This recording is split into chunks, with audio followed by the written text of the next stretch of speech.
Welcome home, gamer, and welcome back to Mechabellum, where we have a patch for the Void Eye.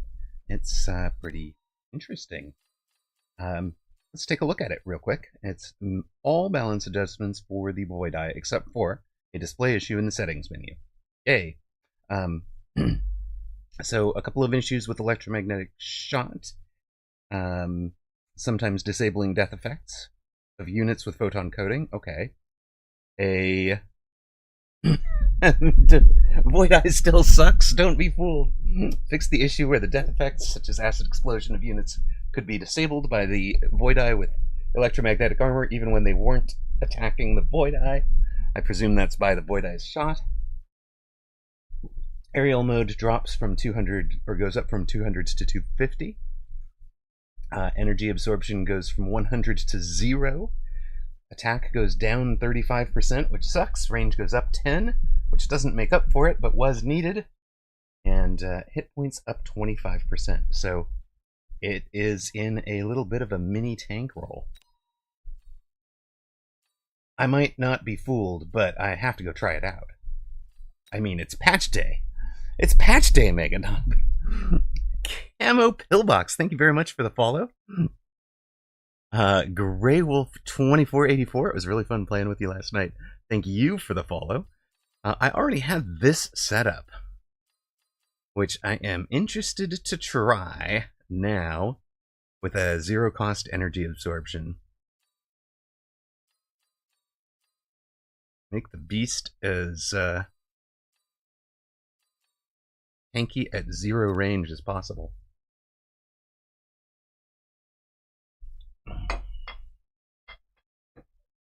Well, it's tanky at 90 range as possible. All right.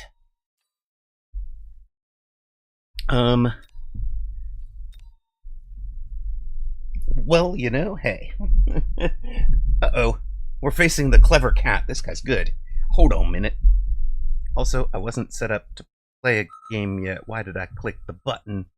Okay, where's my... Help me! Help me!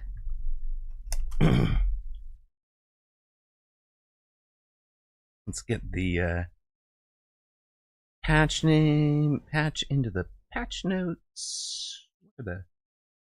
Oh no, did I just... Which one has Void Eyes? None of you. I hate you all. Okay, fine. We will play something without a Void Eye in the starting pack, if you insist.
Alright. I had a patch window up over here to cut and paste to the URL from. There we go. If I don't add the language, you guys will actually get it in your native, whatever that is. Bang. Patch becomes 1.5.2. This thingy.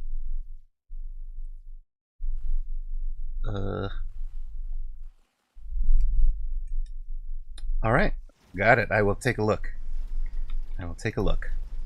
Free text, huh? Well, there used to be free text back in the day. I think Wasp Jump Drive was free, for example. That was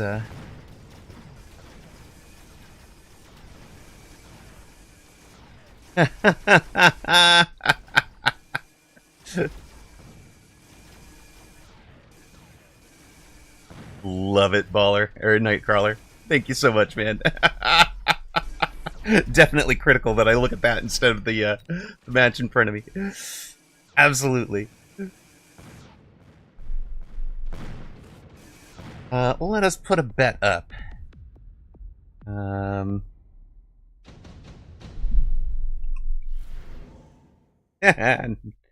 Nebuchadnezzar.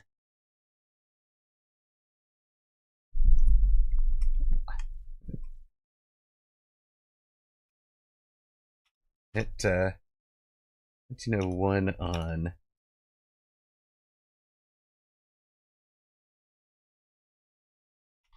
peaked at 1906. 1901 on Sunday, and then dropped 94 on Monday. Oh wait, then dropped next 7.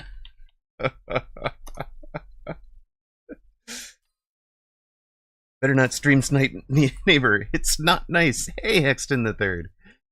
You back for a while? Do you want the sword back, sir?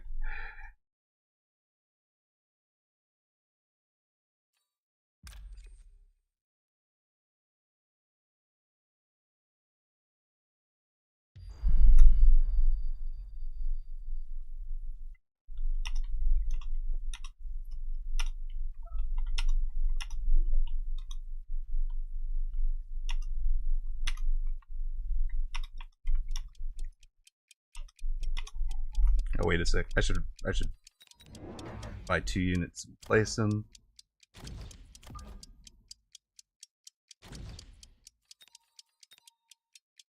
First game of the day. All in on Gamba win.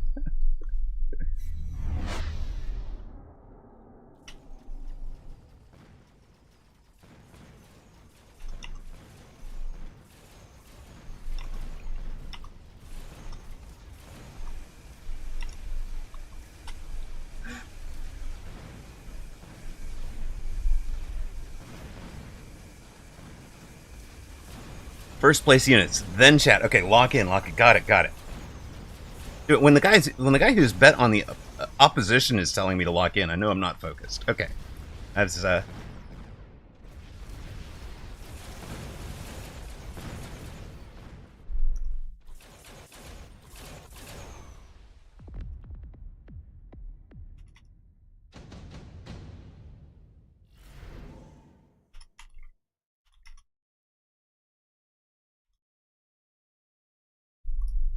right. What are we building now? What do we need? 47 to 43. We're fine. He hasn't built anything interesting either. I don't hate his upshoot.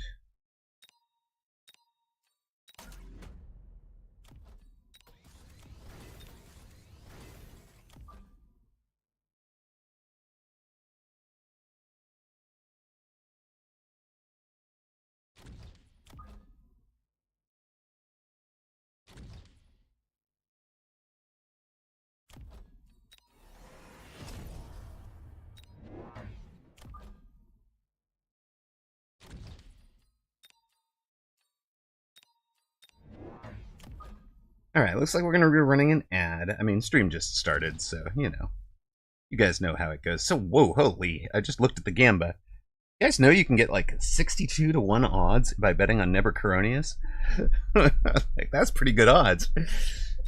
Hamrock never wins the first game of the day. What's up with the big bet? Yeesh. Alright, everybody. I will be rich, says Nightcrawler. It's good. It could be happening.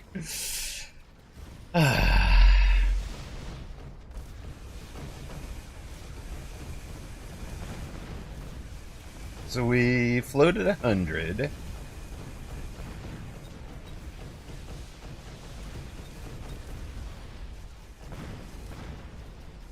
now we grind out the ground game. That's going well. That's going really well. Okay. I can't wait to gain my 3 rocks when you win. You wagered to 99. I appreciate the deep confidence and support there. Ooh, those are fun. Round 4.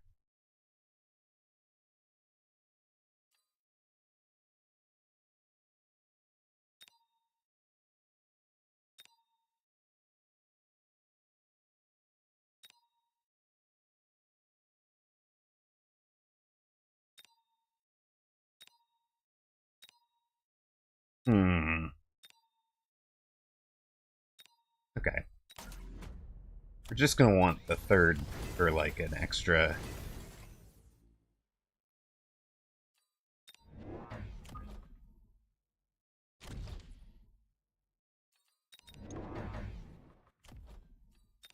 Something somewhere.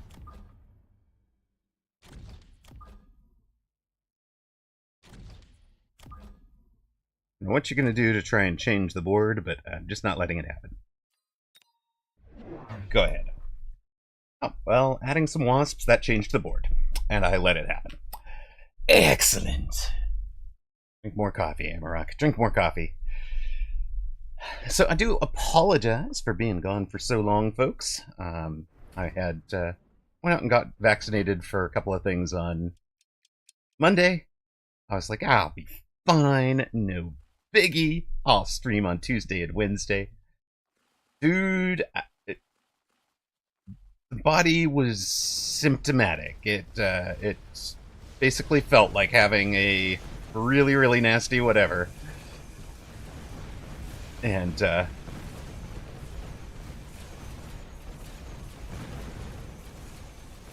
yes, I have now contracted autism, perhaps. No, I don't think that's the way that works. But are the wasps actually enough to equalize this board? That's kind of silly. Now, there has to have been something else. It was the 2 more tanks.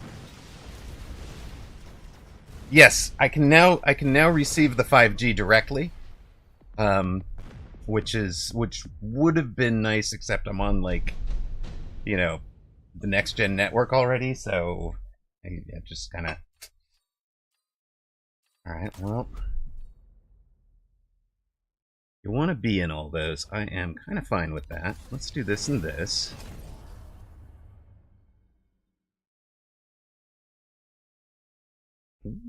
Yeah, Hexton the Third, that is not a bad idea. I was thinking some forts, just to gunk things up there. First, I have to answer the wasp, which is going to be... Yeah, actually, the forts with AA can answer the wasps, right? I do always think forts is true, but I mean, people throw boards that are fortable. This is fortable. This is fortable. This isn't, but... Actually, this is all kind of ridenable, except for this.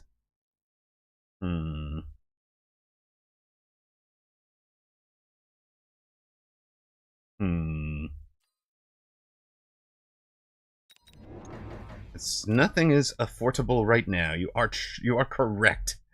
Boo, Zenzu's X, well played.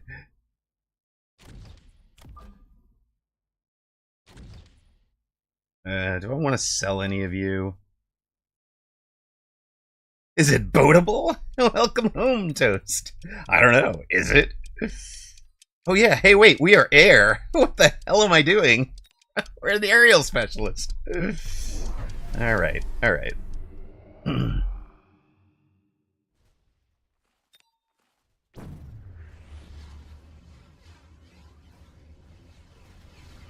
You arrived just in time. Dude, your ion beam might be missing. I don't think it's going to hit the crawlers. It's a bit of a whiff with the ion beam, honestly. Had been thinking about ion beaming him. This whole right side looked so ionable. Ionizationable. Hello, Thonix. It is actually a pretty big patch day today. So,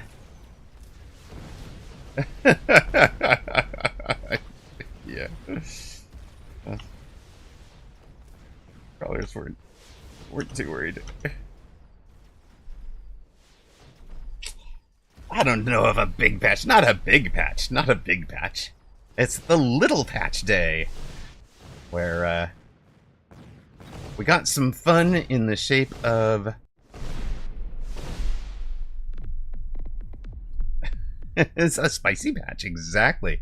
We have new Void Eye stuff.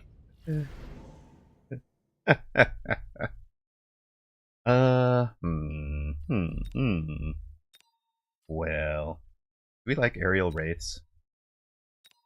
We want to go to wraiths.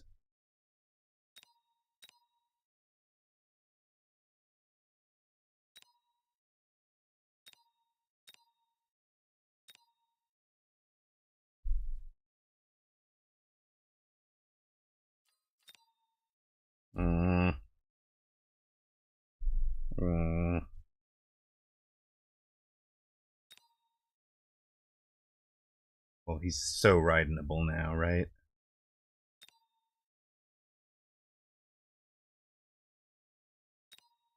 If we're going a riding, we need a little bit of supplementary chaff clear.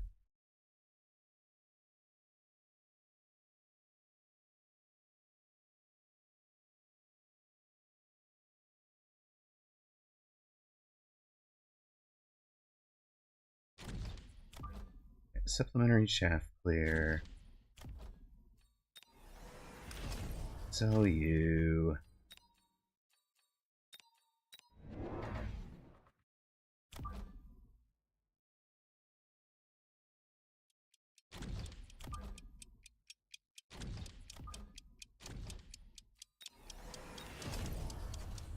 Unlock the Ridens, have you for some Riding chaff.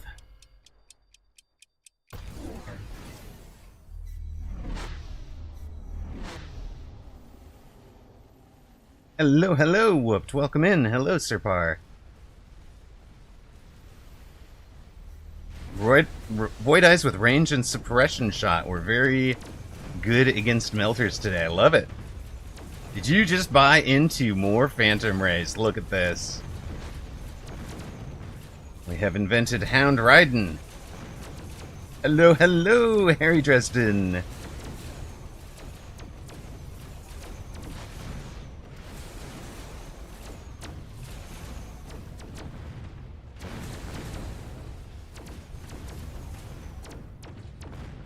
Oh, come on. Yeah, there we go. Yeah, it'll take a minute, but...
Probably time for those, right?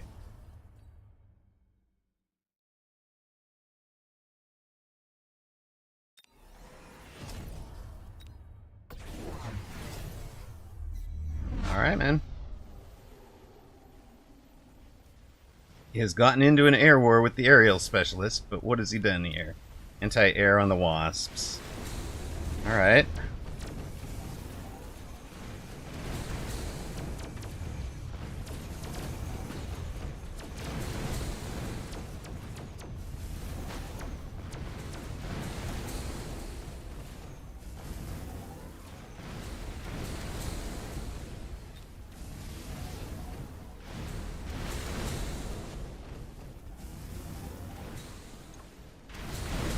Hello,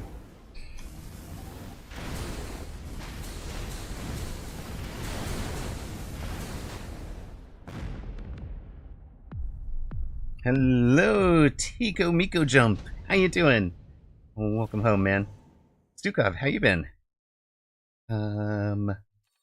Absorb. Heal thyself. Heal thyself, somebody. What we selling this time? Who did the worst? You? Looks like you get to join us. You get your level and a range.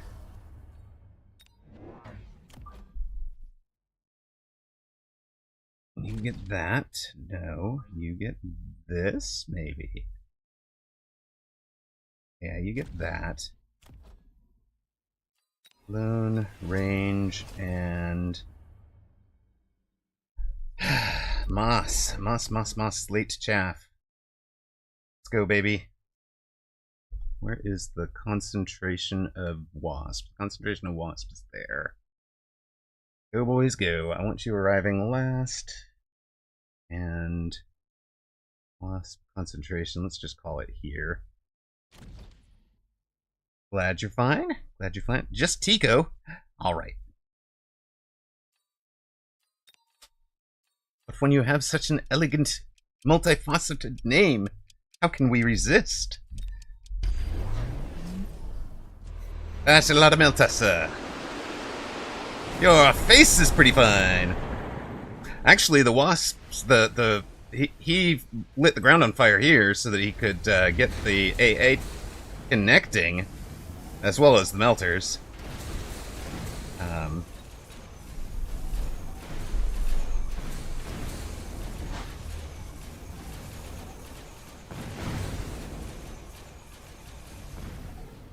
GG's, the West has fallen. Looks like, yeah, the Flames was a good finish.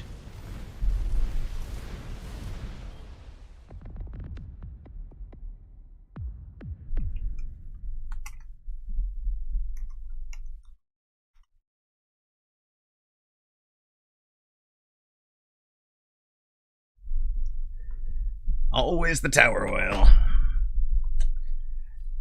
Give me your points. Let me just accidentally click on blue for you, Nightcrawler. Here you go. Here you go.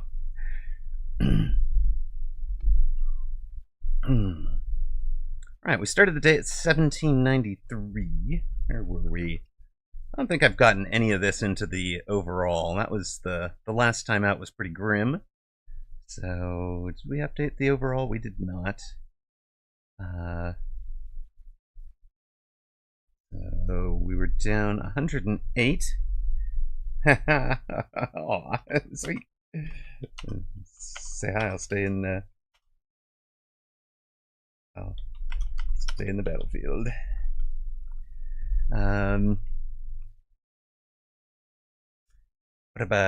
What do we have? So whatever we're on is kind of a bit of a loss. Minus 108 was 290, 283. And then something like 229. Okay, perfect. Hello, Gummy Bear. Never Coronius. Always love playing you, man. You are a lot of fun. So, GG's indeed. Well played, man. You just always seem to have my number in the subtlest of ways. The finish was great. I mean, we could both see, I think, how well the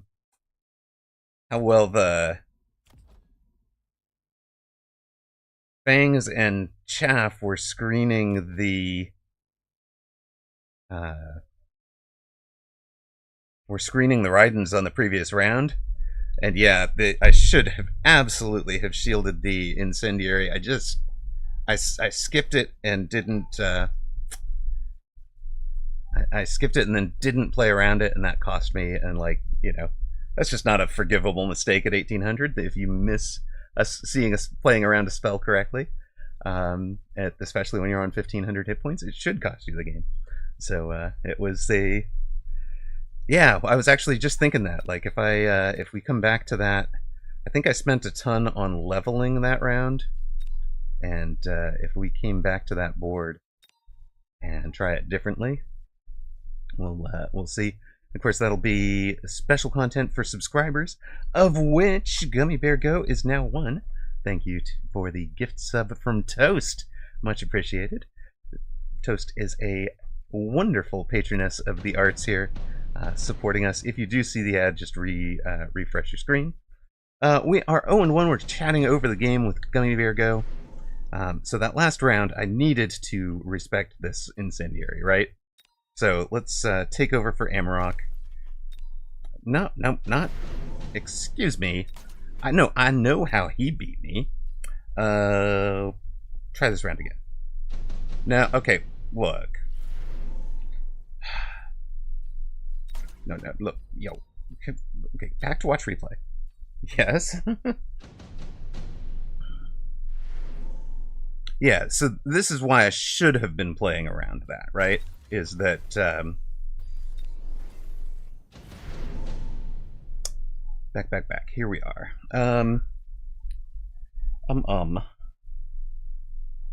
So I need to see this and think about it. I just wound up spending too much of my brain power thinking about these two and just skipped the spell in my head.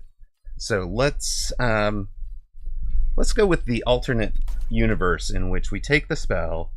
Not only do we take the spell, but we put it on our weak side, right? And then bubble the spell in all 4 places. We're gonna forego most of our levels, but we will take this one and this one. We need that. That gets us to 1 more Raiden, which is what we bought, right? And then basically the same buys. What we have instead is fire instead of the absorption module, 4 shields instead of these 2 levels. And we'll even put the units in the same spot. So it's literally the same set of plays, other than playing around the spell and having taken the spell. And remember, Nebuchadnezzar and I are both at about, I think I'm under 1500, he's above 1500, but we're both under 1600. So a 1600,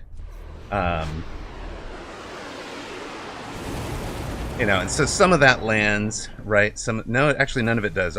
Every drop was blocked. And then we're getting value on the weak side. He's protected the strong side because that is where he's trying to win the fight.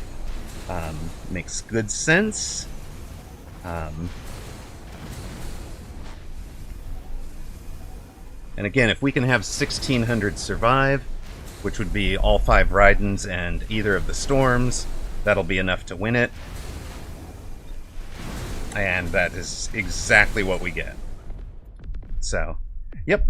If I'd played around the spell correctly, we win that game. Apologies to betters. And again, GG's to Gummy Bear. I mean, you know, you reach the 1800 MMR level. It is exactly like it should be, where 1 mistake can swing around by... What did you did? You did 2000 to me, right? So 1 mistake can swing around by 4,500 hit points in this one. So there we go. That is game 1 of our stream. Now there has been some. Hey, it's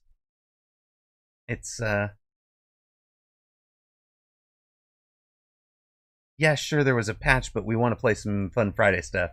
So, I'm gonna kind of maybe put that up to some poll information here for you guys. I forget what we lost or anything there.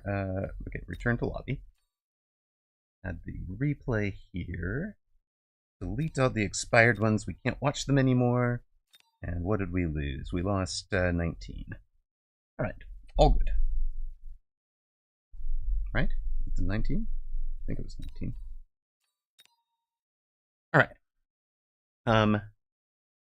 We played Whooped. Everybody won. Everybody won. The patch feels weird having the Void Eye at lower DPS, right? I mean, I kind of thought it was going to be a DPS unit, but I like the idea of a little mid-ranged mid stuff. Now, Whooped and I played a whole bunch of in-house 2v2s against each other, and just practicing both sides, and yeah, I had a lot of fun. Got a new follower in Gray out of it, and he's been here before, but yeah, it was just good stuff.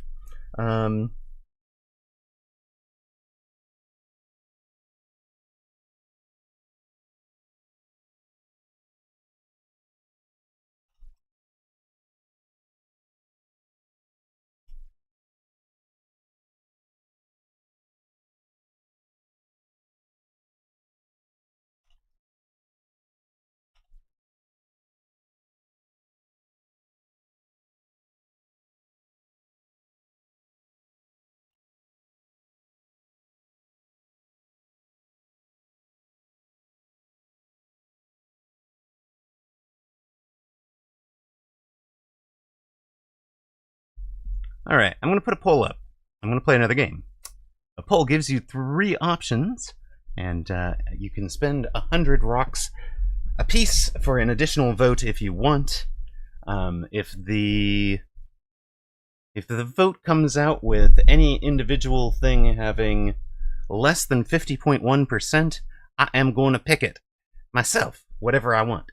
So you have the ability to, yes, lobby each other in chat, and or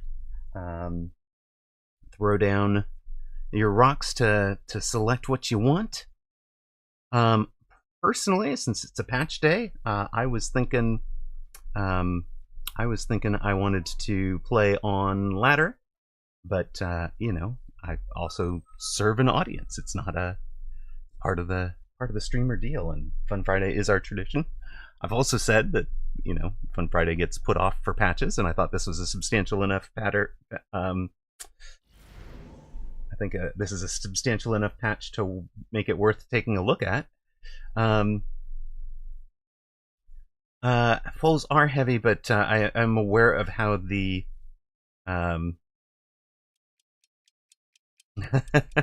lobby the chat. Yes, you can bribe the chat to change their votes and cause us. Yes, please. Oh my God, Sir Park. Okay then. I appreciate it, sir. Holy smokes. Yeah, that is 2K rocks into ladder already. Okay. Well, thank you very much, Spar. You certainly didn't have to do that, but I appreciate it. Even in it's true. Even in 2v2s, we can test the new patch. It's true.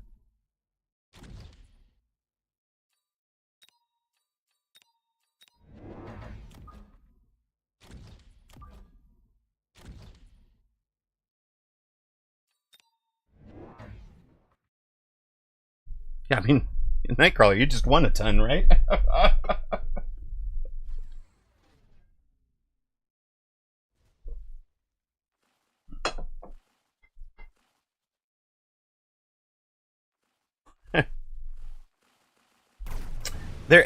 Yeah. I mean, so I don't know if any of you guys ever played Republic of Rome.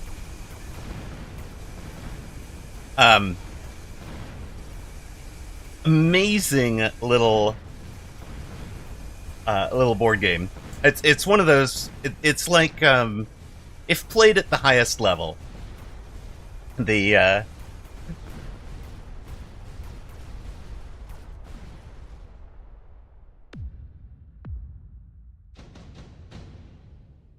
it's one of those. It's kind of like diplomacy in that it costs you your.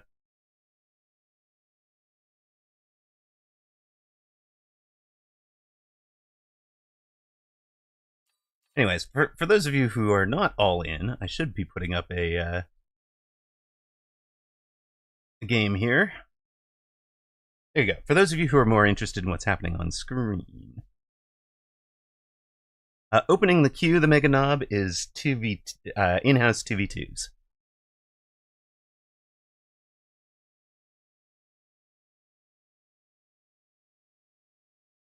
It'll be what we usually do, where people type bang Q, etc. I don't love any of you. He's gonna take the Arclight stuff, right?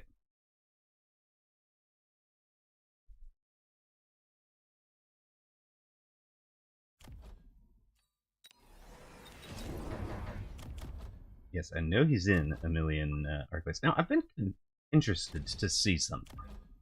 I want to know if loose formationing is going to make these guys pop even more if they're horizontal. Ah, no, it's not that. It's not. That's not what I meant, Faustenberger. It was that I was talking. Oh, never mind. I was talking to the PAX. Think about the poor tarantulas.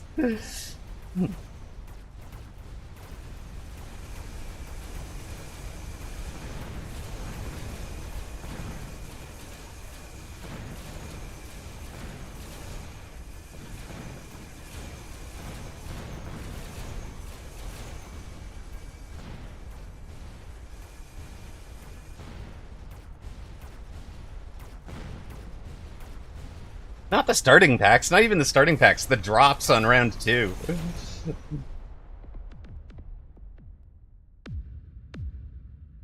Channel point prediction is open. We're at like 391 to 0. Which is odd. Ooh. Void Eyes at level. Void Eyes at level 3. Really, I should answer the stupid Wasp.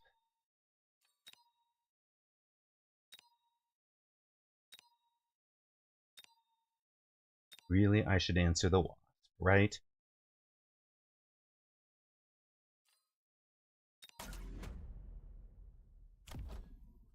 Oh, I know. Wasps would be such a silly starting pack, right?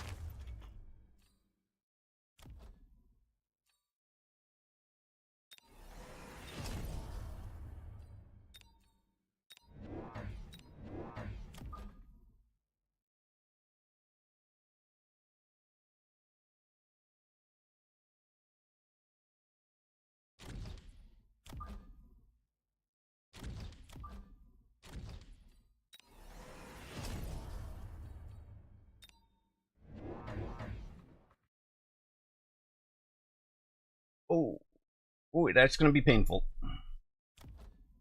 That is going to be painful. Single boat starting pack.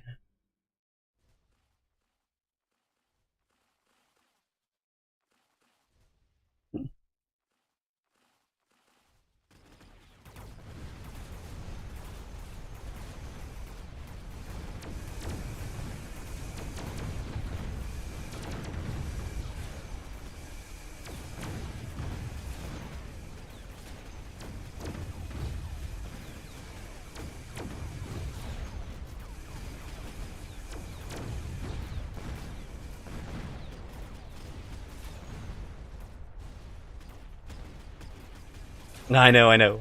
There's still a chance.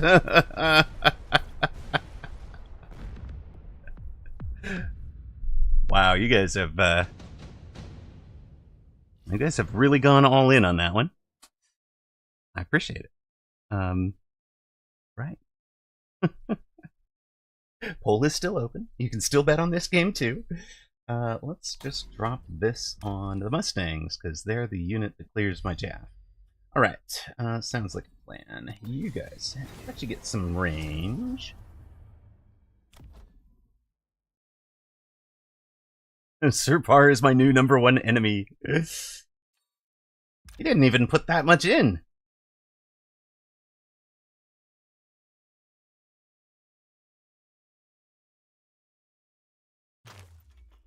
if Shirajirajin was here, that would absolutely have been the case. No forced redeems.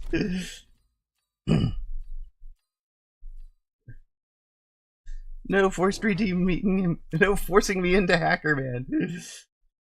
I want to know, does anybody know, do loose formation crawlers push Mustangs the same way?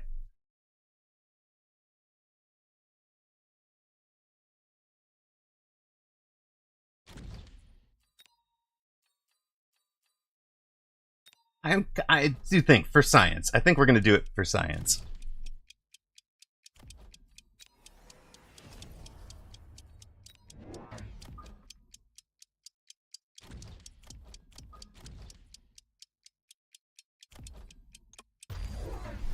Alright, you've missiled one of those out, sure.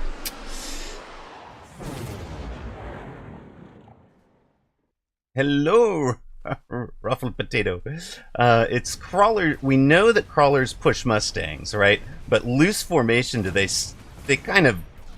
Yeah, you can see this one's surfing, right? That one was surfing, but you know, the rest of it was probably fine. I presume you've armored these, no? Okay. Yeah. Oh no, he took mustangs. So. He took mustangs the round we took the loose, so that was unfortunate.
Yeah.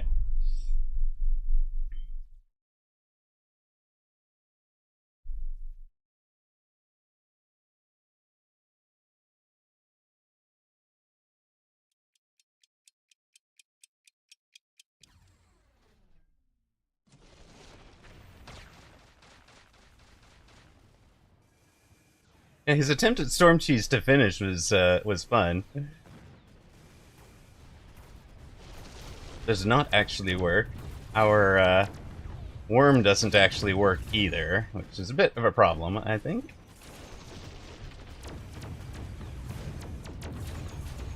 And he gets our tower, and that'll be GG's.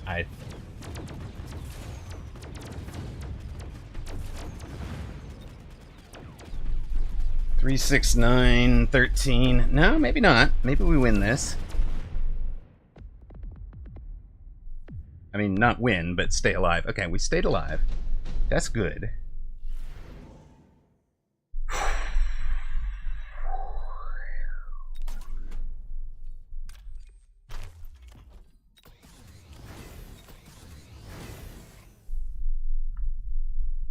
Hello, Zalex.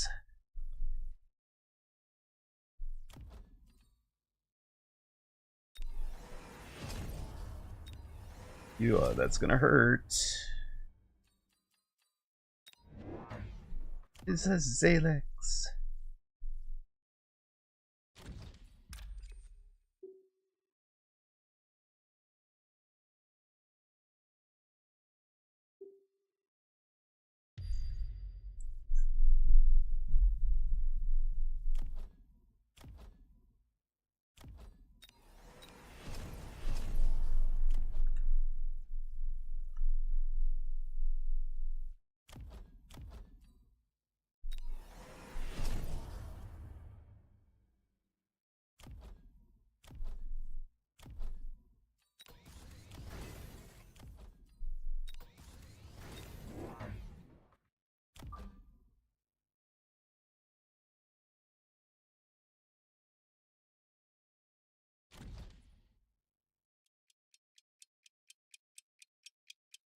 Well, if he does put something right there, we're going the other direction, right? So.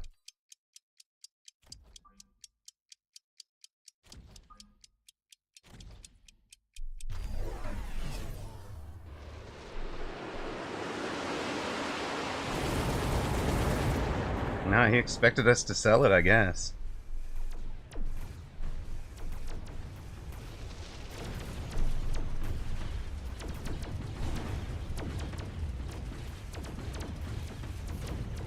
Poor Worm has had no support for 2 rounds, and is, but it's tanking so much that it's helping, right? Like, it's just buying us time to have the game proceed longer. Oh, yeah, close enough to insta-lock each other would have been amazing. Hey, Rose.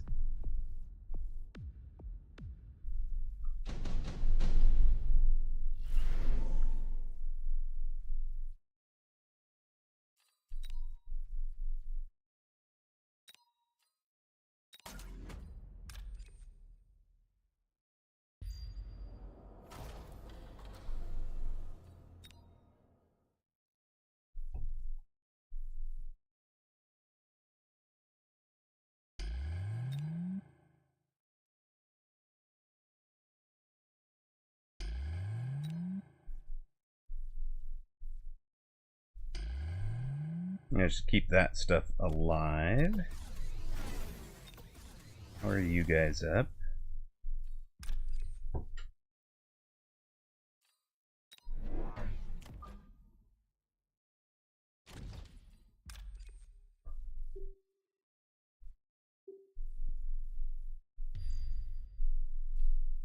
Run those guys in.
Haha, I love it. I just read the patch notes. I am shaking.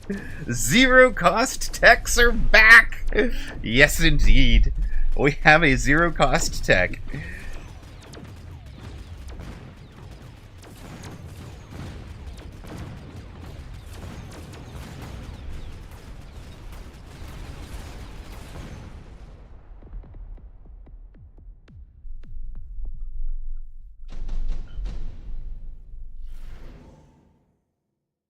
Opponent suddenly seems to be having some trouble.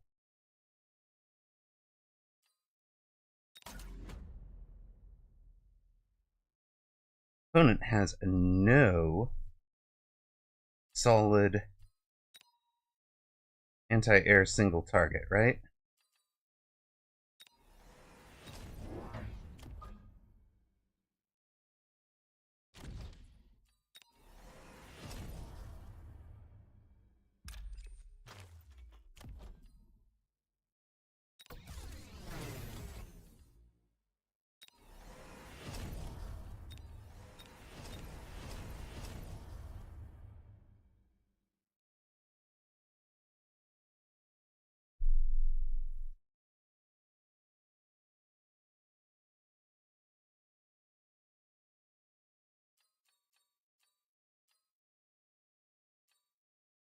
We've never unlocked Fang. Not even a little bit. Okay. That's fine.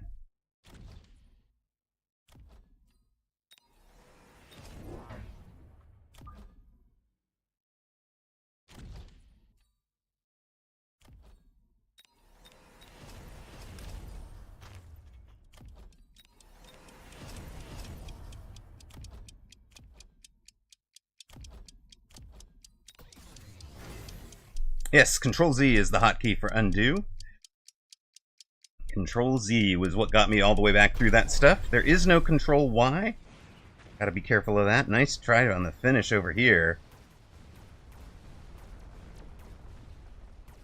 I think against a weaker board. I think against a weaker board that would have been a knockout blow, but I think he's in a ton of trouble right now.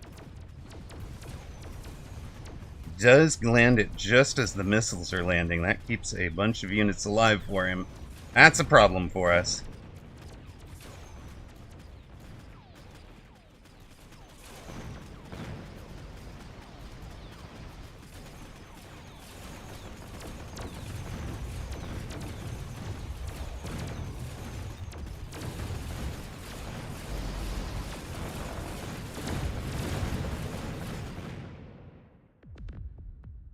Oh yeah, no. Gummy Bear, I had been saying as soon as I played with that on the patch branch once, I was hitting Control Z on main branch and frustrated that it didn't work. Like, it is just such a game changer.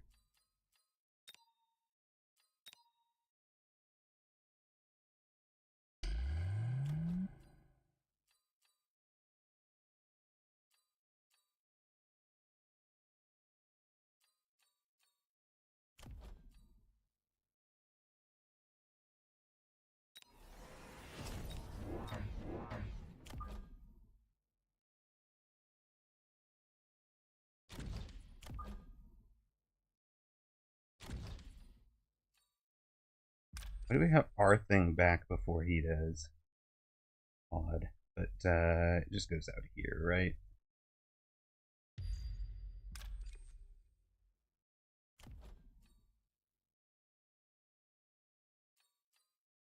I mean, sure. Stay alive as long as you can over there, guys. Good luck. It's a zero cost tech.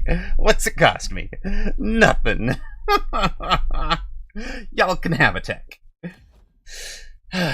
Barrier value indeed.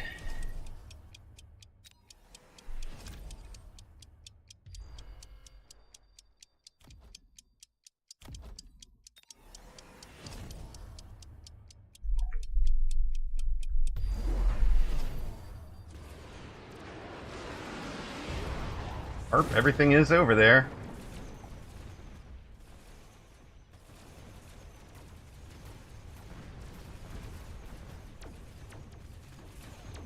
Well, we defended that flank in like 6 different ways, right? So, did our best for it. This time without the tower falling, it's his that falls. Now the charged shot Phoenix go to work. The Vulcan got itself stuck. Oh, man. Man. For, Doomworm was, the Hail Mary that round. It bought me 3 rounds to build a real board.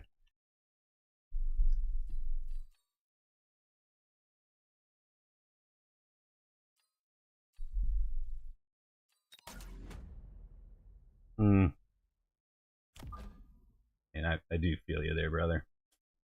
We've all done it. We have, in fact, all done it. I'm pretty sure.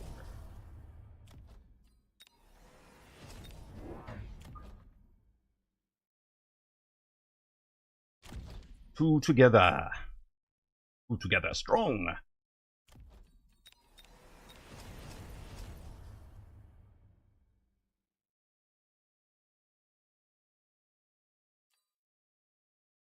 He's got a like mobile beacon one of these, right?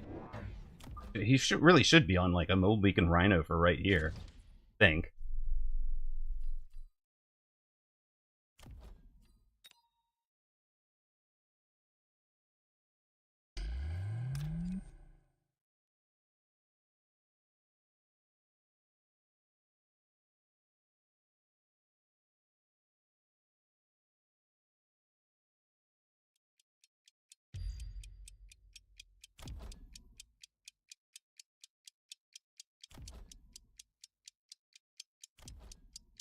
That thing had 92,000 damage or something crazy at last round. Wow.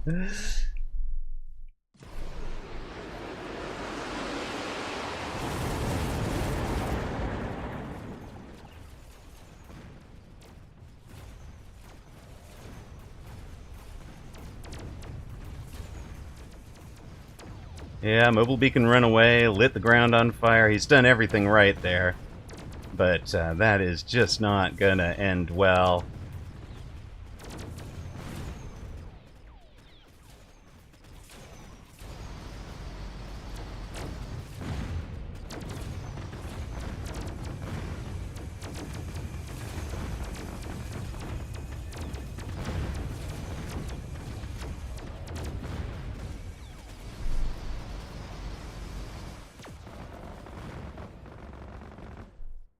Whoosh! GG, man. That's rough.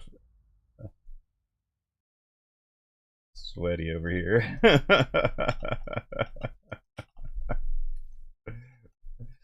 um. Around a couple of times.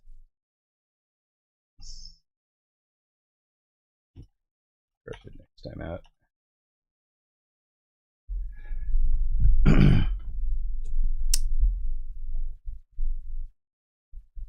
Yes, that is why I have charged shot on it. It's absolutely right. But I mean, even so, the original Void Eye, right? Energy absorption increased the hit points to the level that the hit points and shot were the same, essentially. So you were going to full heal. Now you actually need charged shot to get the full heal, right? So, because of the big reduction in attack, the big increase in hit points.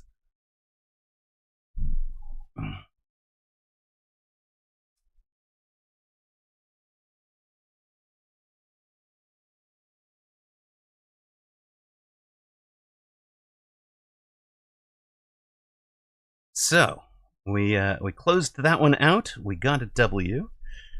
What to do with these sweet prediction profits? Well, the poll is closed, so we will find out how that went in just a moment. We have reached 1 and 1 for the day with a -1 overall MMR.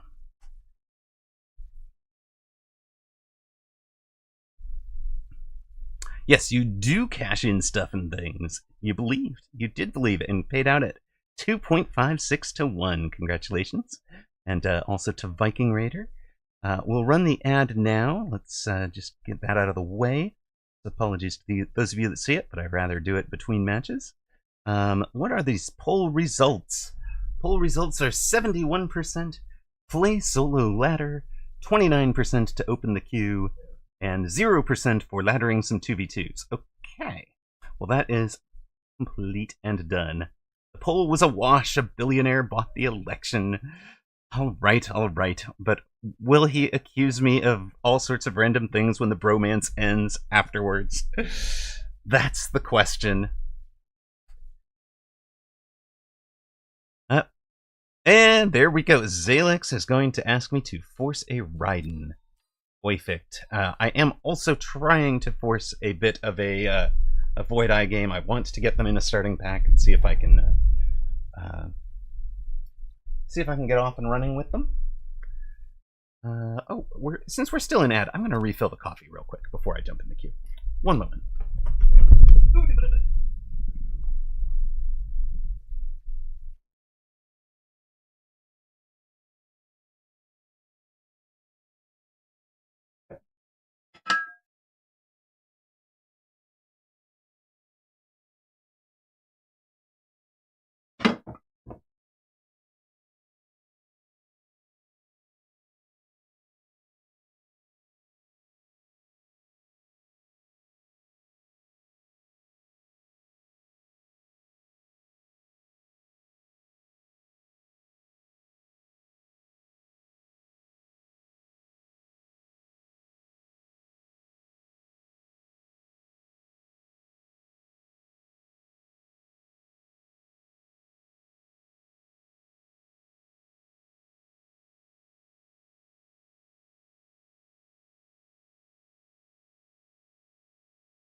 Alright, alright. Wait, I haven't gifted anybody a car? I will sell your car on my front lawn, but I'm not gifting you a car. Gosh. Nix, hello, hello.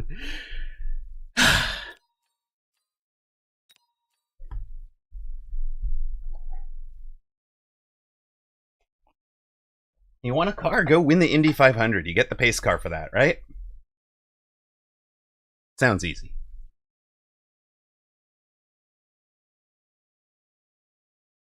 We are facing Exeter.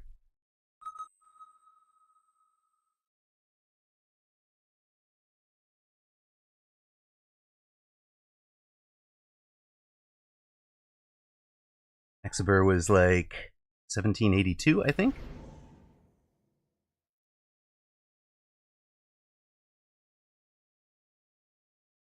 Maybe 1781, because I don't think we were the same ending digit. Should wear all black and stand behind my desk, lording over it like a Darth Maul. That would actually be a really hilarious thing to see. Because there really isn't good standing room behind the desk, so, like, trying to stand there and look intimidating would be either you would have stomped on something with combat boots, or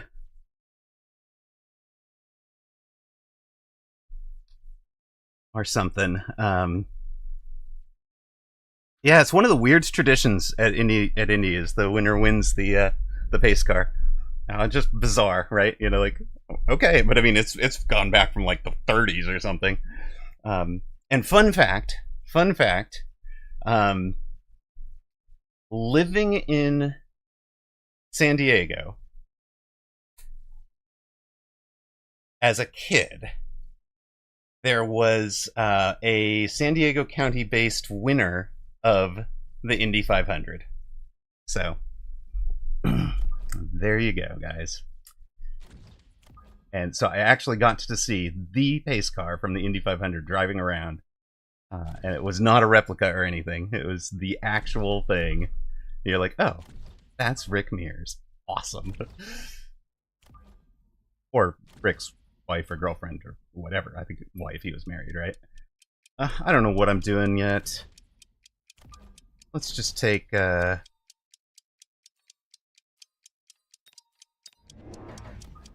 pair of hounds here.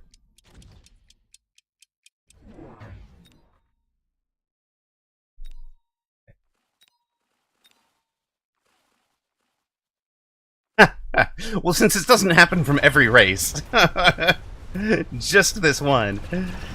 Oh, this is gonna work out brilliantly, guys. Oh, this is gonna be so awesome. Hold on a sec. You guys are gonna love this. If he doesn't fix his problem on round 2.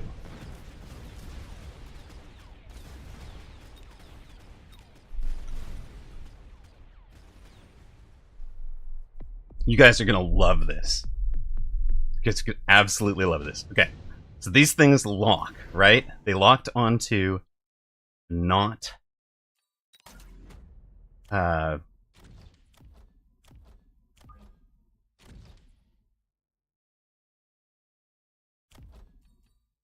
Okay. Oh, this is just gross, guys.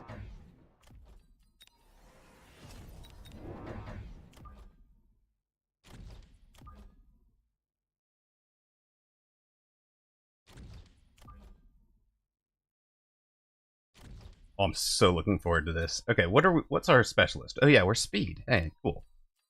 Fun. Let's have some crawlers. We haven't unlocked Crawler or Fang yet. If he has to put a chaff up front, right?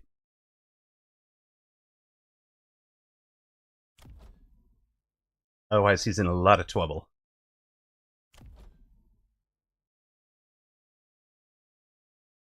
So what's gonna happen is... Oh, put Fangs in front. Smart man. Smart man. Okay, so what's going to happen is we're going to heal for 208 when we hit them. But we're only going to be taking 541. or 308. So we're going to be healing a fair amount of the damage that came back. Now, what I really wanted was to heal the full set of damage by targeting the sledges. Twubble! Twubble! Yeah. So, like, they do heal. They're healing through a lot of what the Fangs have done, but they needed to lock onto things that are not the Fangs. Hello, Clint Leetwood! How you doing, man? Do you have any more information for us about an upcoming tournament? How you doing? If you do, and if you feel like speaking about it, you can join me in the booth. I can get myself set up there. I'm apparently not there. All right, let's go do that for a sec. If you don't, that's all good.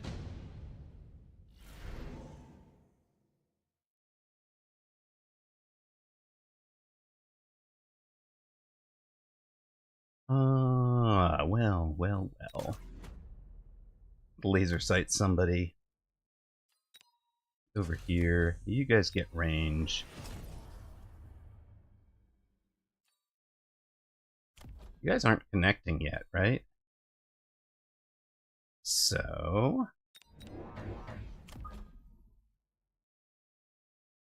what that means is that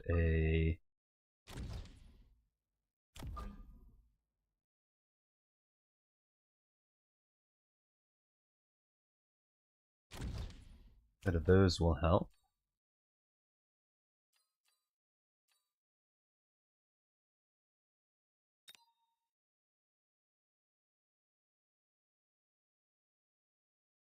I think that'll, well, maybe I skip that for a minute.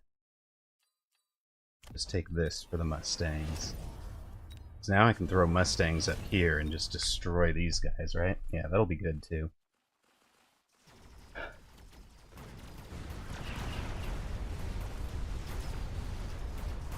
Yeah, his chaffboard's decent now, for a moment.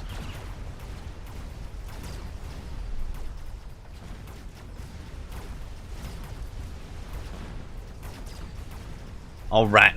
MMM Season 2 next week. And yeah, no, take your time, play your twos with your friend, that's all good. But yeah, we do want to pump that up a little bit, because that is coming next week on Friday.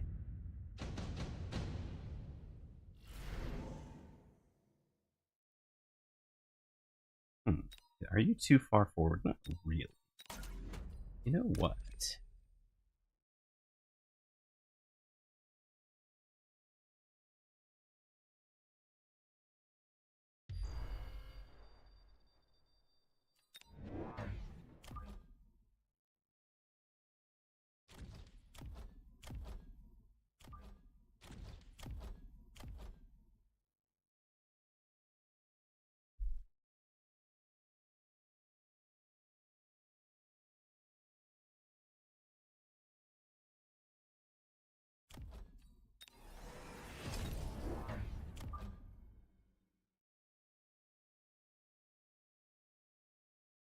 Now we're running kind of a plan right now, I think. And don't want to spend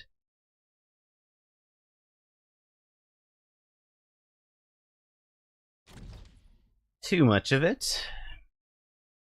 I'm a little bit worried about call-ins. Call-in Rhinos somewhere. Like, he can really cause this tower a problem, right?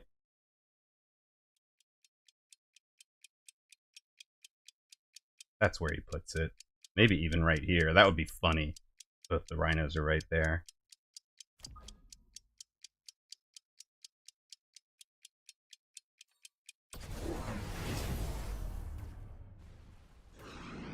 Right. I remember the Raiden Force, but this is a... this board was the... I wanted to play the Void Eye Cheese. I committed to the Void Eye Cheese for it, and was denied.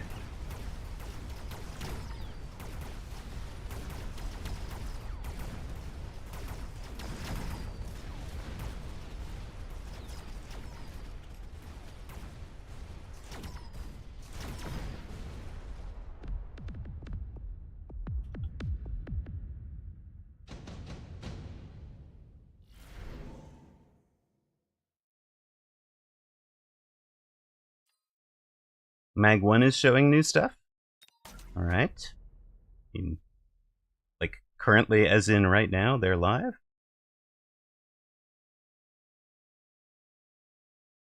Oh, they are live.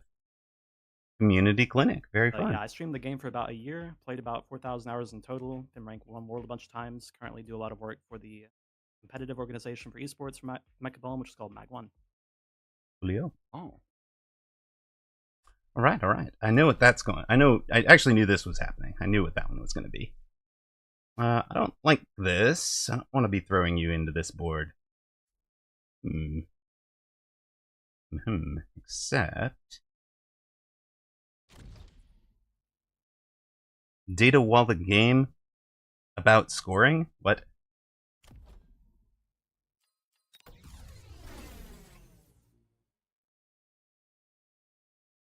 Oh.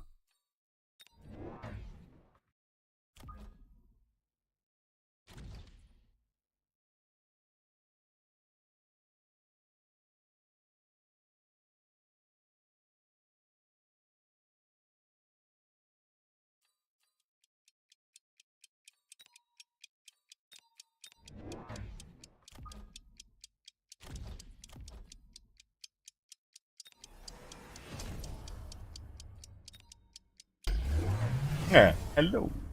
That's big.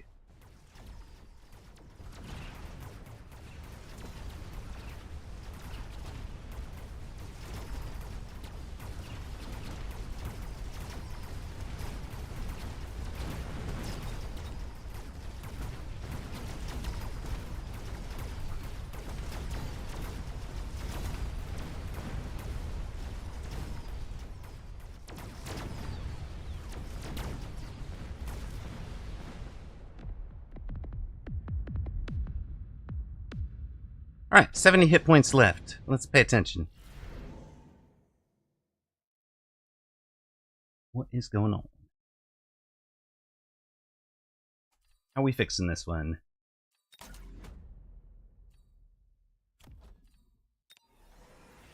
Oh, sorry about that. I think my Discord...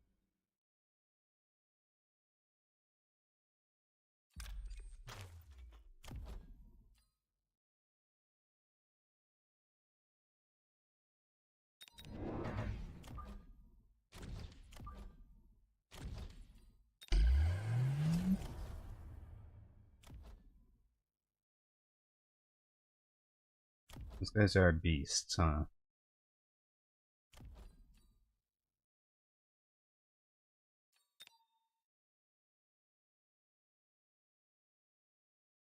Also, if you guys want to check it out, I have the tournament client that will be... I think it's why my Discord... Oh, it's like a 6 spectator. All right, hello. Hello, Verdan. Alright, alright. Hi, I'm here.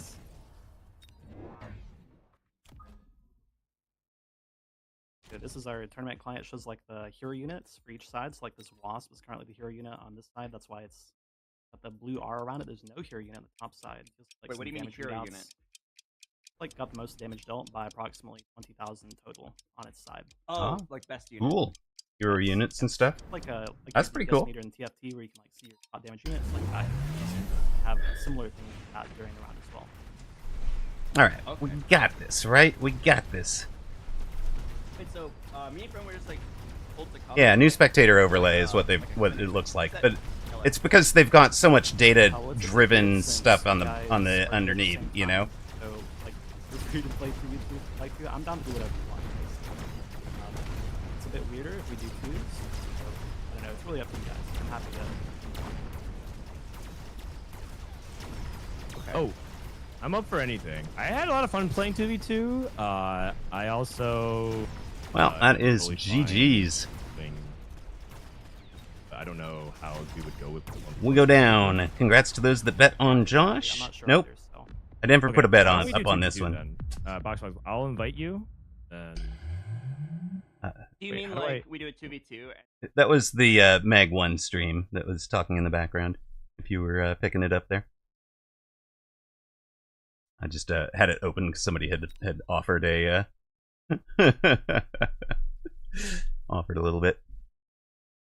Okay, minus 21 on that one. That was annoying. Yeah, sorry, Meganub. Did I hear box? Yes, box. My Mustangs are destroyed.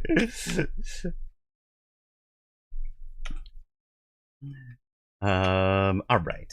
Let's turn that around.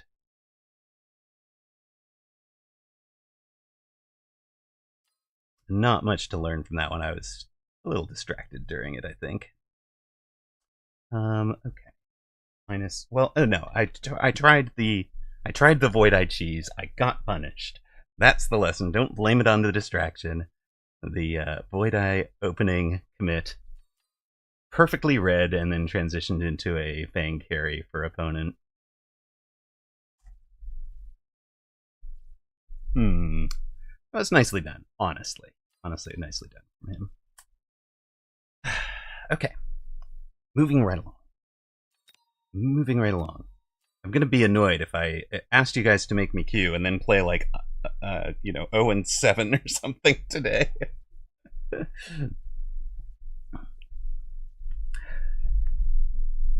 Yeah, plausible. It could have worked if things were closer to the front. No, I don't think Raiden's into that many fangs were the way to go. Jester Jinx at 1880 is opponent.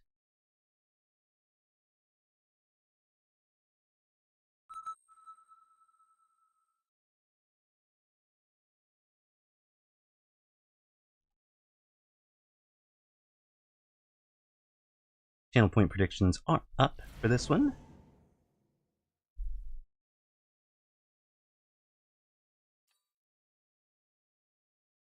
All right, this time we are thinking this. Oh, kiddos, Friendo is here. This time we are thinking Raiden carry because it's a request force from one of my mods, and the mods will ban me if I wait. Can the mods ban me? Ethical question.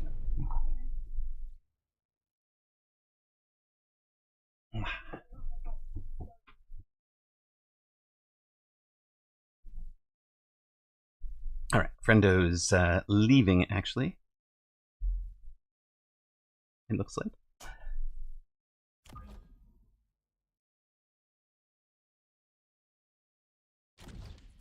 It's true. My MMR is more volatile than American tariff policy.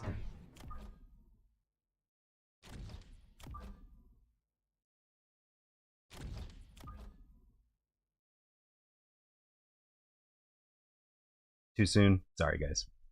Too soon.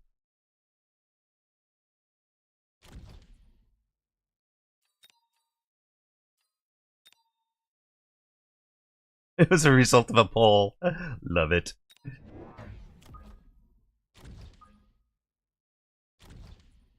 He's sitting over there typing "Bang 1984! Bang 1984!"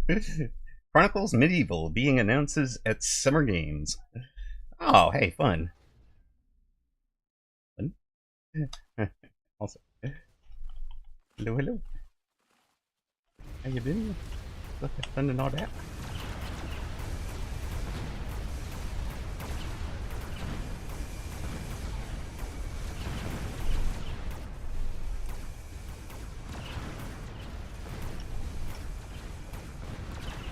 No, Jester Jinx is not Phonics.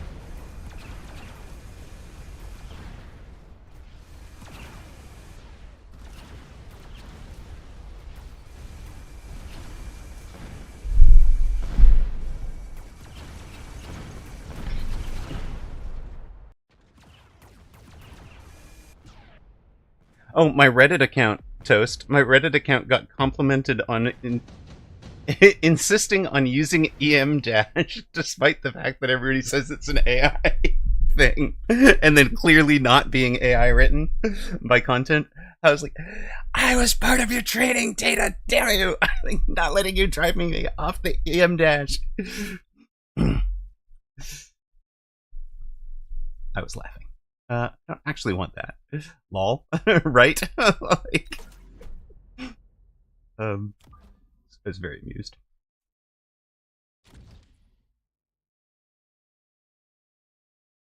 Random Amarok things. Okay, we are forcing right.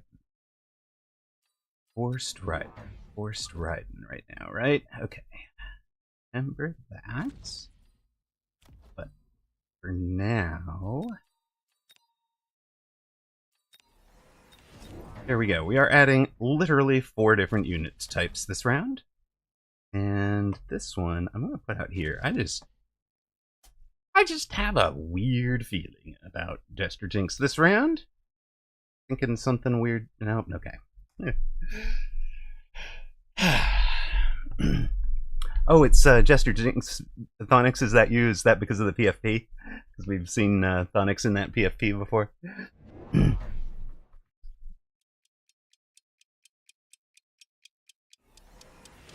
Nah, Jester Jinx has used that one for a long time. Ha! I have played you before, my friend. I know how you think. No, but I actually know that guy. There you go. See? He's a nice guy, right?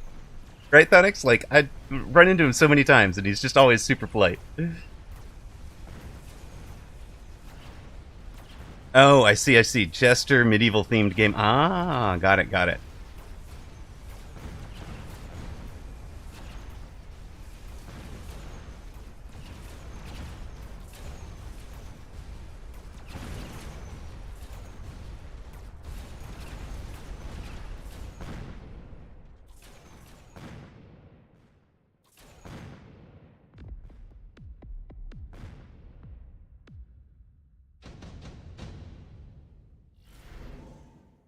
Blank red. Well, I mean... You go faster than I do, therefore you get to fight in the fires.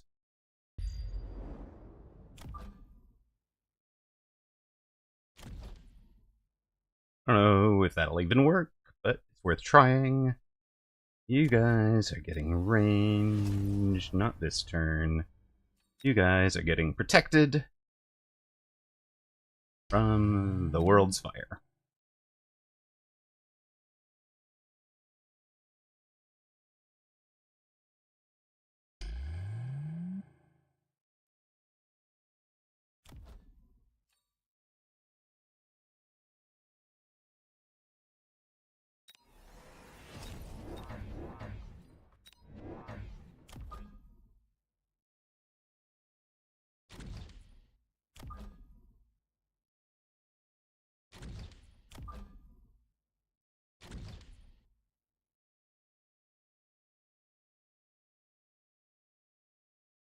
Ah, yes, not skipping the bubble on the fire round.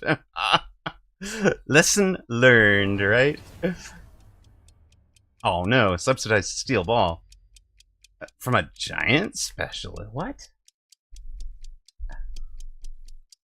Gosh, if only somebody hadn't forced me to go into something that hard counters your voids, arcs, and steel balls.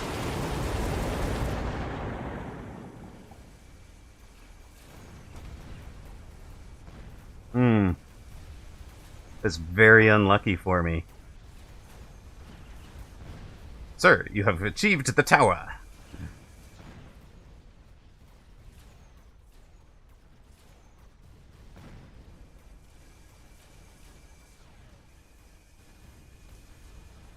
Oh, you think this is a prod factory build? Because he's got the Phoenix and the steel balls?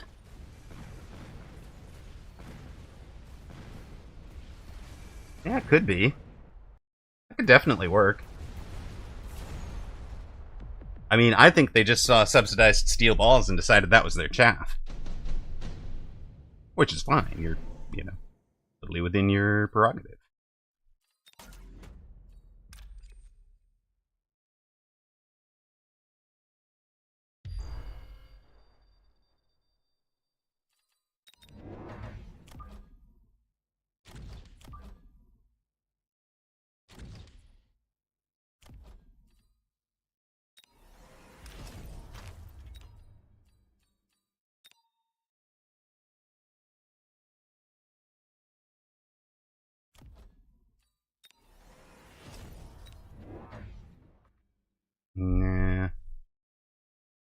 Let's hold that for a minute.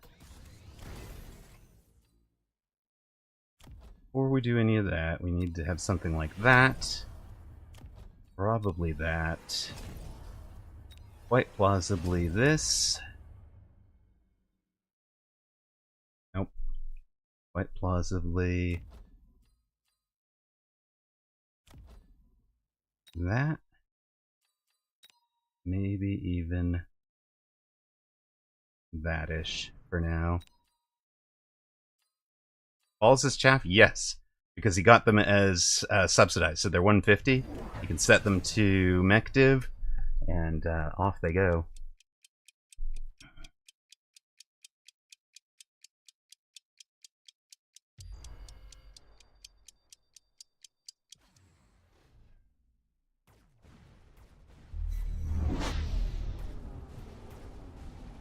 Did we just get a tower? Why? Why'd you let us get a tower, man? I'm so confused.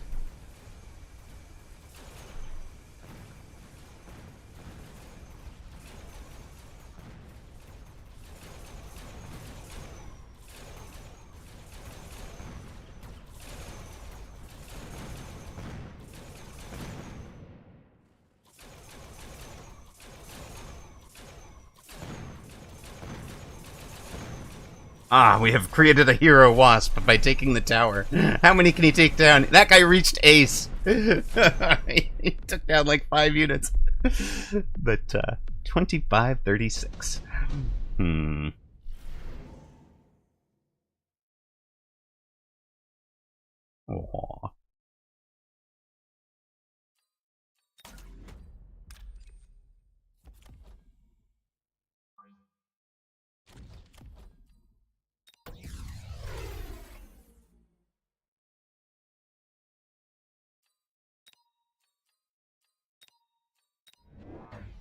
World's biggest reposition there.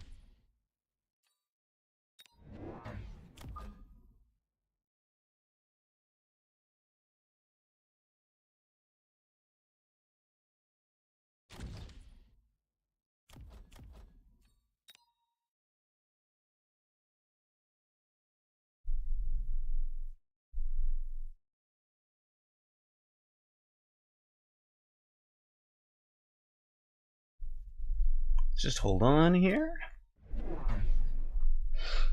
Wasp.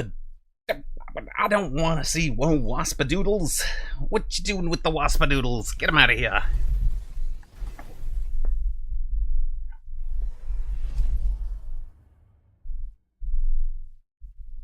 So we're facing Ball Wasp. We beat Ball Wasp earlier, right? And then lost because we didn't take the... Wait, no, what? Oh, I guess that one's to pull these fangs. These guys... Yeah, okay, that's fair.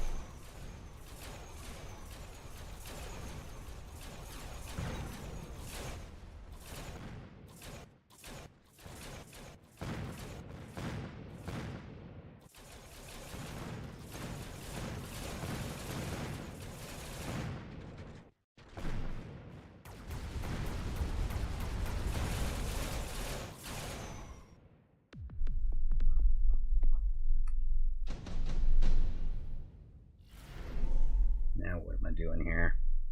What's our anti-wasp answer? Is it Wraith? It might be Wraith.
Worm pivot. Goodness.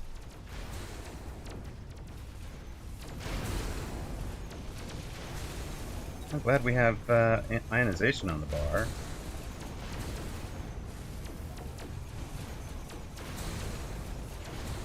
Oh my gosh! 15 months of Age of Alpha Titan! Hello, hello, my dear friend. How goes the games? Well, we have either been winning or whining. One or the other, it seems. We put a poll up for whether to do typical Fun Friday or to try the patch with the patch was pretty substantial to Void Eye. I don't know if you've seen it yet. Que no los dos. I mean, mostly because I've been out all week.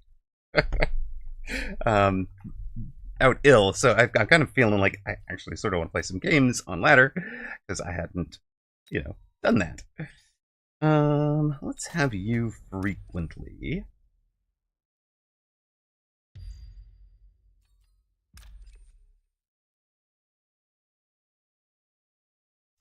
Yeah, no, God. If for those of you who wondered where I have been, I took vaccinations on.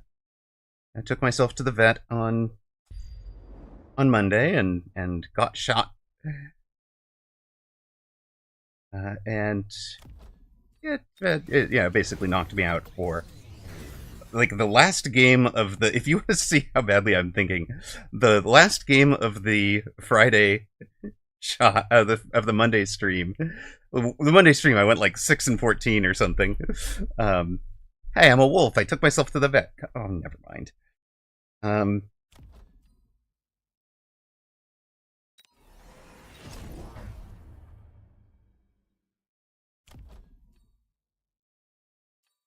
Buddy, I kind of feel like you're one of the long-term solutions to this board. Don't you?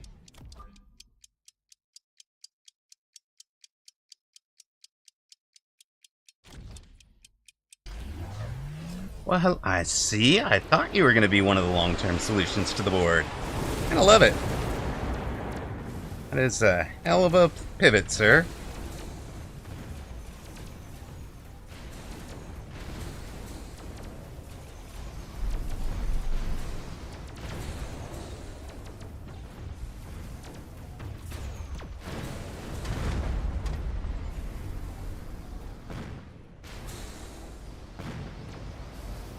Okay, you do hit the Raiden, it's true. It's true you hit the Raiden, but it is against some things with much nastier long-term effects than the 2-day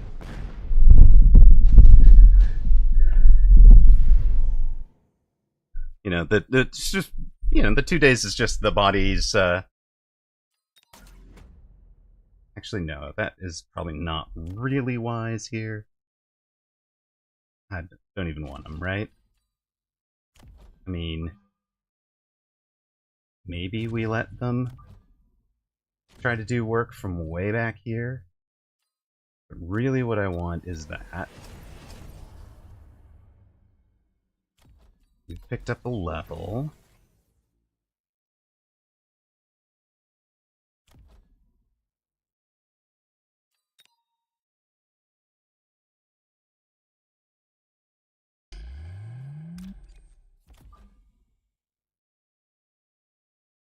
You hang out right there.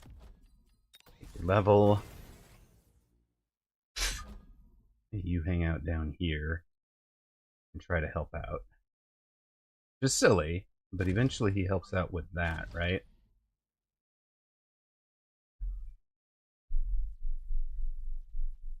Yeah, it was just the immune system at work. And like the nice thing is, unlike a real illness, oops, that's not what we want. Unlike a real illness, it does not have a long-term, like you're fatigued for days afterwards sort of feeling.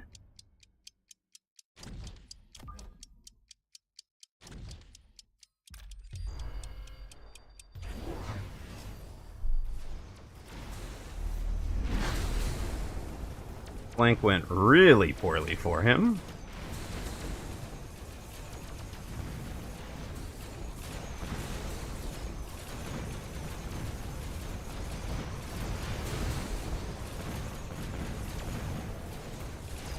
Marksmen are still way back. Way back. And we forced Raiden Zalix. He did correctly answer it, so we didn't get to, like, mass spam them. But Puny Crab.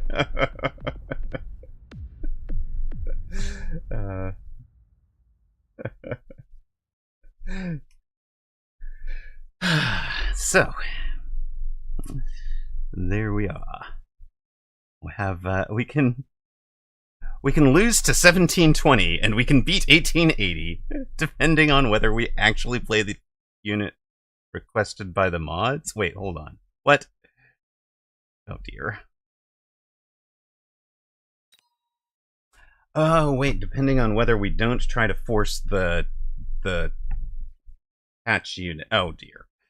No. I'm not liking either of these conclusions. GG's to Jester Jinx.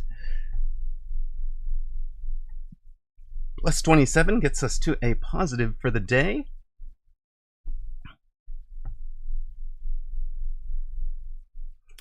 Thank you, Titan.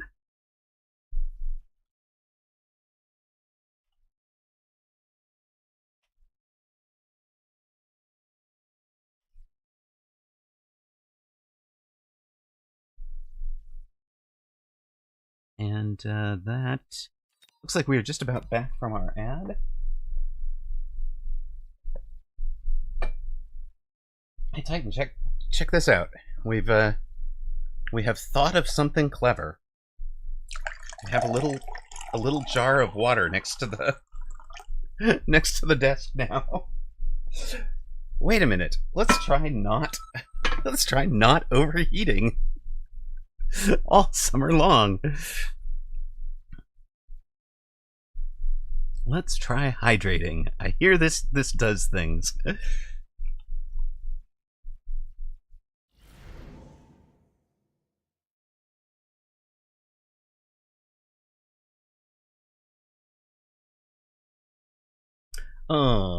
We still don't get a Void Eye start.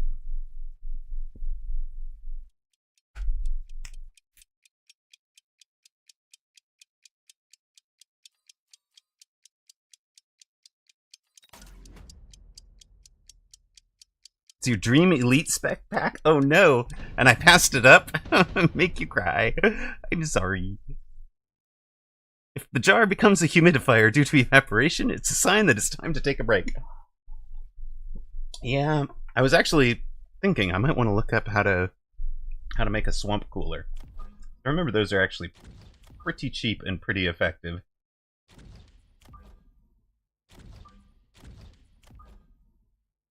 We used one at Burning Man one year. Which, if you don't know, Burning Man, of course, is hot high desert.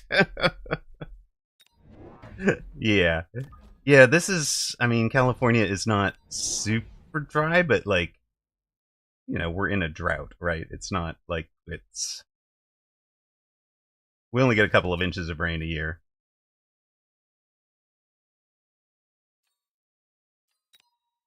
So, I'm not worried about vapor pressure problems preventing it from working.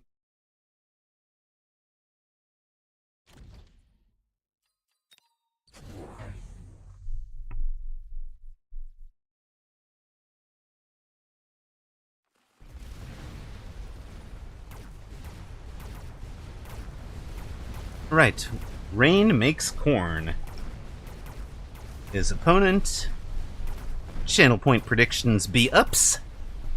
Yeah, it's a pump, a fan, and a filter. Exactly.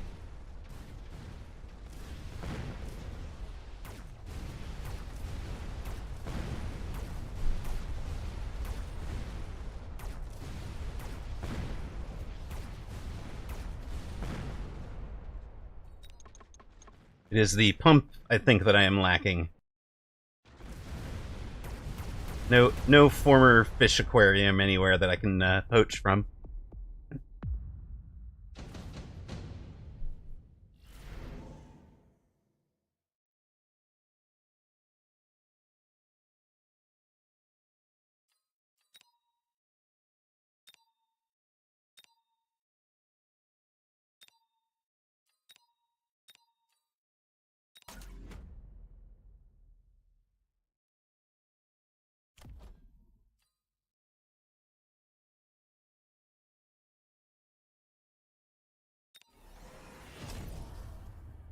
Opponent 1, round 1.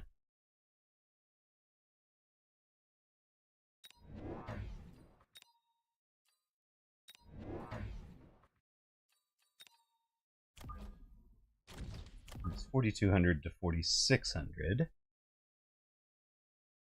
Ostenberger goes all in again! Despite me throwing the first time you did? Why am I worried?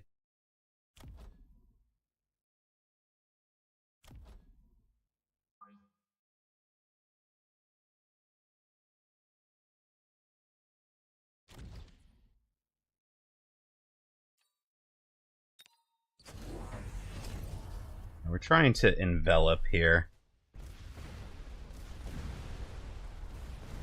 And we get some envelopment going, and we do. We've created a little salient. Wrap up the edges, and then work across. Yeah, baby. Let's go, let's go, let's go.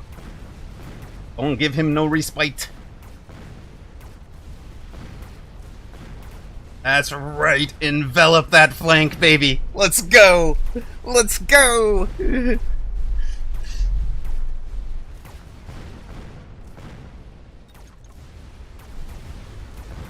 Oh yeah, he's got nothing in front of them all, right?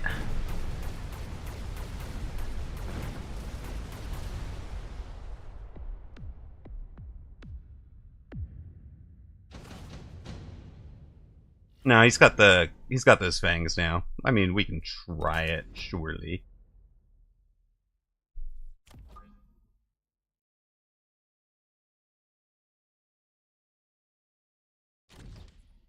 Right. Sledge levels are spooky. I agree. Again, if we connect with them.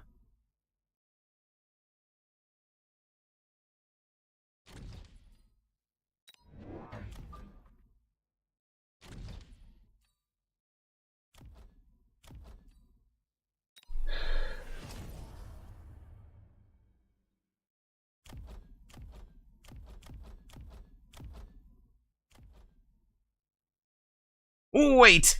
How does that tech cost 0? It's a good question, sir. It is a good question. Patch notes if you missed them. Void Eye has changed up a bunch. Hit points, plus 25%. Attack, minus 35%. Range is now 100. So they've traded attack for hit points. Range is now 100. Energy absorption goes from a 60% bonus to a 40% bonus, but costs 0. And aerial mode now costs 250. So it is currently the game's zero-cost tech. It is not the first ever zero-cost tech. It is a surprise to people who haven't seen them in the past. Uh-oh, he's trying to wrap around that side. Ugh. Okay. I see your wraparound. Heal yourself. Come on, that's a pretty good heal. One of them, no.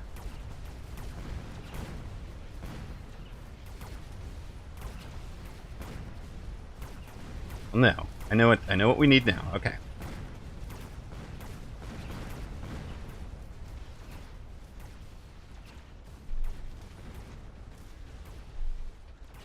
Yeah, it's basically because some of the original benefit is in the base stat now. It did tank really well, like for the overall board state, that's not bad. 4,900, 3,692. And the healing up? That's kind of crazy.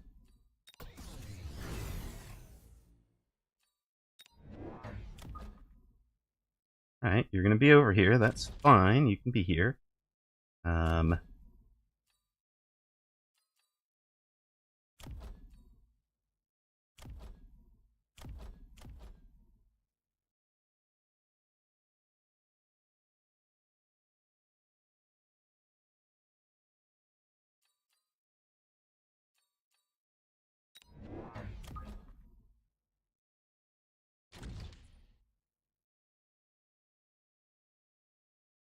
Right now, this one feels like a war of positioning to me.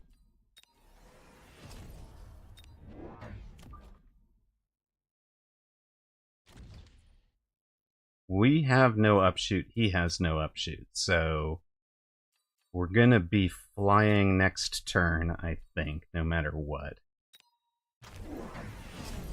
I mean, both of us have some Fang, but, you know, it doesn't really count. Nobody counts Fangs! These guys need a front screen of some sort so they don't get insta-locked that badly. Those guys will go get a tower. When it's level 1s, these guys are tanking amazingly. Now we get our envelopment, but again, the envelopment encirclement stuff hasn't worked as well this round, but it is working. Pooch is singing songs to you. Yes, I get walkies. Wait a sec. Hold on. We can fix that so you can post a... I presume you're posting a pic, my friend, and not something that's going to get me banned or anything weird.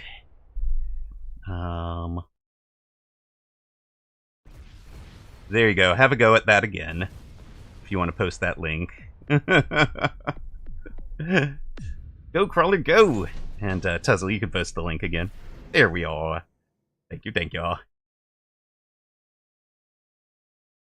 Oh.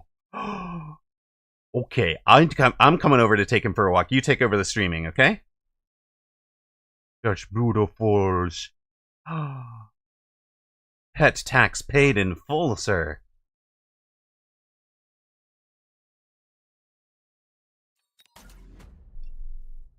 Adorbs, adorbs, adorbs.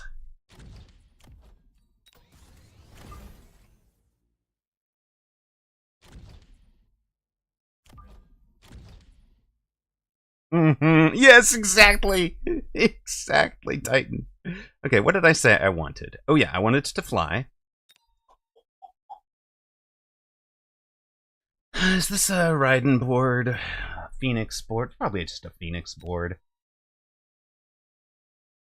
I wanted something here so you guys stop doing the insta-dying, please. That's just annoying.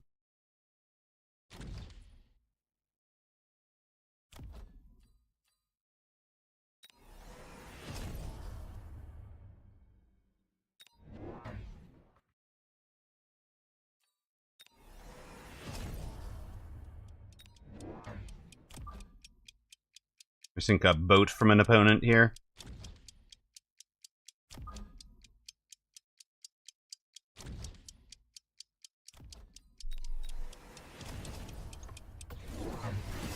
That's a riding. I mean, I do look pretty darn ridingable, don't I? Abyss should get a Void Eye Prod, for sure.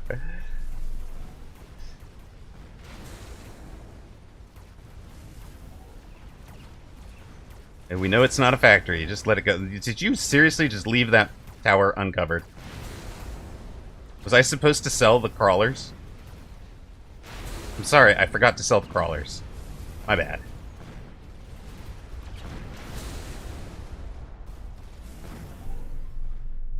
Oh, we still have some upshoot. Why is it a level 2 ride in there? Ugh. That's brutal. Again, a close round. We're down on 2880 to 4600. Hey, he's steadily winning every round. Beautiful. You know what? You can have the level. I think you can have the cell. For this, you guys can have this.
If we can cause this group problems.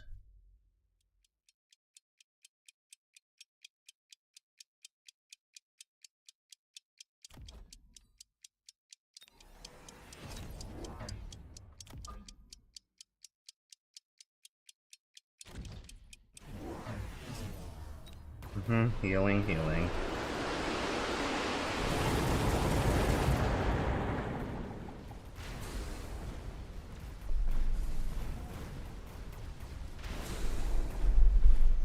What's coming next off of healing? Link? You going Link next? Link Sledge, huh?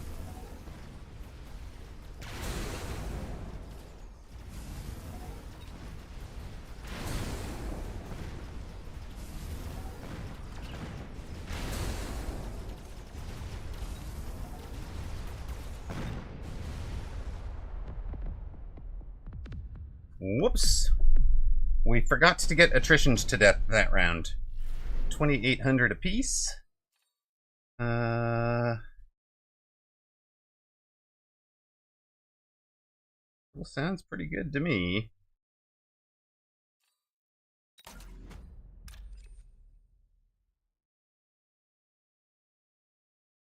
We drop it on the stuff that is there. We assume he's orbitaling us somewhere.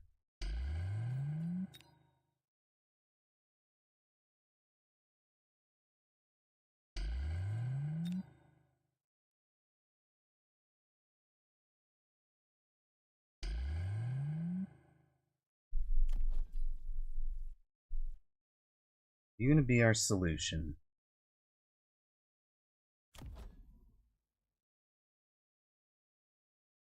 Do I go riding on this? I think it's just straight riding time, right?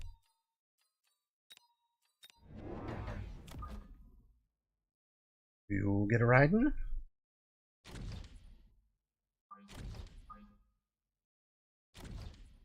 And you'll get a riding.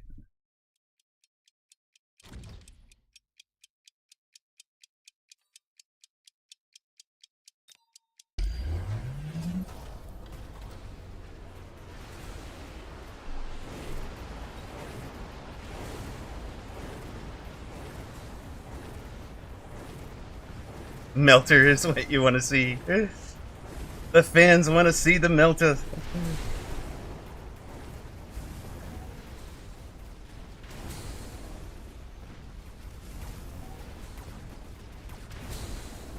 He's added the Mustangs, I guess, to answer the Shield Fangs, potentially. Gets himself a tower.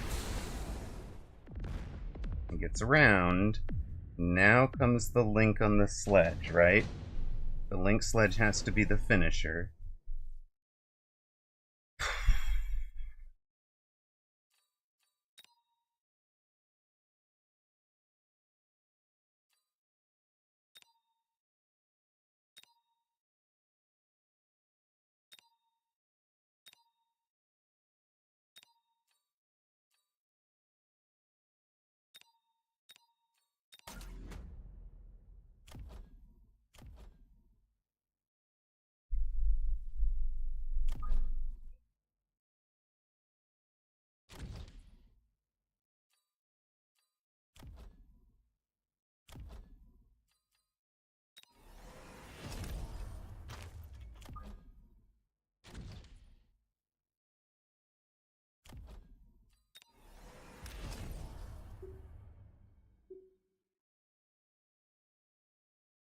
I don't think he gets to actually continue on, but you know, if he did.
Oh.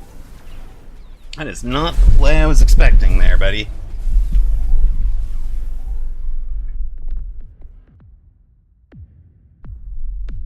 Okay, making it interesting for the audience. 68 left. Don't you wish you had bet on Rain Makes Corn now?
Yeah, you weren't too attached to those points, were you, Clint Leetwood?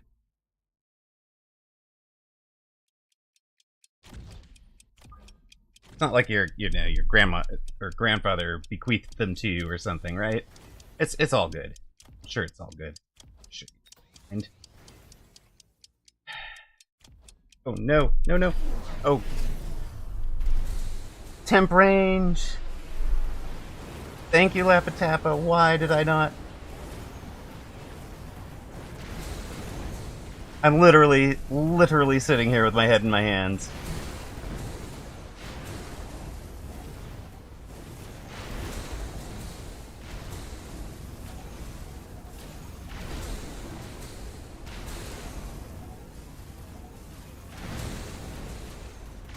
Yeah, we got a tower. God, come on, guys. Buy me another. Oh.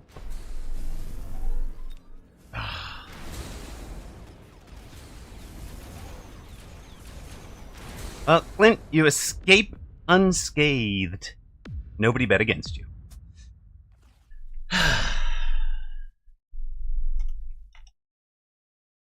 I've got to go look at that last round and see if I,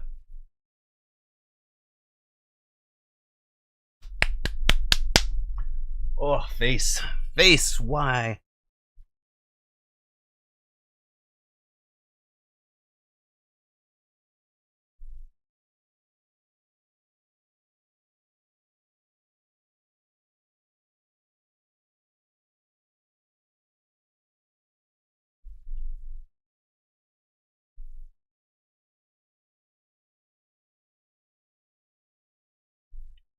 I'm actually a little sick to my stomach about that. And that I literally thought I had more time. I don't know where my time went on that last round. I wasn't sitting there chatting with you guys, was I? Nothing silly like that.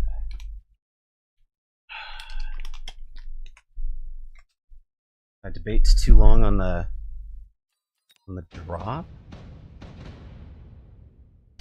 I knew I wanted to sell. I knew I wanted to sell that. That's pretty. Maybe I did spend a little bit of time thinking through, and then it's just.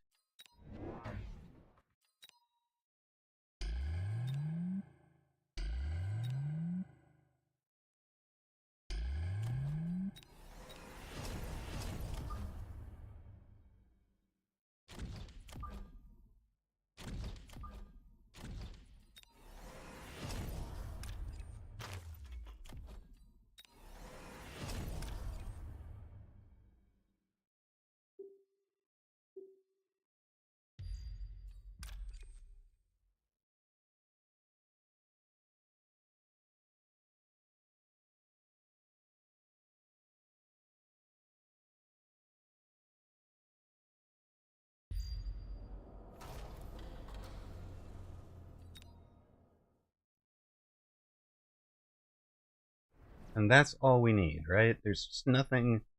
There's no need to do anything clever. But we can debate positioning for these guys? Maybe they go out here?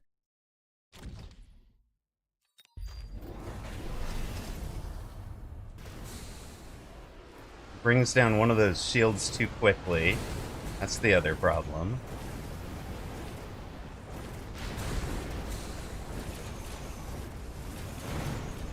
And he's got level advantage, right? 2s and 1s. 2s and 3s to my 1s. Wasps aren't A8 or anything.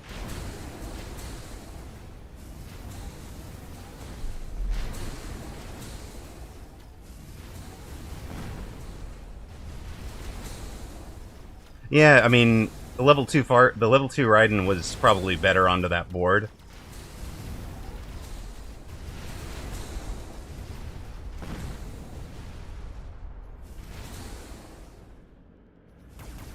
And he had 1562, so this doesn't game win for us. Oh yes, it does. Huh. Literally, same buys. I don't know if I had the exact same positioning on everything, but yeah, temp range is a complete game changer, and that's why you should always click it at the start of the round, not the end of the round. So, yeah, I'll go with that one. That's you know, not normally the language we permit, but like, you know, it's not like Kiddo doesn't do that at this point. We do try to keep it family friendly though, because we do have some folks that like to, you know, for example, we've got an autistic 6-year-old that enjoys watching the stream, so somewhere with a parent, among other things. He just likes to see the big robots fighting, and it will entertain him for hours.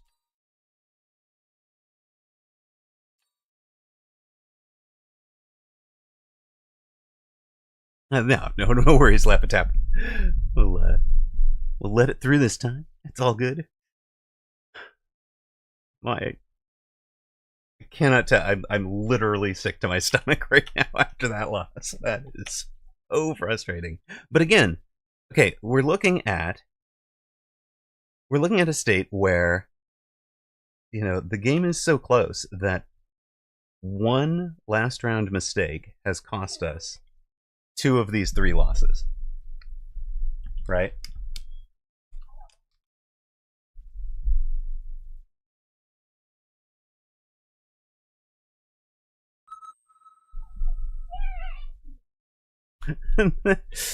Thank you, benevolent ruler. You are welcome, Clint Dewood.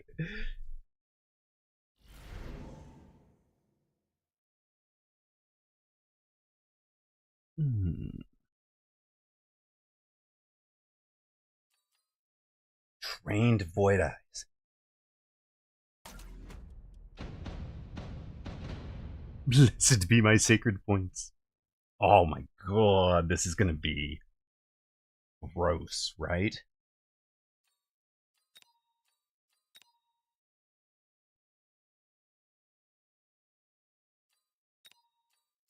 Just make sure nothing gets an insta-law.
Hi, thanks for having her over. We had a friendo over for a bit.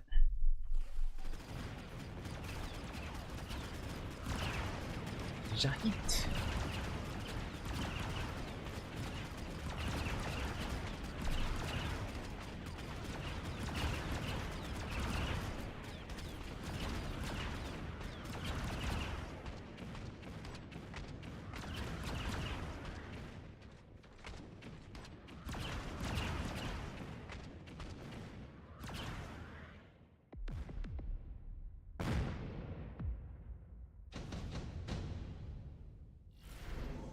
Having friends over watching you play was the OG Twitch. I mean, we used to do LAN parties, man. So, like, we used to have buddies over for... And do you guys remember Grand Prix Legends when that came out?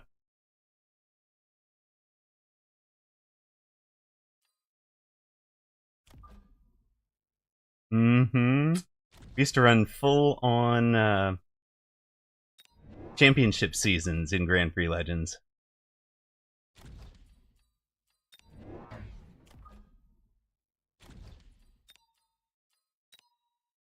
GTA 2, Pixel from Above multiplayer, friends. Yes, when Twitch was a service for the streamer.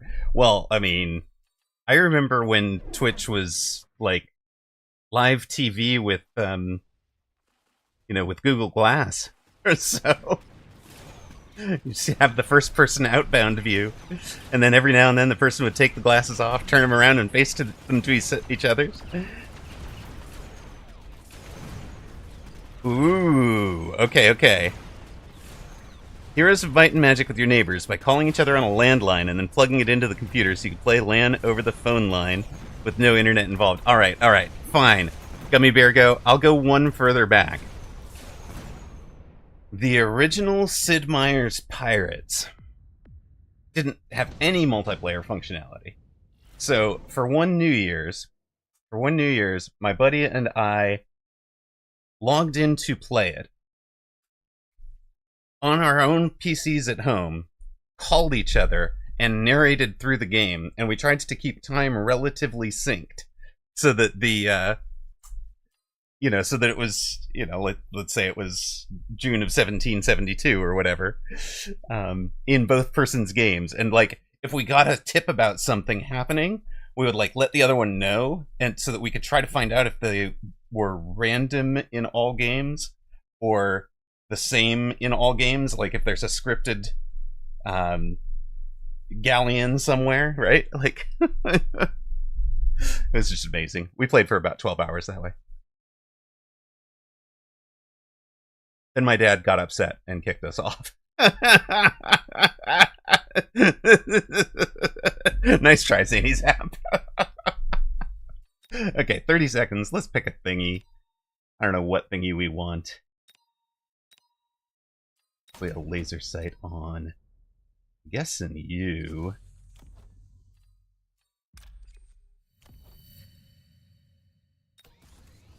Opponent went with voids.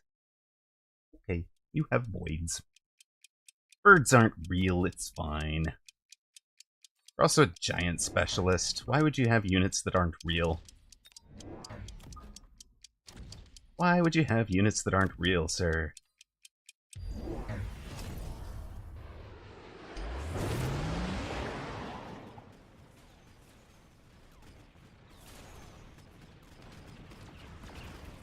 Yeah, Gummy Bear Go, you can tell it. One of us grew up to be a physicist and the other one grew up to be a game developer. And you could absolutely tell from the way that we played together. If you guys have ever played, Out of the Park Baseball or Pure Sim, any of those style of games, we actually made that ourselves out of the dudes. The guy had the baseball reference encyclopedia thing. With everybody's career stats, so we made, we just had a, it's in BASIC on something, I like you. Okay, let us, you know what?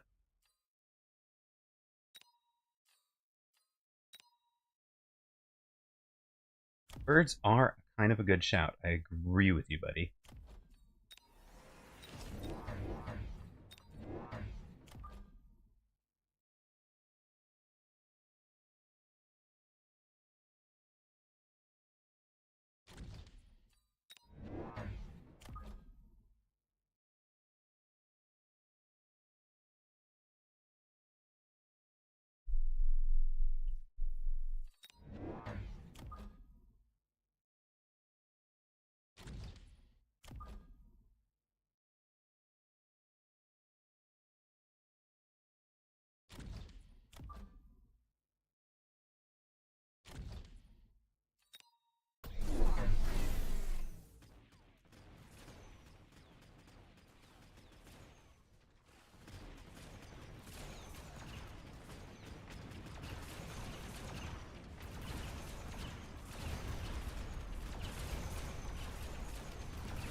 $2,300.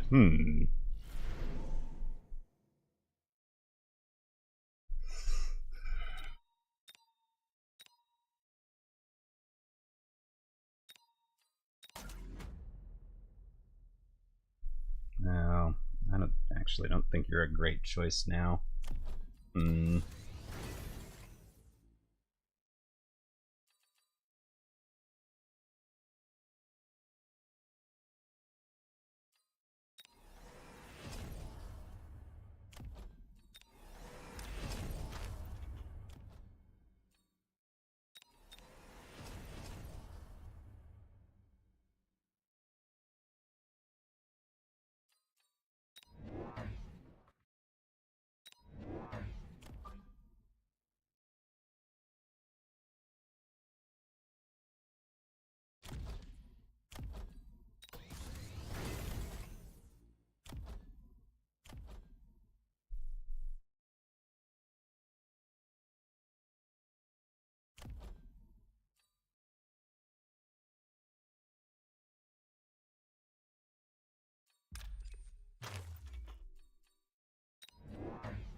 A 24-hour VOD channel. You keep having to watch Woot for your mecha.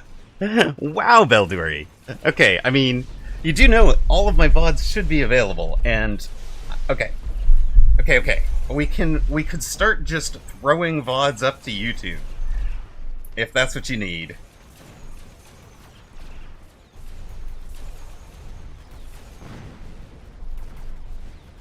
Maybe that's what I should do, instead of trying to take the time to edit them or anything. Just throw them up there so that you can get to them.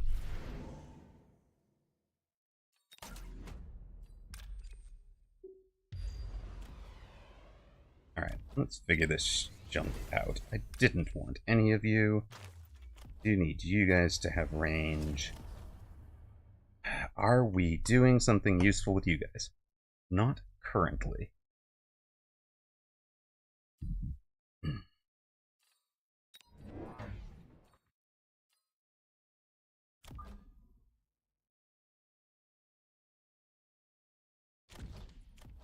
These are 12 meters a second now.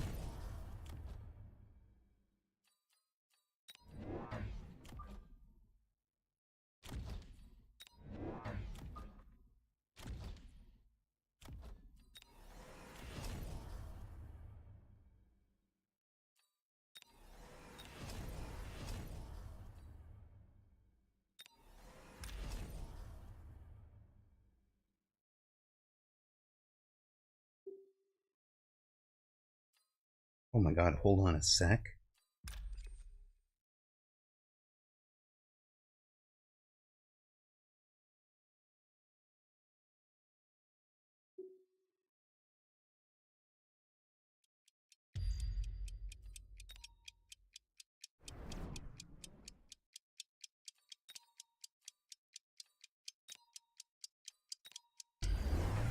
No! Buses.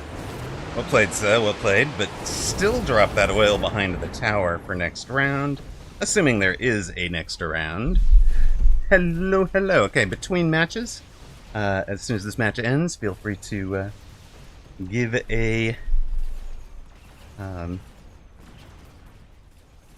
into the booth. Actually, might as well hop into the booth now. It looks like this match is well and truly over. Zahit has the dubs.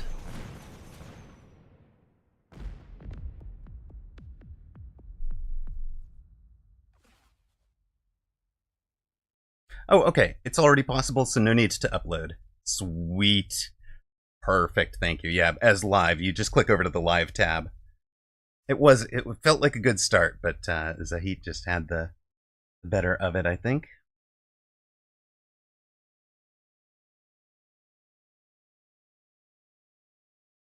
I'm still feeling like I'm not in form. Like there's... I don't know how to describe it. It's like a baseball player hitting, seeing the ball or whatever. Like, I know Alpha Titan knows what I mean, but it's when you are on in this game, it's like you're seeing 3 moves ahead. And when you're off in this game, it's like you're, just clicking buttons and don't know what they're going to do, At least 2 of the... At least 2 of those were losses along the way.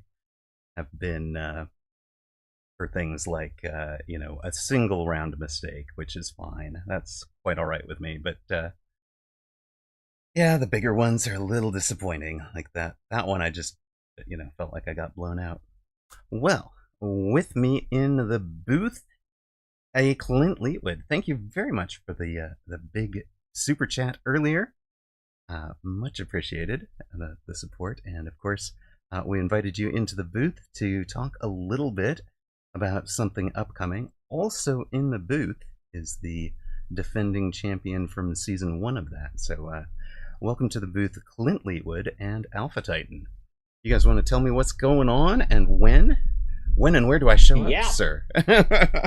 Yep, so next Friday, we are going to have a 16-player play-in tournament to settle our 8 to go through the same bracket that we sort of had set up last season. To give you an idea, one of the big feedback or pieces of feedback that we received was that we were not big fans of best of ones.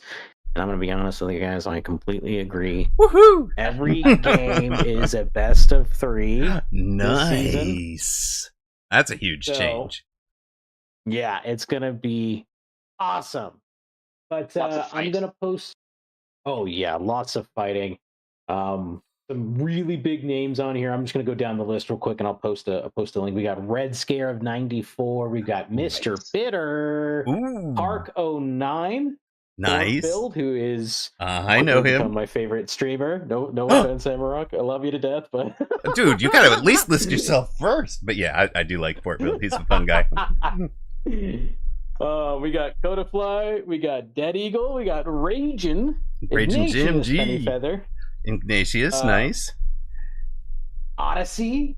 Odds 01, which is going to be a sibling duel, a little bit of a sibling rivalry, if you will. Odyssey and Odds are siblings? Oh, yeah. Oh, yeah. And there's already been some trash talk thrown around. I'm going to read something here because it got me good. Odyssey said to Odds, his brother, "You may have walked me to school when we were younger, but next week I'll be taking you to school." So... Oh, mic drop! I love to see it, man. Yeah, I'm getting hyped up already just thinking about it. That is we got amazing. Coldfire and Doxson, who is subbing in last minute. Big shout outs to Doxson. Huge thank yous. We've got Roxas and Die and SW987 versus Blood, or as we all affectionately know him as Blood Ninja. Yep. So yeah, that's going to be starting next Friday. What we're going to be doing is the 16-player start is going to be single limb. That will settle our 8. And then from that 8 onward will be best of 3 double elim until we have our champion. I'll post the challenge bracket All right. and the day 1 schedule. On the day 1 schedule, I have some games already signed to some of our casting duos. Okay. Amarok and Alpha, you guys will be casting Red Scare and Mr. Bitter right off the bat. Ah, Oh, boy. sweet. Let's go. And after that, I'll have you guys covering Raging Jim Mhm. versus Ignatius Pennyfeather. So you guys will have the wonderful, streamer duel there. Well, that That'll is be a quite set. exciting. That is a set of matches. Love it. And those are best of 1, not best of 3 play in, or is it a full best of 3 for each of them? So every match that we are doing, every set that we are doing will be a best of. Sweet. So we got up to 6 matches to cover there. Yes. Yeah, and then Brilliant. we'll have you guys covering one more game after that, and that will be, if I'm not mistaken, Roxas versus Die, who are beloved members of the community. Yeah, they're And returning from the first round as well, both of them. Mhm. Yeah, very exciting. And we should see a lot more of that as we start to develop our player list. We're going to start developing some narratives. We might not have some champions return, but we will have returning players that maybe struck it out in 3rd or 4th place and are looking for Grudge that match 1st or 2nd. comebacks. What Mhm. time does that broadcast start on Friday? Yes. So we will be kicking it off with Red Scarab 94 and Mr. Bitter at 6 p.m. 6 CDT 6 p.m. next Pacific, Friday. 9 p.m. Eastern, and that is, of course, unfortunately for you guys in Europe, something like 1, 2 in the morning for you guys. 1 or 2 in Yeah. the morning. Sorry about that. Yep. Yes, Tuzzle, you just heard Mecha Kayfabe. I love it. Don't break character, boys. All right, cool. This should be a lot of fun. Very That- looking forward to That it. sounds amazing. Who are the other broadcast teams for people that have other favorite matches and such? I see that you did post the bracket and the schedule. Love those. So let's get the bracket up on screen for viewers here. So the other casting duos that we have, right now we have 2 other teams alongside you guys. We have Whoop GG, my Beam brother, and my good friend Bellicose Drake, both on the mic sticks together. That will be a lot of fun. I honestly can't wait to listen to their cast. I do. That does sound like a lot of fun. I know Whooped has been a little bit on the fence about taking up the mic. He likes to have, the video and the editing process, but I love talking to him live on the games. Love casting or streaming with him. So I think he's gonna take to it He's well suited. perfectly. Well, didn't exactly. didn't he cast the first one on the side as well? Like he was kind of co-casting it, I thought. Yeah, I think he was recording videos on the recording, side and then recording, uploading but it to not his YouTube live. video. Yeah, okay. Yeah, That makes which, some by the sense. way, if you guys are looking for archived content of season 1, Whoop GG, I think has probably some of the better He made a videos, video or on maybe almost all the of them. best videos. Yeah. Yeah. He does some great YouTube content. Um, And of course, you guys can find those on my YouTube as well. Just the live broadcast, the way that it was. There's no filter on it. No post processing. And the last casting duo we have will be myself and a returning favorite of mine, Stony. Yeah, you get to work with we'll Stony. Be making a little bit of a reprisal. Yeah, it'll be a Nice. good time. Love that. You Yeah. guys have a good rapport. I like it. I completely agree. It's always a pleasure to sit down and talk with Stony, and it's been a minute, so it'll be good to catch up. Well, and just for those of you that don't know, Stony's done a lot for the community, working behind the scenes. He is, I believe, completely fluent in Mandarin, and so has just a really good rapport with Bear Like off the screen as well as on screen. Does those Also engine runs room? the engine room. Yeah, that was what I was going to say. Runs the Mhm. engine room chats, which you can find on his YouTube. And they're both also pretty common posters in the Reddit. And if you guys don't know, Yes. there is a good Mechabellum Reddit forum. It's, like that. People are posting pretty regular content too. You'll get great, insightful stuff from very high-level posters every now and then, in answer to questions from every MMR bracket. So, very cool. So again, that is 6 p.m. Pacific, 9 p.m. Eastern, 2 or 3 in the morning for folks in Europe. Next week, 1 week from today. I'm looking forward to it. Anything you want to add, Clint? And oh, by the way, who is running things behind the scenes? Who do you want to give some thank you shout outs to? Yeah, I'm going to give some huge shout outs to, of course, Alpha Titan for helping out as well. Uncle Lazy, Whoop GG, Free for All. Stony has volunteered to help out, like you were saying. I want to hit on that too. I mean, the guy's moved mountains for the community. There's a 100%. lot that we wouldn't have without Stony, and that is the facts. So yeah, huge shout outs to him too for helping out and stepping in to join me in the casting booth. Yeah. But and then huge shout outs to you, Amarok. You covered last season, and you were jumping at the bit to hop on this one. And I love the enthusiasm. I love the excitement, man. It makes me feel good. I mean, brother, I do want to be the voice of Mechabellum. I want to be the one that gets, the one that is covering anything that's important. And it kills me that Meg 1 is at 6 in the morning for me, so it's just, I am non-functional. I cannot analyze a game at that time. So I totally understand. It'll be a lot of fun that's to gonna be be it, I casting think, that for with you me. too. Oh, sorry, go ahead. I was saying I'm really looking forward to getting to cast this one. I know that I played in the last one, and so it'll be fun to be on the casting booth side this time around with Amarok. yeah, it is. It's going to be really neat to be able to introduce you as the defending champion, or and then in subsequent seasons, the former champion. Commenting on what it feels like, because you know what it feels like to be sitting on the edge of elimination, or Yes, I do. I need the focus to turn And it then around. get claw it back. And to know what it feels like when it's going horribly, to know how because there is a whole mental aspect to Exactly. to the to tournament play, Game especially best of 3 tournament play, that is different from just queuing into somebody on ladder. I was just going to say, even different, obviously, than the weekend tournaments. There's a point where, because a round is a best of 3, how can you handle being down 1? How do you handle being in the winner's bracket versus the loser's bracket, and the safety blanket that either does or doesn't provide?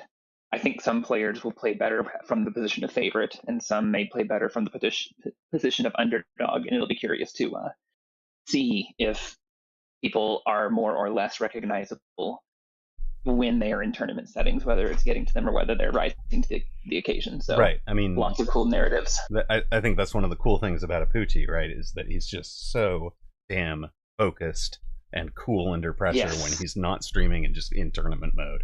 Like, just go clean up. And Flower Fairy very much the same way, right? Like, you'll see him do whatever on ladder, but shows up for tournament and he is all business.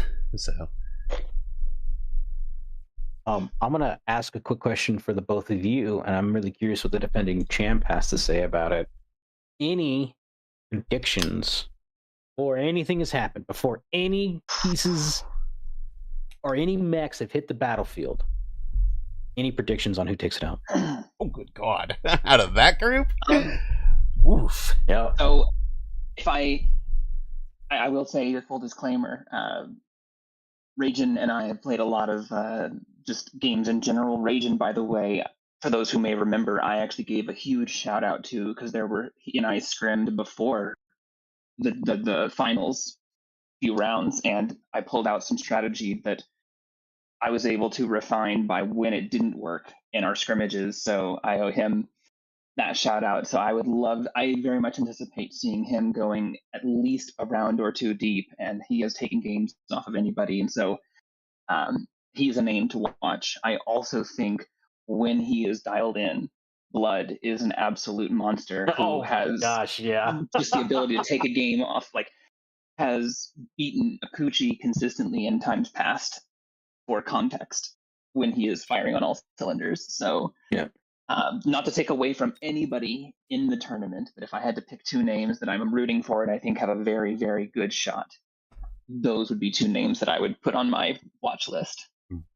I'm going to agree with both of those shout-outs. But for me, I think Red Scare and Odyssey are super solid. Red Scare's got lots of tournament experience at this point. I would be, if this were, if that were just a straight elimination bracket, I would probably see. I think I'd take a final four of Red Scare, Ragin, Odyssey, and Roxas, honestly. And that is probably three of the top five, or four of the top five. I do think Red Scare is the name to beat if you want to pick a out and out. Goes all the way. Like, he is the number one seed until anything happens to him. You know. Yeah. And I would not bet against him in anything. That said, I was not the number one seed in the first tournament. True that. Yeah, Whoops says my dark horses are Roxas and Park. I feel like the thing I saw in Roxas in the first tournament that I would want to see change is the fact that he kind of let himself get pushed off of certain approaches by the end. It seemed like he kind of had his confidence dip a bit. Not sure if I'm describing that well, but just felt like I think you could see the decision-making changing as the tournament progressed, and not for the better. So that's something that I needed to see him improve. I think turning nerves may have gotten to him a little bit, and sometimes getting a series of bad packs can tilt you, and I don't know if that was or wasn't the issue, but that can happen to anybody. I do think that going in it for the second time is going to be to his benefit. Yeah, absolutely. I think that he will be stronger around in the second iteration of the tournament. Right. And so I definitely agree that I think that he has a lot of opportunity to prove himself and push through to just some really great matches. Yeah, that's what I'm saying. Is like there was something there. He did say there had been there was a family issue that happened at that time for him. Right. That was definitely, I think, in his mind, in his heart, and also affecting him. So it'll be nice to see him at full strength and just see if that was an individual thing from that circumstance, or if that's just a general thing that we need to address. Work on or figure out, right? Yep. I wanted to say I've been watching Roxas play a decent amount recently, and he's been developing some scary stuff. I feel like he's been taking some pages out of Cheese's book recently. I don't know if you've been seeing how Cheese Mechabellum's been playing the game recently, but it's kind of exciting. It's kind of goofy. Now let me comment on that. I had a whole bunch of games against Cheese and Whooped last night. I just jumped on to try and knock some of the rust off, if you will. Sure. After a 3 days of so tried to knock some of the rust off, and came back to that with I wanted to come back to it off stream, and had a ton of fun, but did feel like I had Cheese covered. So yeah, like there wasn't anything.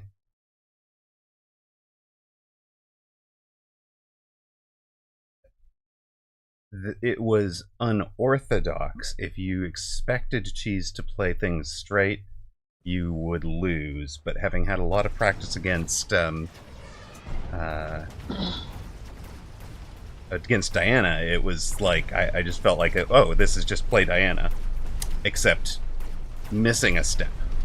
Like, in a way that, like, maybe that's like Diana scares me in a way that few Oh, yeah. other Mechabellum players do. I get the same feeling playing against Roxas that I do playing against Diana, which is like, if Mhm. I slip up and if I don't have an airtight defense, they're gonna roll Exactly. me over, and I'm eating 4,000 damage in a round. Exactly right. Exactly right. And I don't feel like Yeah. she's quite hit that. But I will say Diana has been. I think she cracked like 2K again recently. I She's been know. up there, man. She's just shredded. She was like, "Oh yeah, I'll come back to 1v1 for a little bit and dip my toe in it." Like, I gotta get her back There's in the something tournament, good to man. Diana. I that's very true. That's very true. But yeah, I saw her at 2K and I was like flabbergasted. She looked well into 2K too, as well, like almost like 2.1. So yeah, I would love to have her back. That would be awesome. Yeah. I did want to throw in my contention for my favorite here. Yes, sure. I think it's gonna be Fort Build, man. I think when Fort Build's on, he is this deep methodical thinker, and he will use the entire clock to consider every avenue of attack or cheese or whatever.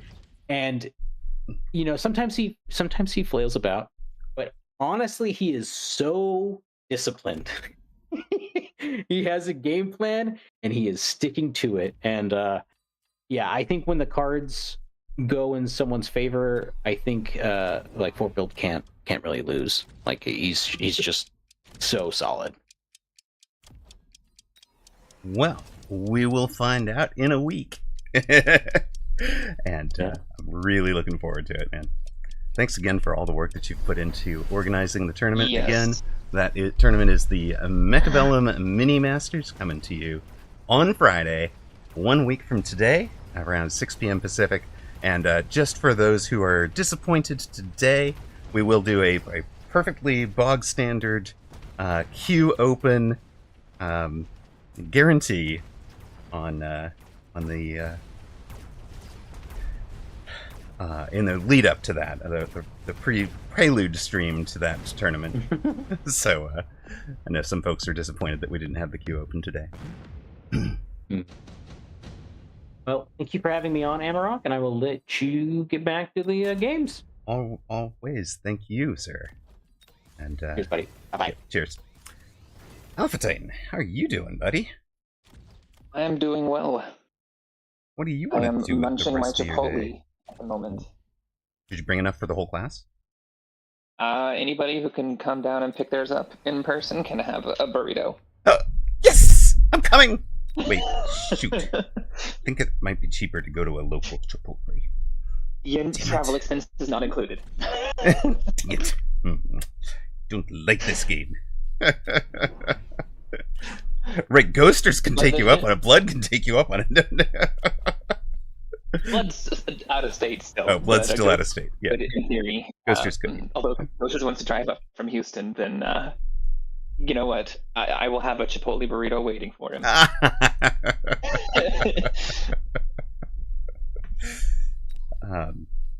Well, I was going to say, one of the things that was on the poll that got voted down was going and doing some 2v2 laddering. But is that something that you're up to sometime soon? What's because I would I'd like be down to do some 2v2 laddering if you would like to do some 2v2 laddering. I would like to do some 2v2 laddering at some point. It doesn't have to be Okay. right away, and I'd want to be obviously respectful of your time and not be throwing you into like, do this with me on stream. This is more a just because I have you here in a live chat. I was like, I wanted to express a provisional interest to do that at some time in the very near future. Could be Right. Doesn't even have to be today. Let me finish up my food for now. Let me check back in with you by like here in the next 30 to 45-ish minutes, and I think I would be game. All right, cool. Doc And says- honestly, go ahead. food may be faster than that even. Yeah, So no. I mean, but seriously, take your time, do whatever you need to do to be like, set and just down to chill and whatever, and right. we can play it by ear Fair thereafter enough. even. Oh, so nice to hear your voice again. I'm I'm glad was that you're feeling better. wrecked. I did just like, oh. I was wondering where you were, but I'm glad that you're more recovered. Thank you. Yeah, it was. Ay. Don't recommend this whole getting old junk to you young folks. Wrecked. It's true. It's true. That should be my new racer name. I think you'd be well served using one of your deploys for a saber tooth to anchor that spider, so it doesn't just kill both of your arclights for free. The blue crawlers got in. Got it. That is a good idea. Hey, you. Pay attention to me, buddy. Right. Now there may be birds there as well, so you may want to leave potential room for a chaff on positioning for future. I get an Like scooting it maybe the hair off the line. It depends if there's a bird there or not. There may not be, but right. Leaving room for chaff I think would be wise. Yep. And you've got some cash left. You want? Yeah, I had the temps in my Mm-hmm. I had the temps. I had to Control Z for a ways, and then that is one of the things. Oh God, I wonder if that was.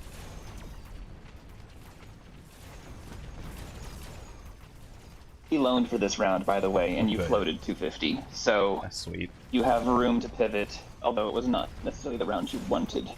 Although it looks like you're going to get tower before he does with that saber tooth. Yeah, we got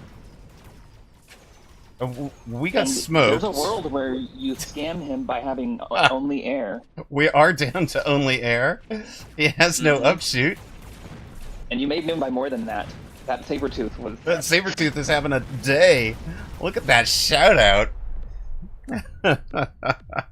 I knew that you were also talking with Clint, so you may not have had like 100% focus on this particular match, and so I was just throwing it out there. I appreciate the coaching always. Anything that helps, although as long as it's as long, and that was he had chaff in front of it too. But you have arc lights, and he didn't have DPS. He didn't Right. tech the mech rage on the spiders this round. You've got a bunch of money. Let us give him new problem.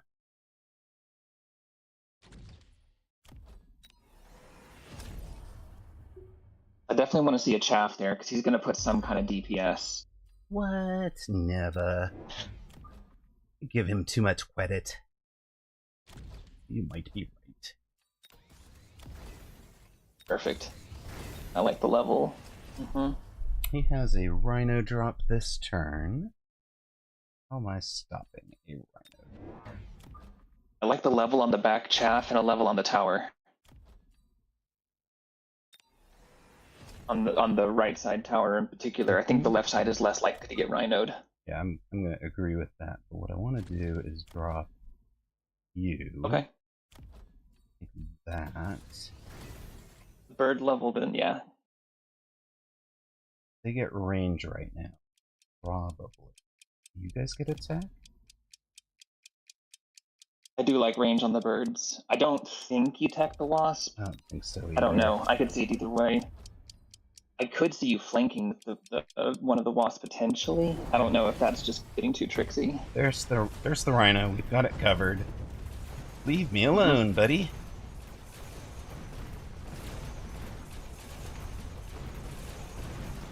Wasps get straight through to the tower.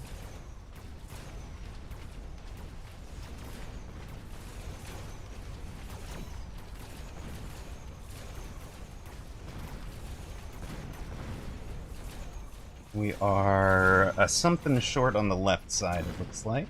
This tarantula, I think, was the biggest I problem think your there. chaff clear is getting locked too soon, just like Yeah. on the other side, you don't have a tank in front of it. Yep.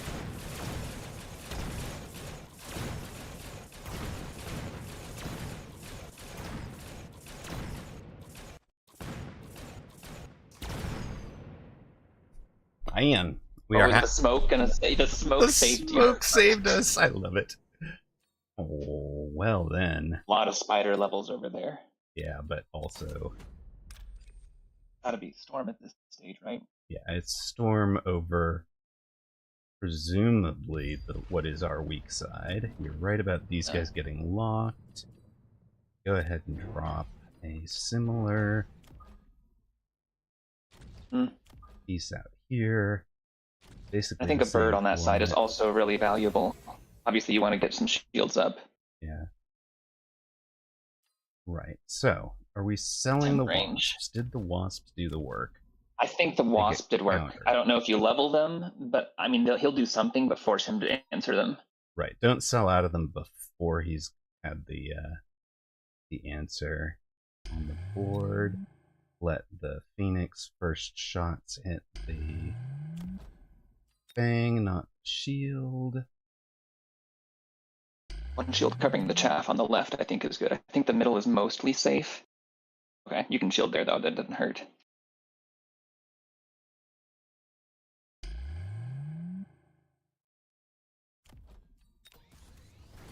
Temp range, although it is ahead, but probably still worth. I'd mass a bird for the left side. Yeah, kind of like I that can- as well. 10 seconds, 8, 2, 1.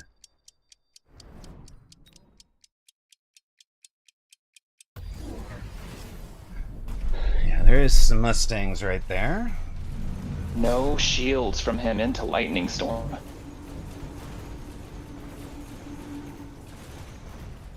Yeah, hopefully we can make that hurt a little bit. That's going to hurt a lot. He's out of marksman. He's out of birds. He's out of towers. Yeah, you may just win this game. He's almost out of hit points. Yes, not quite. Oh. Okay, it's going to be close. Like that. This is 2k damage plus. Yep, 2.1. Which no shields on Storm was ballsy. Another drop. What do we want? Can we hide for a sec? I still feel like he's completely lacking. He has literally like one Mustang. I honestly feel like Raiden with just ranged honestly does good work here. It pops, like you clear his chaff fairly efficiently. I'm actually Like you add. I'm just gonna do the Okay.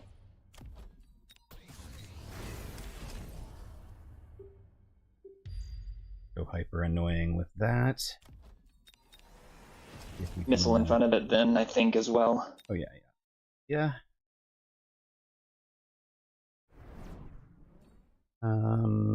Leaves us with 450, assuming a loan. I like crawlers. I do, yeah, we want a loan. We want to end it. He's at 750. This should be, you're shooting for knockout here. Yeah, no. I think the bird level is really valuable on the left, and I think the arc light level on the far left is also valuable in the flank. Flank one, yeah. I think we want to, I think and then we want to chaff.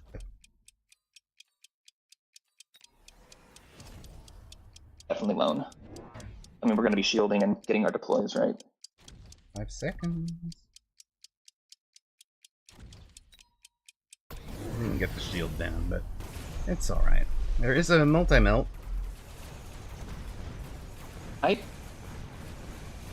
Into the ranged birds, that's honestly not that impressive. No, And it is already dead. it's dead.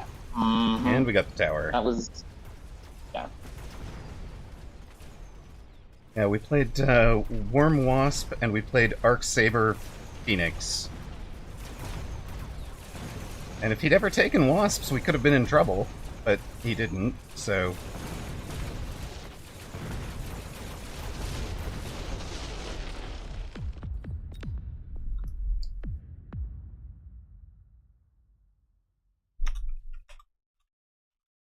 And yeah, I'm not gonna say that. We'll just Nice cleanup. thank you. Yeah, we just finish out. Thank you for the shout out coaching. Much appreciated. Welcome. We actually came out pretty aggressive but symmetrical. He was aggressive and asymmetrical. Turn that into a 3650 to negative 1380. That's Welcome to solid. chat. / Good game. Oh, hey. Welcome in, man. If that's you.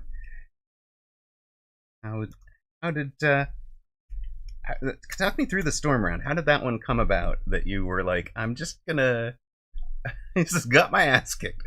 Well, I mean, to be fair, I have Alpha Titan Hello. in the booth.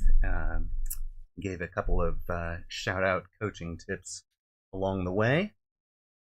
He is my 2v2 partner and does help out with things like that every now and then. So the round that we took, the round that I took, Our right side, your left side. yeah, Saber. your left side. Oh, the round before the storm you borrowed. And then you're down 300. You can't afford yeah, you did call that out at the time. The round that he smoked. The round, the smoke round.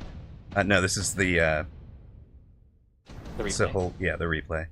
So let's take a look at that. So that's the round that's this round, right? Okay, so this is actually the round Alpha Titan. If you just watch the way that my side played for a moment. You've taken the shields. I haven't, because I'm thinking round 5 with 3,600 apiece is not a round to loan. Right? No matter how, unless there's something I desperately need. Right? If it's going to cost me deploys to not do it. So I think effectively you could say that you loaned for the mech rage this round. Although the loan was for the 200 for the shields. No, because if you watched it, he did the loan much later than the shields. Oh no! But watch my side, right? Because I'm thinking, and I had whoa! It's not even in the replay. Oh, that's interesting. Undues don't show up in replay. Undues don't show up in replay. So I had originally bought. I'd originally bought 3 chaff. This is not going to show what I wanted to show. In essence, he was going to add 3 chaff and do text that round. Right. But I mentioned in particular that he needed a DPS and tank to lock your spider on the right side. He called out this spider as being a problem. I had literally bought 3 chaff and had them back here. I think it was probably Fang, Crawler to fill out my chaff board. And he called this out, and so I was like, okay, I'll add this. I literally had to Control Z a bunch of times, and that's what got me into having this on that bar. And then that one right unit, tower take. that one unit avoids the smoke, takes this guy out, drives down and takes the tower, lets this Arclight take out this crawler, which let that Arclight level, which let it take out this crawler in later parts of the game, and that whole right side changes because of this one saber. On that round, I think he even levels. Mirrored on the left side, and then the haste side saber, the haste module saber gets out of the smoke quickly enough. Undues are showing now in the replays. Yeah, no, it was a good game, but that one piece is Alpha Titan more than me, and then. You think about this a lot more than I usually do. I mean, Alpha Titan, for reference, is up at the 2100 MMR level.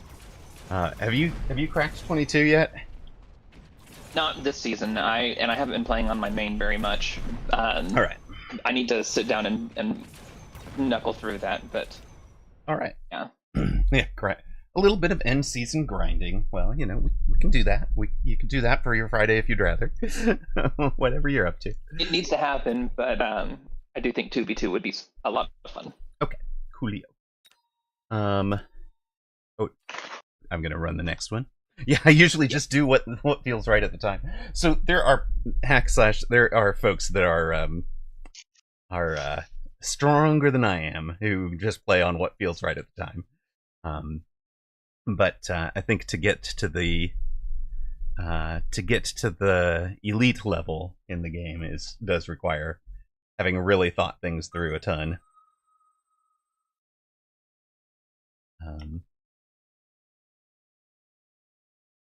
Let's see some 1v1. There we go. We're doing another 1v1. Joker, yeah, Joker's having a bad time of it recently. Okay, theoretically, we are trying to figure out how to use the updated Void Eye. I might change text after this one. I don't think this text loadout is working. I was actually going to say that'd be something to chat before we do twos, because I'm running a slightly different tech bar. Yeah.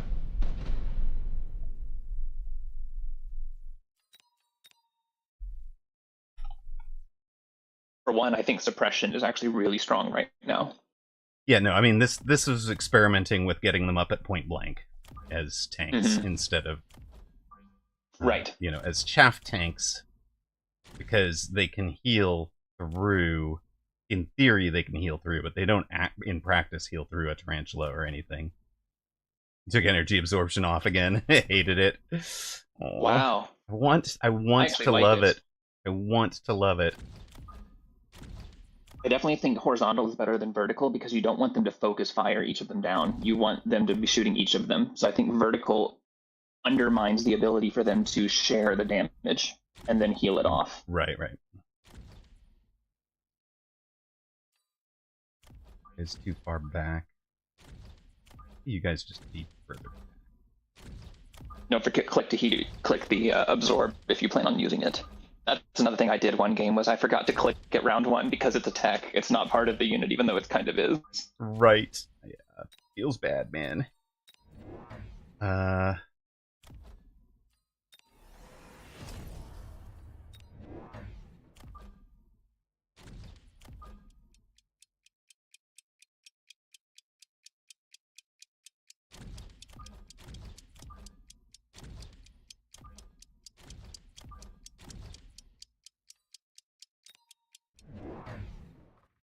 Alright. Let's see how this goes. This guy might be having a bad day. I'm just gonna say. He might not enjoy that positioning this round. Amarok, what have you done to me? A little lonely. Little out, but he bought some time for that tower. Unfortunately, that might be terrible news, but that'll get... Okay, you take the tower, while these guys take this one. Oh, do the Void Eyes? No. Yes, get the thing down. Yeah! During the tower buff, they take it down. There we go. Void Eyes take care of the crawlers. The Mustangs take care of everything else.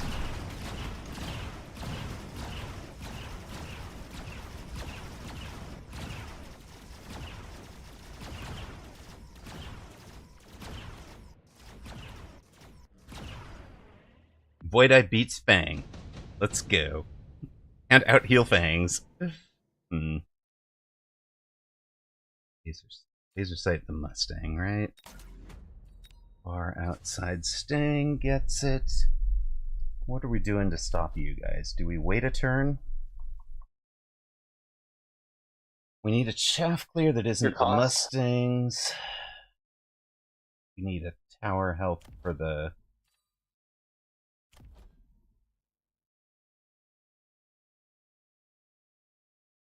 A lot of lines. One line is for the tower, get an arc light, put it behind the tower on the left, and then beacon your Mustangs back a little. That way, they have the arc light and the Mustangs on the left tank behind the level 2 tower. Interesting. There's a lot of different lines here. That's just the first thing that pops out to my mind. I don't actually have correct answers here. This is not a unit pack that I would naturally be inclined to. So I'm right now I'm not entirely certain how my lines would go. Yeah, I'm having a making it up as I go along moment, which is honestly it's the most fun of the game, right? Is that you get yourself into these situations that are not familiar to you.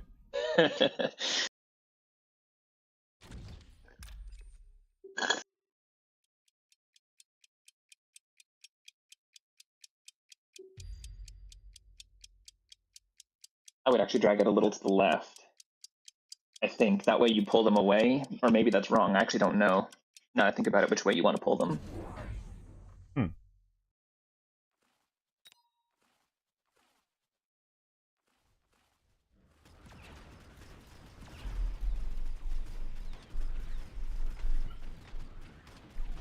this thing gonna be level 2?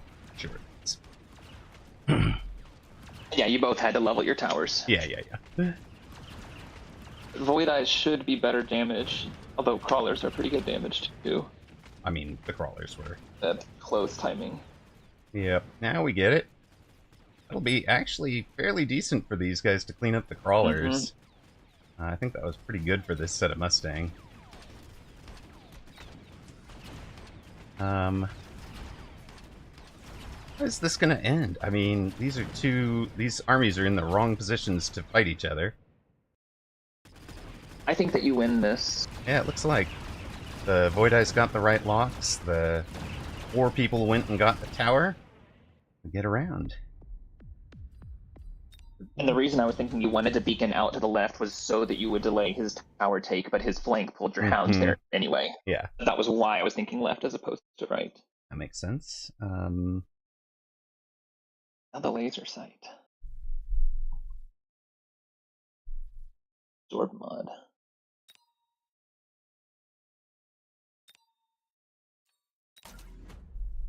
What? We definitely want our Void Eye levels. Yes, absolutely. They have done some work.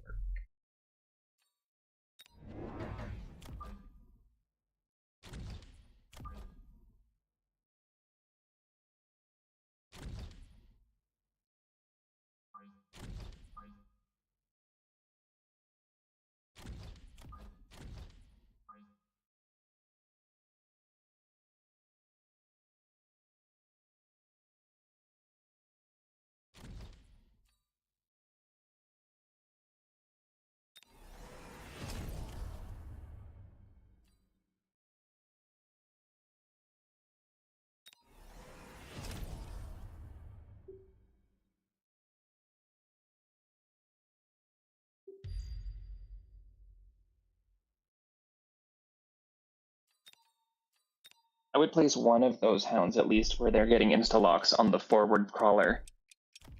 The forward of the flank crawler. Or closer to it. I wanted some of them splitting, but okay. Because Right now they don't even want... I'm basically assuming that they are going to be ranged in a moment. Right. So they're in insta-lock range if they have range, not but they don't have that yet. Have a different tech. All well and good. Alright. This thing is level 3, isn't it? You jerk. Alright, that's fine. Well played, Joker. I mean, that may or may not actually even work out for him. Yes. It did not work out yet. I know that hounds... Also, you might be well served to get another level on your tower as well, frankly. Right. My thinking is I want to throw down real units in front of it. Now that we've thrown down... Now we've got some Mustang levels. We've got some chaff clear. What is our big tanky unit going to be?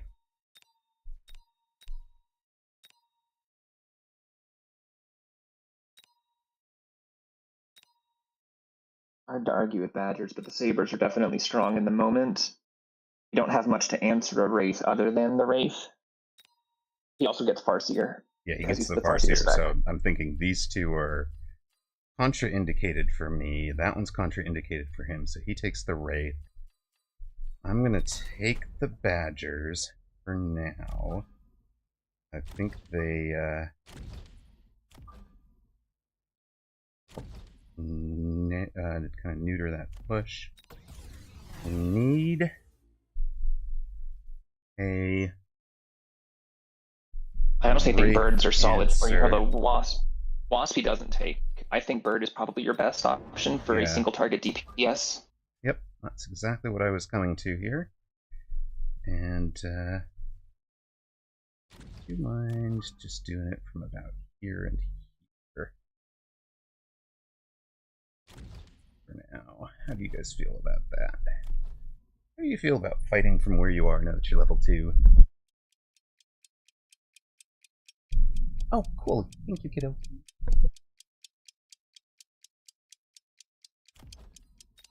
I think you want to scoot the Badgers back a little bit. I think that you want him to walk forward some.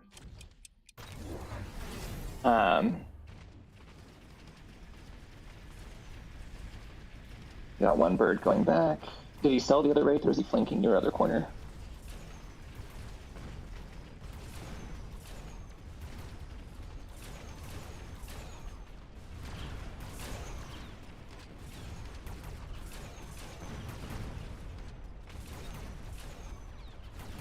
Nice.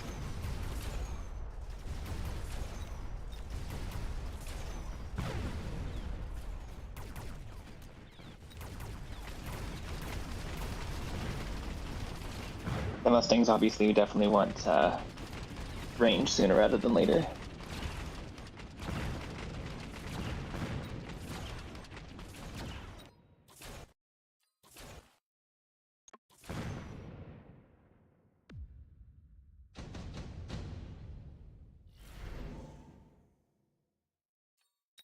Nice level.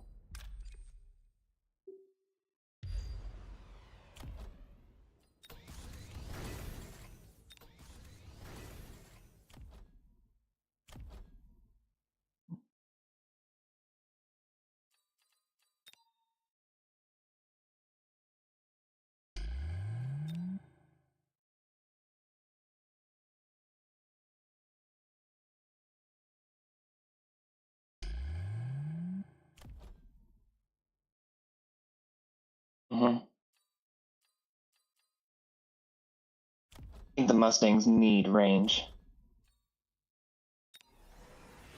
That way they can not get walked into on the spiders.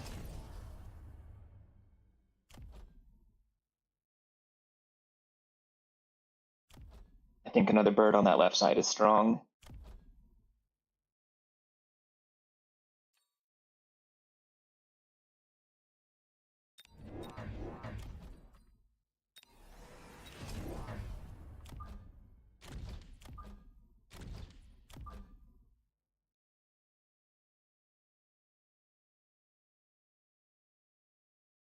Yeah.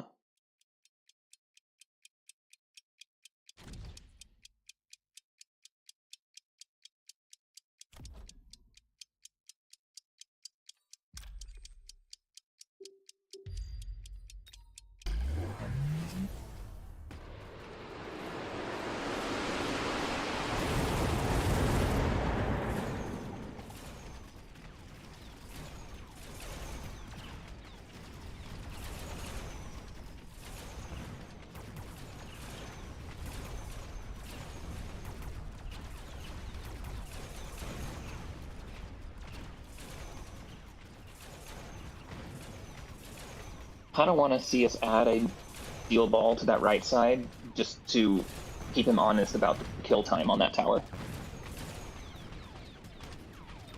If he's just going to try and play fort the tower, then adding a steel ball there is going to force him to engage.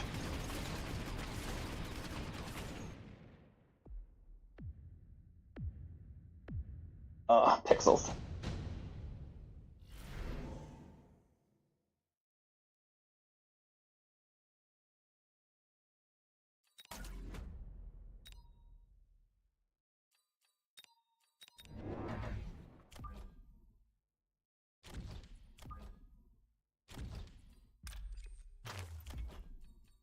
He ranged his birds.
Also worth keeping in mind, with access to Fire Badger, you do have the ability to play oil, and for a $200 cost, you could set him on fire at some point.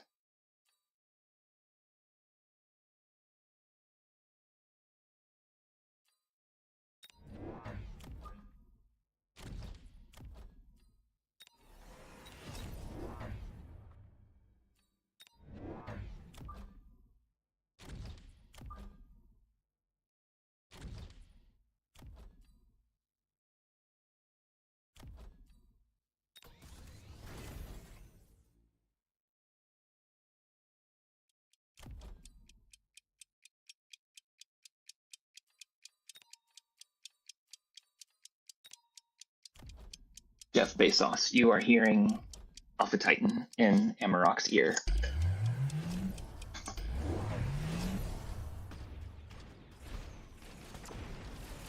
Hello, Amarok. I don't know if you've lost your sound. I haven't heard you for the last few rounds. I don't know if you're still communicating with chat Dear or myself. goodness. I see. I was muted because Kiddo had said something and I had muted to respond and had not been. It was I was quiet. chatting Have to I you. upset? I was wondering if you were upset with me because I wasn't hearing you say anything. No. So last round I said we were at 4,500 hit points. We could afford to tank 2,000 hit points. This round I was asking you directly and you weren't responding. I was like, what the hell? Which one I needed between Barrier and Hound Range? The clear answer was Hound Range because Barrier died. Yeah, I actually wasn't a huge fan of the fort pivot altogether for the most part. But that happens. We had some breakdown in communication there, unfortunately. Yes, quite literally. It muted you. Or I had muted myself.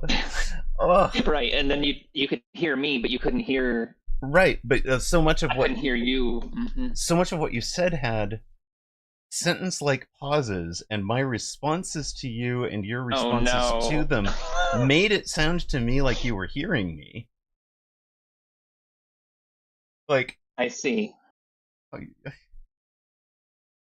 Really, you needed range on the forts, by the way. That was a huge part of what you were lacking. They were walking forward. We had a lack of chaff. Yes, I knew we had a big lack of chaff. That's why we bought 2 more on that last round. So I think this is a case of I lost this game on chaff. In part because I took an opening Void Eye pack and then had to buy into my chaff clear. Because I started out without any chaff clear. So I feel like it just a Void Eye turned... start with no chaff or chaff clear, to me, is very hard. Right, I'm going to agree with that one. Tab target 6 months, sir. Wowee. Much appreciated. I also think that a steel ball to take that right side tower more quickly would have been huge value, since it was just a level and forget. If I'd unlocked that on round 5 when I had a free unlock, I would have done it. Mm-hmm. But I needed the... Right. So... Yep, it was in the list of things to do. It never got done. We had other things to do with money every round.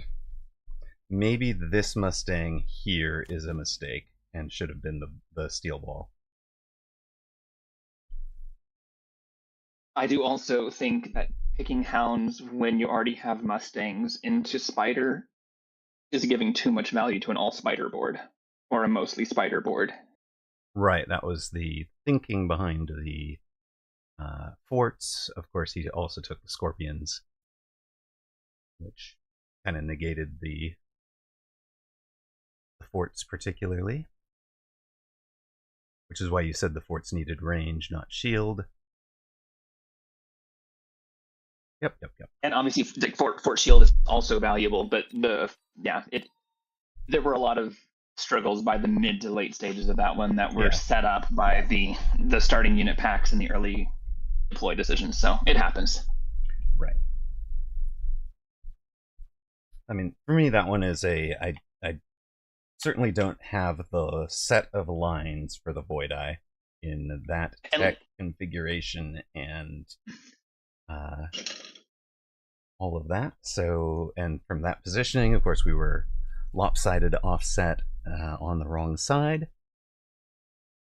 Let's take a look at the Void Eye for a sec. Yeah, we'll go unit mod the Void Eye for a moment. I'm just going to strip off everything we have because I'm not married to this. This almost belonged under the experimental category.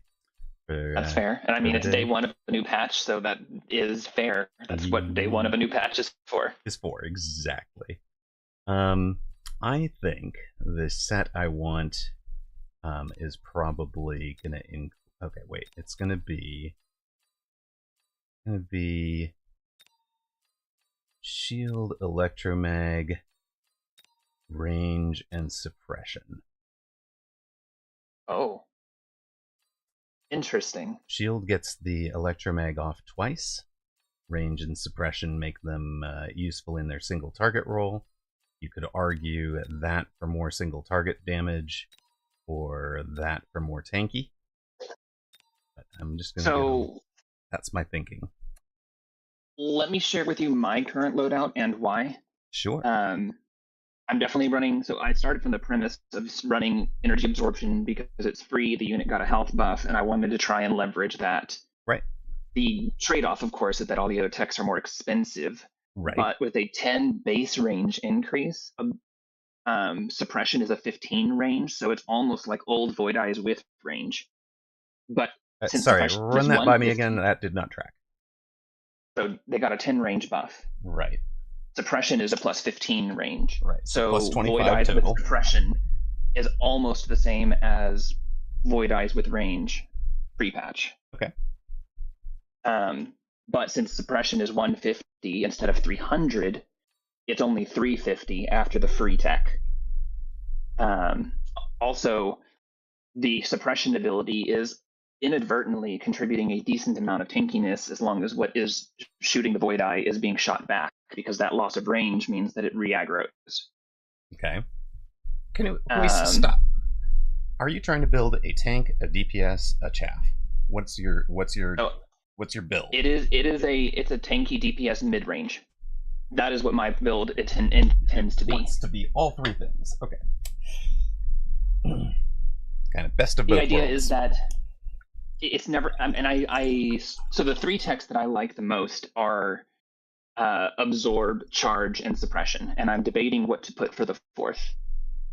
And what that basically does is a Void Eye that shoots a tanky target will heal to full every shot and do very respectable damage, while having enough range to sit behind anything that is true frontline, but in front of anything that is true backline. And then either range as the final tech to let them be a true kind of tanky end game DPS. But honestly, I have found that they bully chaff clear very effectively with a combination of suppression and charge with the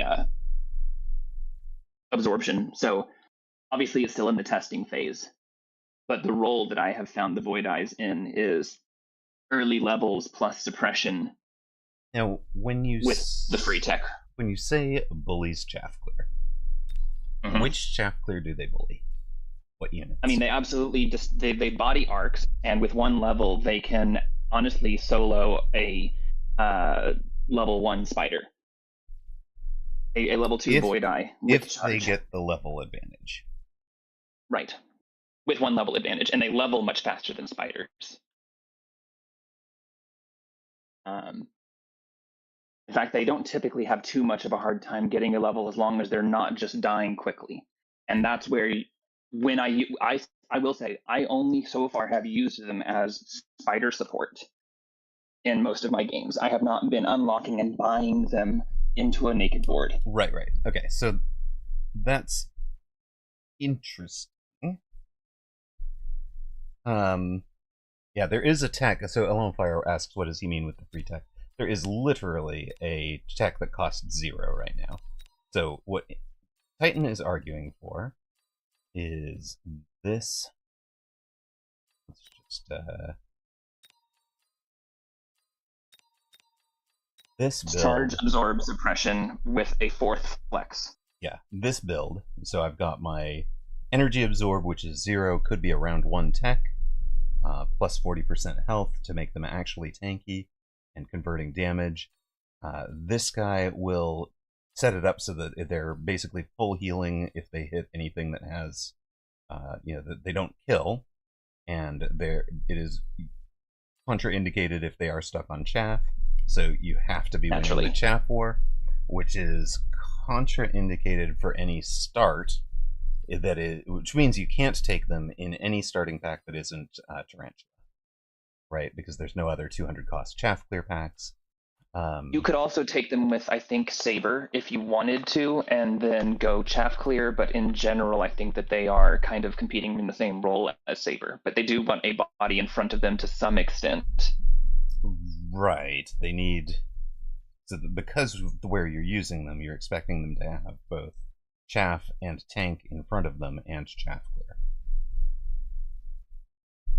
And they kind of are, the way I see them is you protect them in the early game, and then you won't range them usually, and so once they get some levels, can then do some serious protecting for your ranged chaff clear when they then get ahead of them in the mid game. Right. Well, we can try it. I'll throw electromagnetic armor on because I like being able to have a drop EMP. That's fair. Mid to late game. And I'm currently running range because technically range and suppression combined put them out of Scorpion range. Mm-hmm. And at 155 range, when everything combined, that is with tower range 170. And honestly, at that point, with charge shot, with enough of them, they can be just really nasty ground DPS. And so I'm not sure how I want to use them long term in their full capacity, but that fourth tech slot is a bit of an unknown. Yeah, that is a lot closer to what I had been running pre-patch. Actually, ironically, I had gone to that heavy tank version late, maybe that was part of the Monday hemorrhage. So it's very close to what I was running before the. Gotcha. Four things. Do you want to run some 2v2s? I am on board. Is it time? All right. So, we'll finish out the day having fallen to like 1740. That's fine. Whatevs.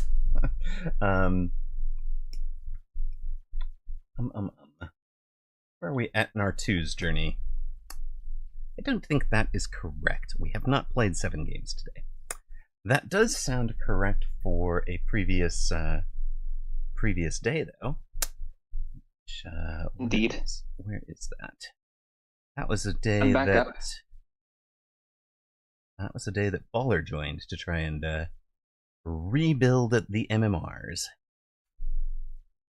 Speaking of, Baller and I knocked out a couple of 2v2 games earlier. And, can't forget the burrito talk. Pooch won't mind another walk. Oh, there was a comment out of there because we were having good conversation here. I didn't jump into it, but they're the best Mexican food I've ever had has happened twice, and involved my. One of them was on a.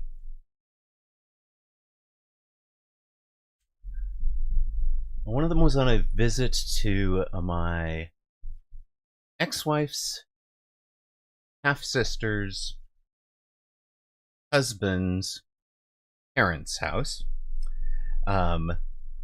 which is, just getting native,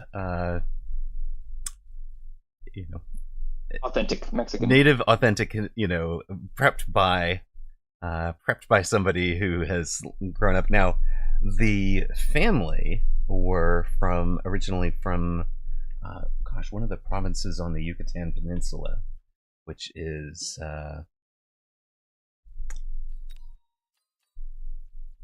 where is that, what is the province south of Yucatan? Quintana Roo? I don't know. I don't know my Mexican geography well enough to tell you them by province. Yeah, it's Quintana Roo, which is the southern Yucatan Peninsula, essentially. And it turns out, it is the food there. Clearly, this is about as far from the United States as you can get, unless you take a plane from, say, Atlanta or Houston, maybe. Unless you're, doing as the crow flies measurement.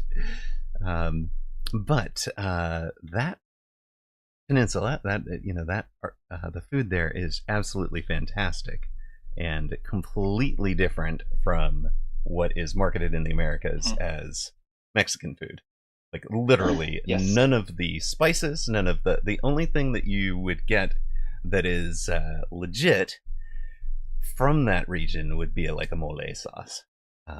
It's really funny, actually, because in Texas, you have Mexican food, then you have authentic Mexican food, and you Right. have Tex-Mex, and those are three distinct genres of Three food. completely different things, yes. Like, literally, Mexican and authentic Mexican are not the same. Right, Dang it, nope. Baller, really? All right, you get to face Baller, I get to face Monet. So, I knew Baller was going to try and snipe us. I just knew it. it is mildly fine. predictable, yes. But Baller and Thonix, and to be fair, they voted against playing on ladder today, so they wanted to do in-house 2v2 stuff. If we're gonna be on ladder, Standard twos. and he strongly prefers Nightcrawler to Baller now. So I see. Okay. and he's That's an official rebrand then. It's an official. What he wants to do is a long-term rebrand, and he wants to give up some of the Volatility? some of the volatility and trolliness that was associated with the Baller. Okay. The Baller I name. completely I respect that and support that. He's 100%. legit. I think there's a legit maturity behind that, and I actually want to have a brand for Mechabellum, and I want to be. I never said I might play more trolling. Wait, so is it playing more trolling but doing less less toxicity, or what's the gist of the rebrand here? Because you're ditching the name. The Baller name had some toxicity to it. It had some titles to it. So Nightcrawler, okay, that'll take some getting used to, because he's used so many names and it's always been Baller that yeah, me too. I will do my best to refer to the artist formerly known as. Yes. The artist formerly known as the artist formerly known by Nightcrawler. Right. Wait. Nightcrawler, the alias of the artist formerly known as Baller, now Nightcrawler.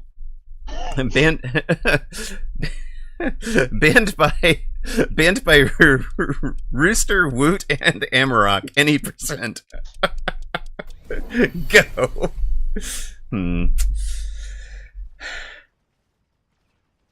Speedrun, no cheats. Oh, and Steel Sane, yes. Yeah, God, like, how do you... Wait, like, there are certain people that getting banned from is easy. Some people that it's getting banned from them is hard. Skay, maybe, too, right? It's like you've got to go...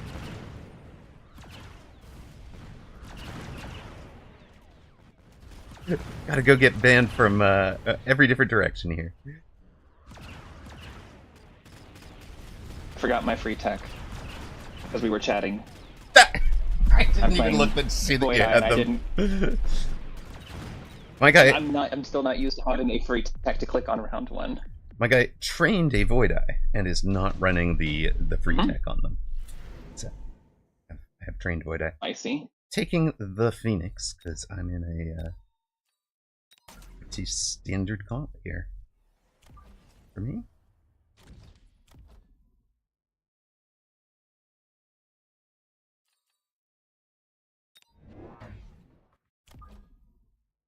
It is weird how you never see them in the same place, Thonix. I'm going to agree with that.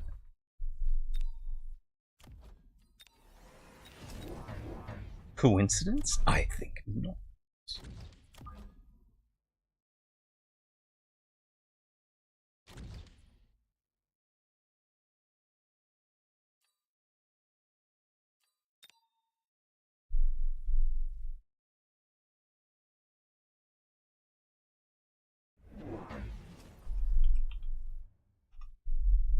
On mute for a moment. Okay.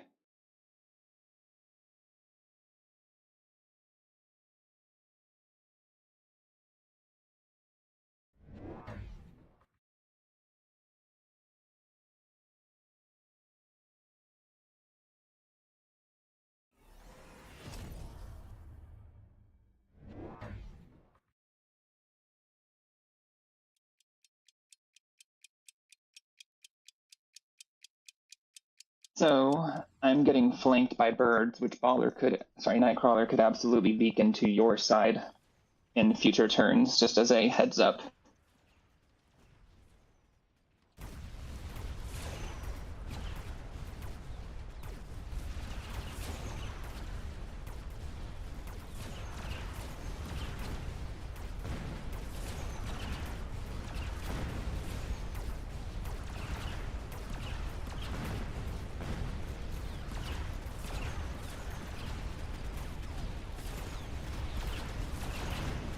Come on, get the tower, but before the birds. Thank you. And then I can turn. Oh my gosh, I was weakened enough. The birds got me under debuff. That's so unfortunate.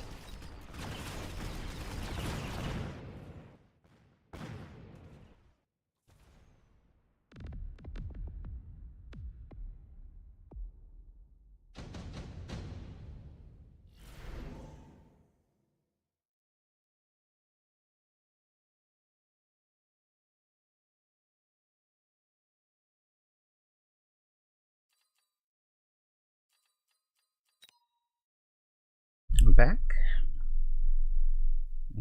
Missile Okay. strike Baller value. has a bird on the flank that could be going either direction. Got it. Missile strike is obviously value against both boards because of the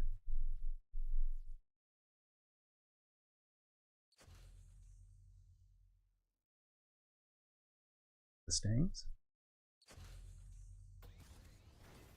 I went with the heavy armor, but that is true.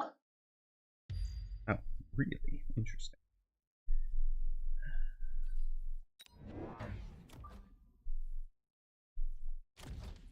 This surprised me.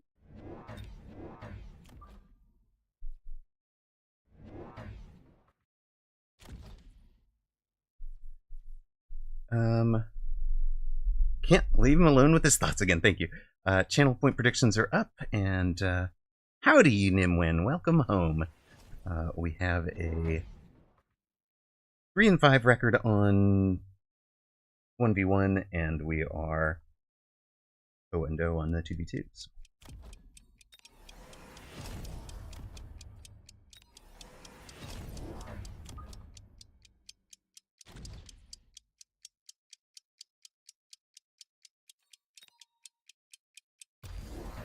I almost put a missile here. Oh, by the way, I needed to know about that middle flank intention. My missile missed half that pack of Mustangs due to it. Due to the change in pull. What middle flank? Your middle flank? You played a middle flank?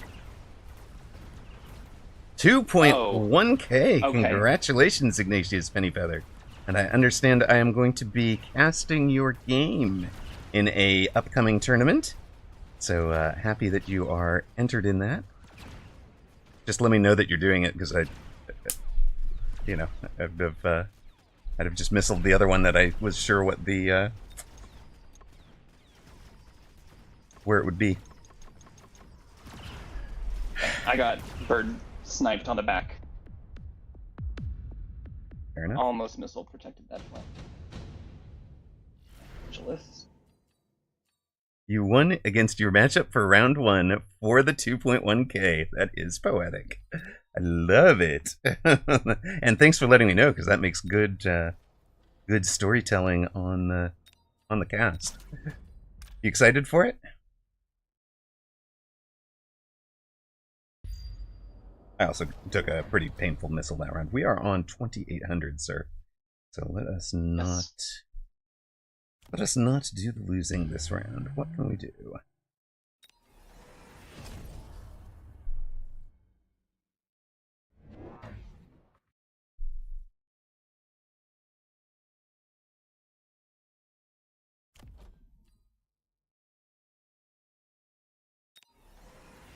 Oof. Game's at 3 a.m. for you? Yeesh. That's a little brutal. It's more than a little brutal.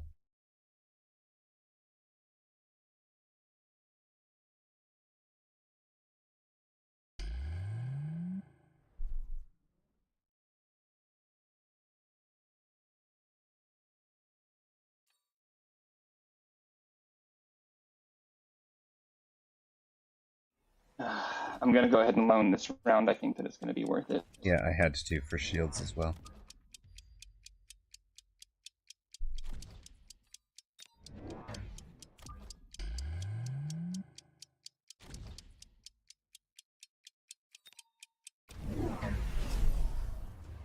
Weesh, warm up 2. So wake up around 1:30, start streaming at 2. That's a bit good. Nightcrawler doesn't shield the orbital. My shields are going to survive the orbital. So, yes, we loaned. Sabretooth with that blue with heavy armor is just so much damage and health, though. Okay. 60,000. Yeah. You need a giant-sized answer to it. It's round 4. I know. So I'll most likely be liquidating my Rhino to get something going for that. Okay. If I wind up taking out the Stangs, that'll get me air superiority. Yeesh. I know about this. Putting it way too close. Guild crawlers go. Guild crawlers go. Get out there. Yeah. That's a lot of XP fed too. Thank you. And then we have air superiority to... Alright. It's a minus 200 cost round for us. But it helped. Right. These are not the drops I'm looking for.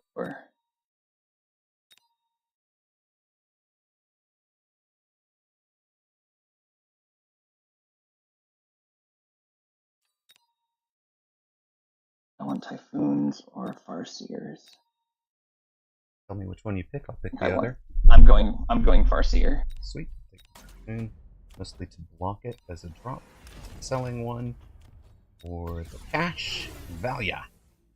Let's go. All hounds did get upgraded ratios. That's why I needed the cash value to pay off the loan. Where you go? You come play something like that. Now what? What's my win condition against this board?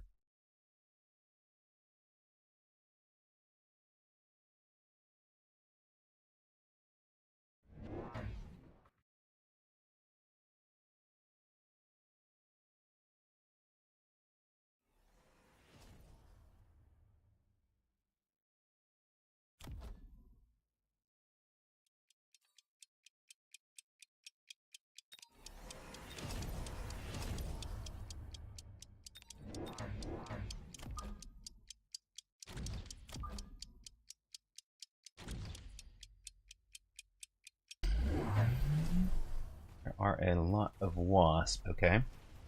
That was definitely my lose condition.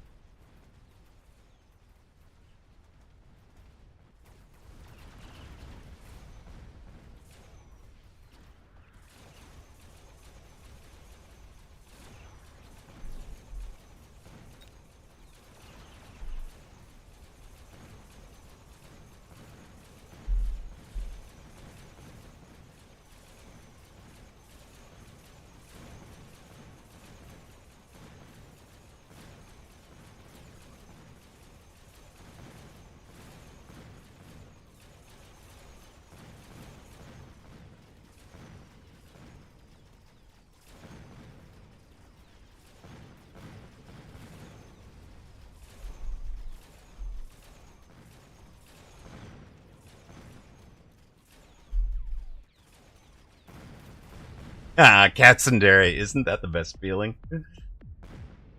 I ran into a guy with a racist name, aced him, and talked mad smack. Alright, I was out of debt that round, but I will be in debt till end from here, I think, since we're on 660. Right. I am facing a ton of shield wasps.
Yeah, he throws down the Vulcans because he kind of knew I had to throw down the. Kind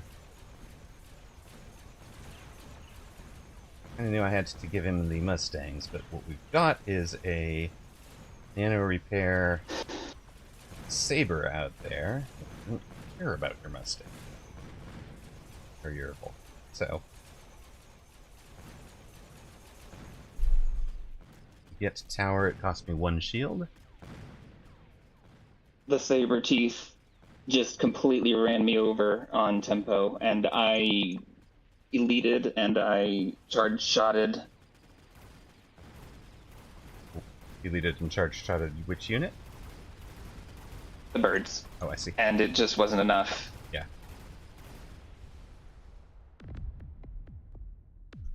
GG Nightcrawler.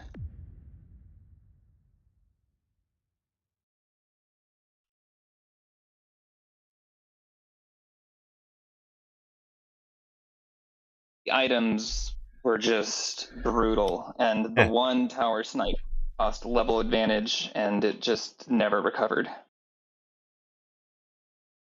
Yeah, that one round with the heavy armor, and then that round snowballs for us, because you also took the heavy armor, but then you're in a level 1 Tarantula that never really got to make good use of it, right, because it never leveled. Right. And then that's also the round that I took the missile strike. His missile strike hits multiple units of mine because I didn't shield. Mine hit like half of a pack of the Mustangs that weren't the Mustangs he leveled, which is what I was expecting them to be.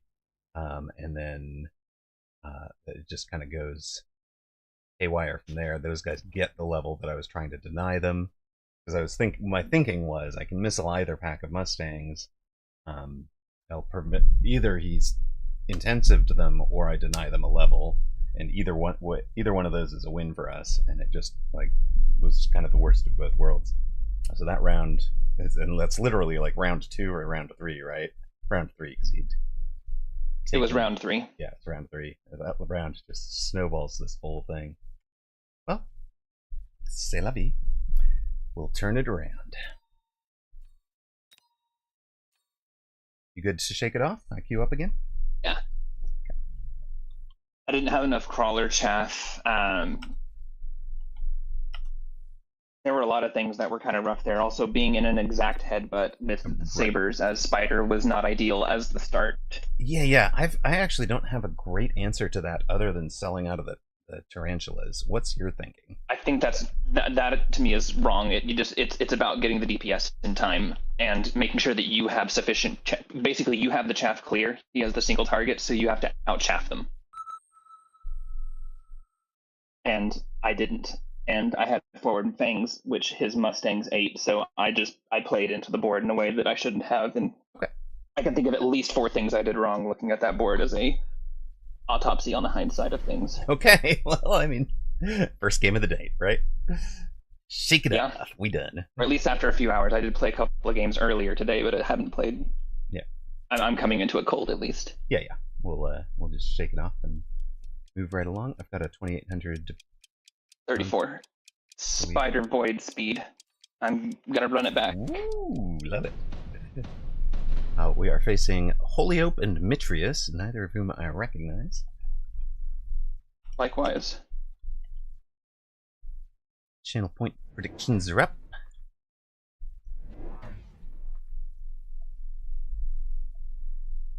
Well, hounds would just eat my guy's board, so I'm gonna play some more hounds.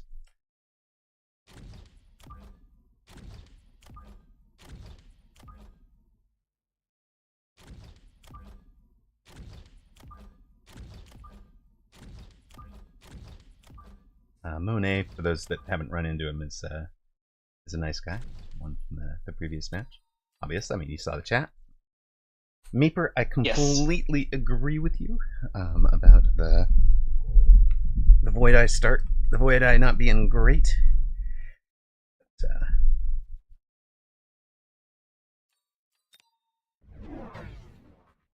My guy missiled round 1. my Very guy strange. bought 2 more chaff round 1. Hounds have an even better day, and he still has no chaff clear or single target. Apparently my Void Eyes don't really have much to shoot, unfortunately.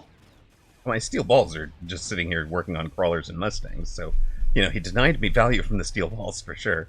He's actually going to get tower. If I'm lucky, we actually get to clean his missile up on the back end, but I don't have much that's fast, and I'm sitting under storms. Do I get in?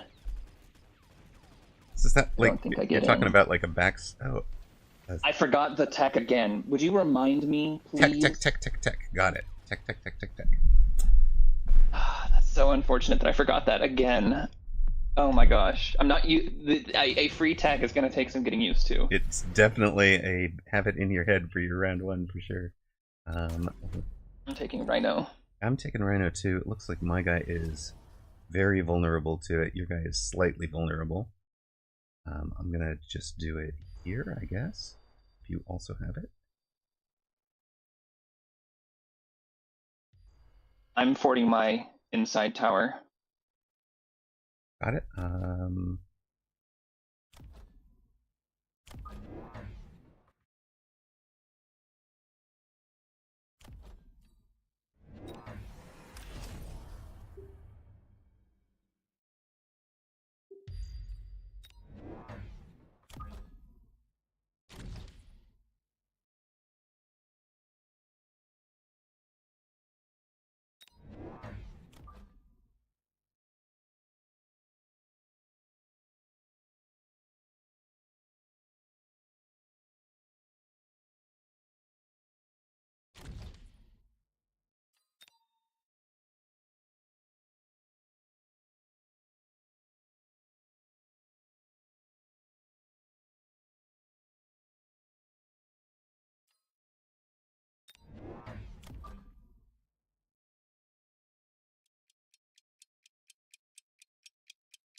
Another missile. I picked the exact Rhino location, so me and opponent's Rhinos Goomba each other. Nice. Our rhinos are boxing, and mine won the boxing. Is your guy cost? No. You didn't Just take had- any tower. I just had punch advantage. You just got the better turn. Yep.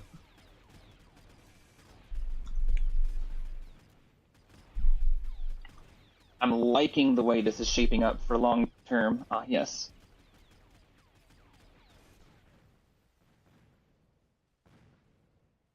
And if you win your side, would you like to come eat a missile?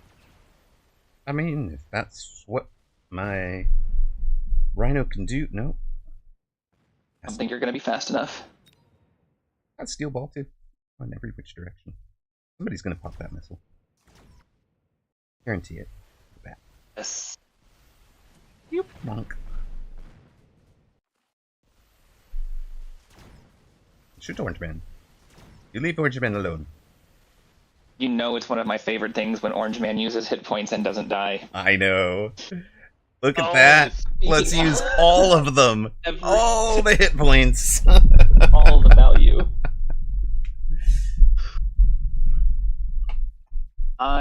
My opponent has shields. He's been missiling me a ton. I'm gonna take the shield airdrop. Sure.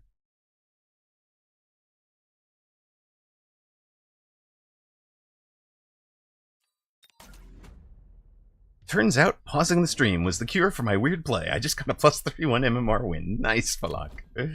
Well, it is a little bit disconcerting sometimes to hear somebody talking about units and texts Yes. that aren't on the board, or you should totally take blank here when it's like, it's not talking about your board state. Especially if you have more than one stream open at the same time. I don't know how people do that one, honestly. I mean, I guess I could have the video open, but the listening to two just does not. Man.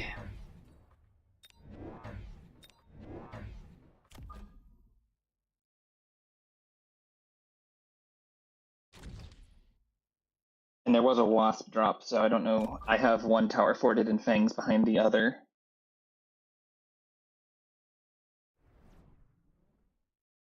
It's a good point.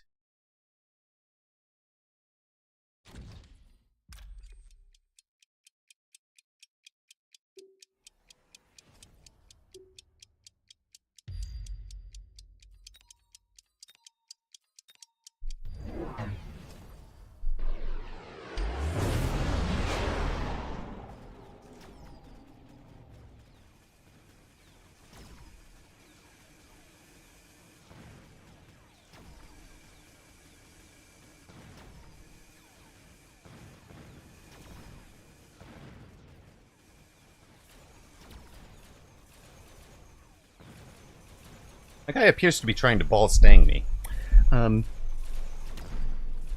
If a 40% suck was free on Fangs, would you run it? Yes. No. If no, 40% Fangs don't use. 40% hit points and suck? Yes, I absolutely would. I mean, I might run it only because I don't know, because then anytime you want to actually tech your... I wouldn't take it for free every time. Sure. Like, it My wouldn't opponent be an has auto been round one mostly- click, right? Every round, and we have procced all of his missiles. Nice, let's go. And my shield survived.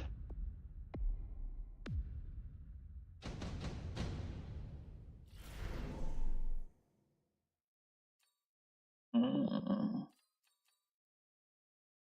a happy fan to see the triple badgers.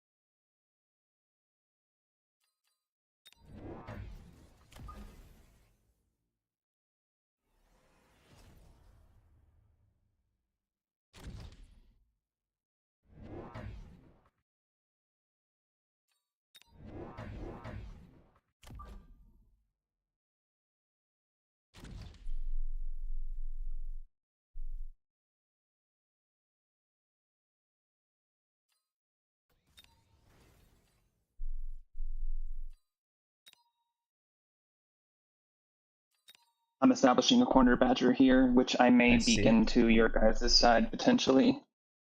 I do probably plan on going Phoenix. Okay. Since your guy Let's is in see. Phoenix, I'm planning on building my marksman out and going Scorpion. Yes. Oh, what a big and Scorpionable flank. Holy.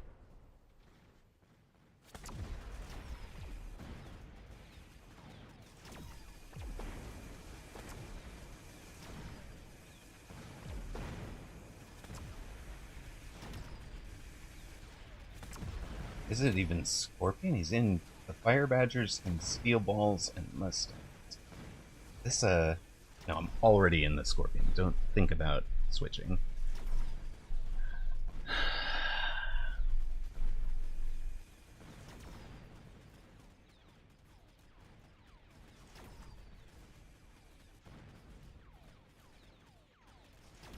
I don't know if I have enough fangs to kill all of these Phoenix. Have Marksman come. Oh no! Well, the fact that my army turned around because you won your side was more than enough. Oh, My fangs are about to be abandoned by oh, my army. I see. Yeah, that's a different fight. Oh, subsidized steel ball, round 5, way too late for super Sure. supply. I mean, we are think- in the dominant position, right? But I kind of want to take it just to be safe. Okay, It may sure. be wrong. then, I'm not saying we both do, but I guess if you do, then yeah, we can both do it, and I'm more than happy with that. I just think economic decisions are a team decision. That's fair.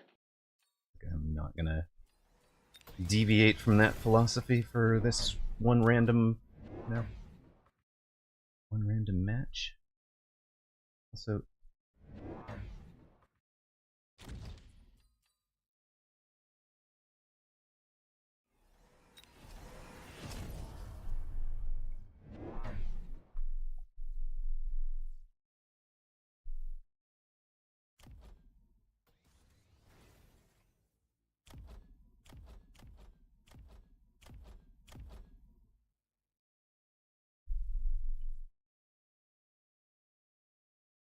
The moment your back right crawlers are being pulled by my opponent's forward crawler, by the way. I don't know if you're counting on them, but that is the unit aggro.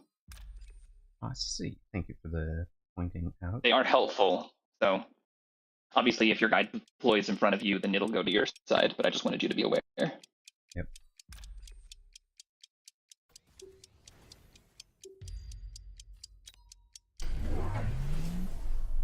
The fact that you called that out got me to mobile beacon about 10 crawlers over to a side that he has new steel balls on. Okay. That was Awesome. really sweet.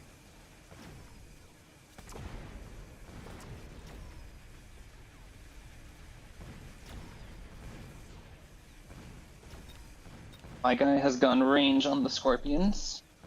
My guy went super heavy steel ball. So we have a super heavy... They both skipped. Yeah, okay.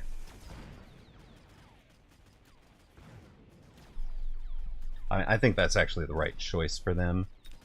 I'm Yes. surprised that... And they both temp... No. Your guy temp ranged also. Okay, that's good to be aware of. 30-30.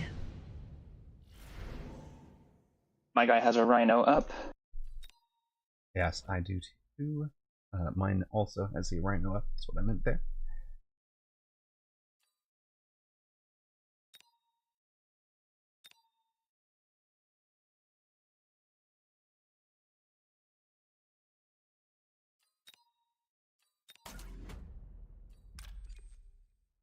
And these are really what I want to see.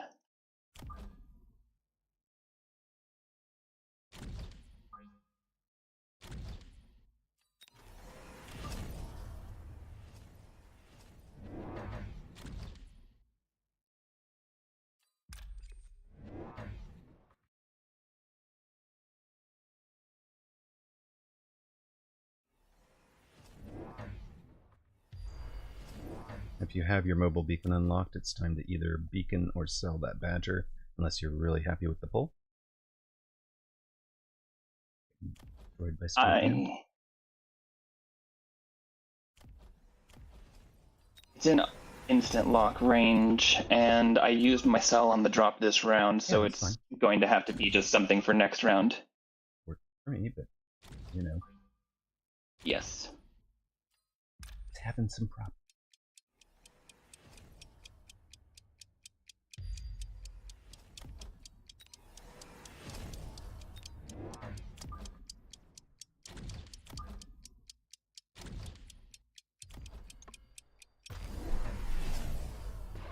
Yeah, the game was very nice to give us the Scorps earlier.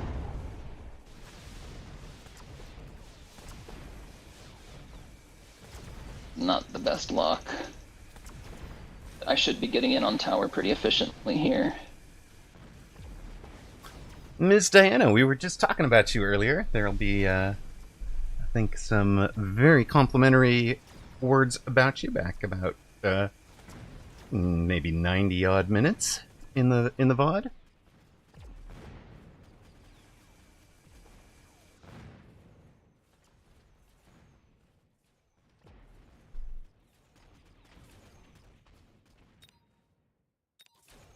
I win my side.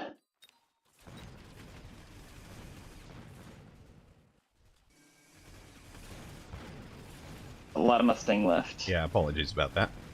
I will be adding some round fire sources in a moment. Nice. Already have the oil source on the board. And I can oil follow up if necessary. I'm gonna take nuke.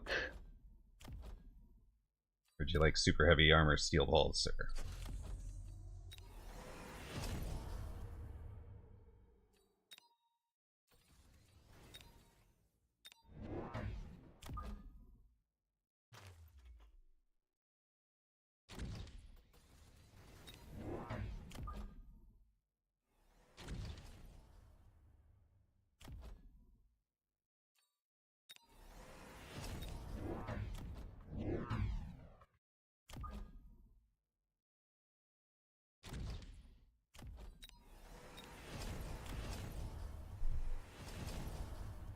Econ, I've got I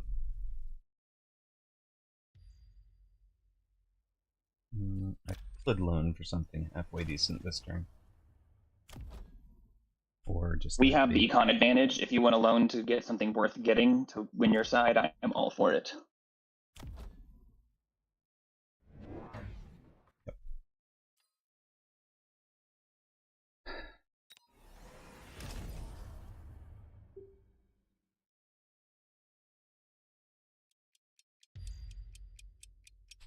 Note oil position.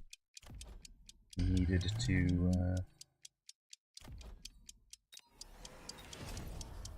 do next round. Noted. Thank you.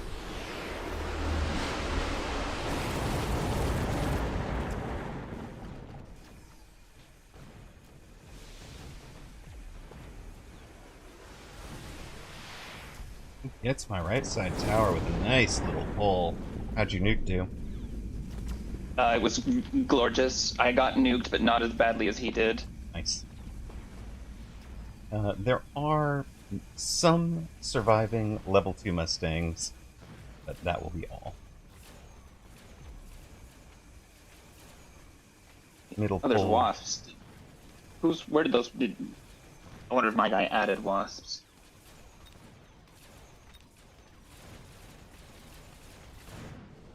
Oh, that was my spider as well. Okay, so something pulled my army into your side. Yes, there is a middle flank.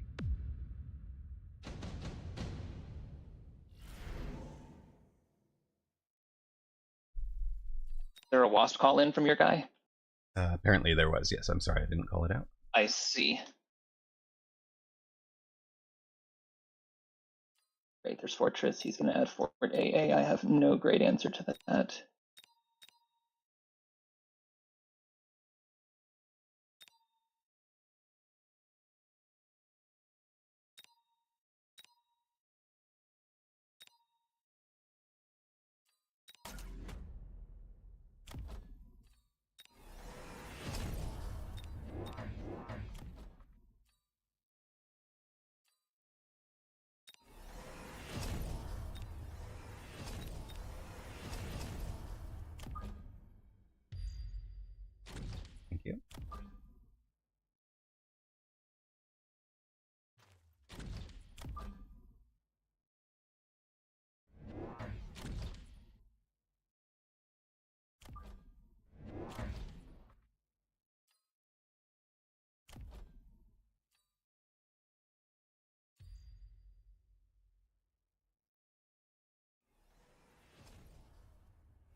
There's the Ford AA.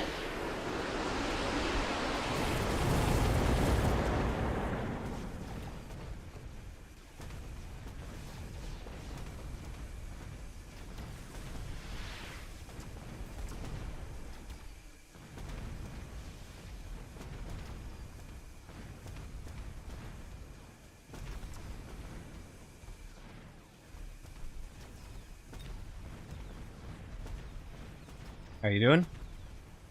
I'm winning my side. These stupid steel balls are now level 5 and just destroying me. So, how's your air game? That's Perfect. basically what's left. Perfect. Does have some Mustangs left. Yep.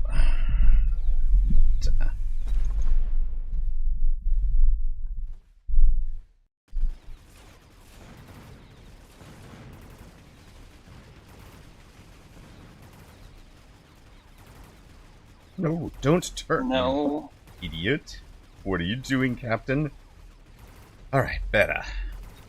Like, it does have AA available on those. Sorry about the AMDs. Oh no. That's and the shield. Oh, that's a huge. That's unfortunate.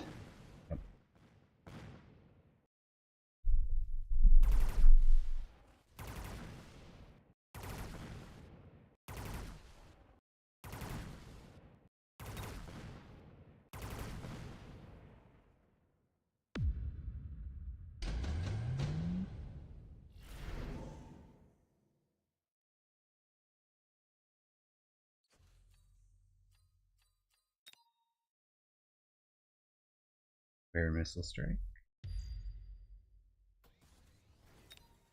No spells up.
I keep getting a lock and having my key text turned off. Why, sir? I don't understand. I get his tower snipe.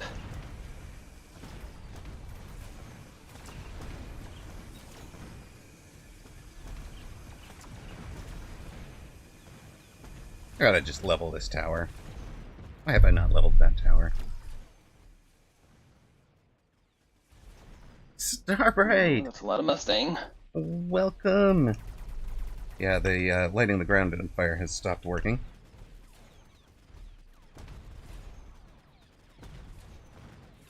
Little Miss Dumpster Fire, welcome in!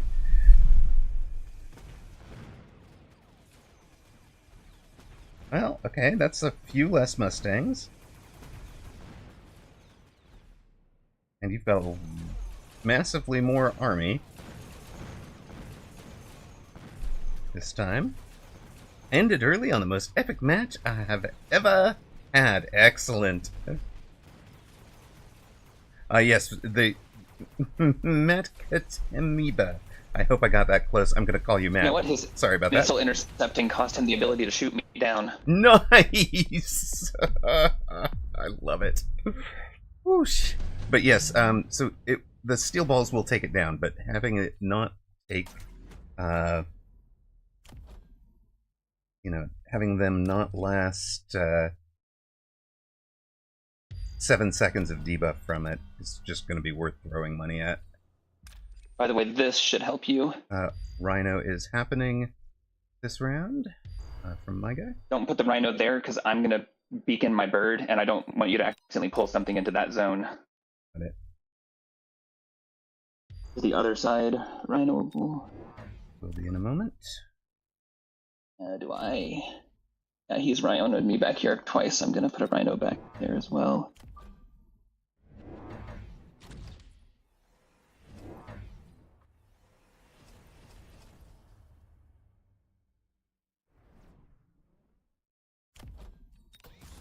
Clone range if you haven't.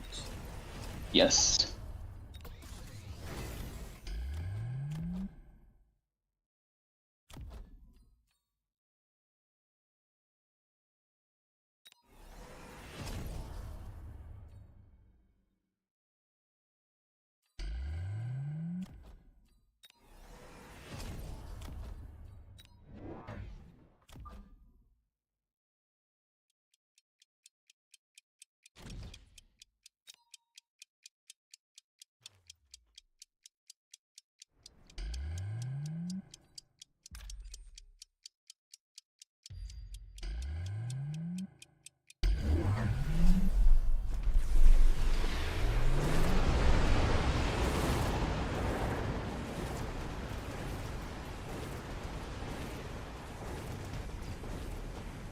And he's so busy covering his flank that I take his tower from the front. Oh, I love it.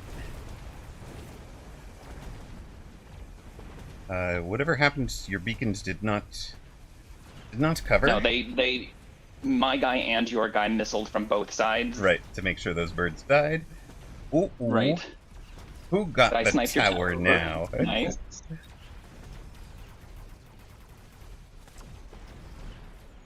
I'm kind of in a runaway situation on my side. Holyoke has and- given up. Man. GG. Holyoke put up a hell of a fight.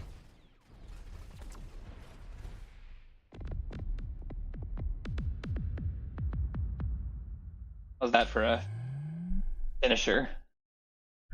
That is a lot of hit point damage at the end. Negative 5,000. Whoosh! What does the AI do when it takes over? It plays at the level of the insane AI, I think, but it has to play by rules. So it plays the positioning and placement of the insane AI, but doesn't get the economic bonus, which, is not... Right. It also won't sell units already on board, although I don't know if the insane AI can sell units now that I think about it. I don't think I've ever seen that insane AI. I don't think I've ever sell a seen it unit. sell either. All right. I'll tell you what it does. It loves to tech ignite on fangs. It will double missile the same location if it has the missile strike specialist. It loves to take link on sledges. Right. It Those are the will three not. things that It it will does. not flank you. Yes, that's also true. Insane used to be tricky because that's all it would do. Right. Is it would just throw random stuff in your flanks, but if they have tempo, suddenly that can be strong. That got turned off for the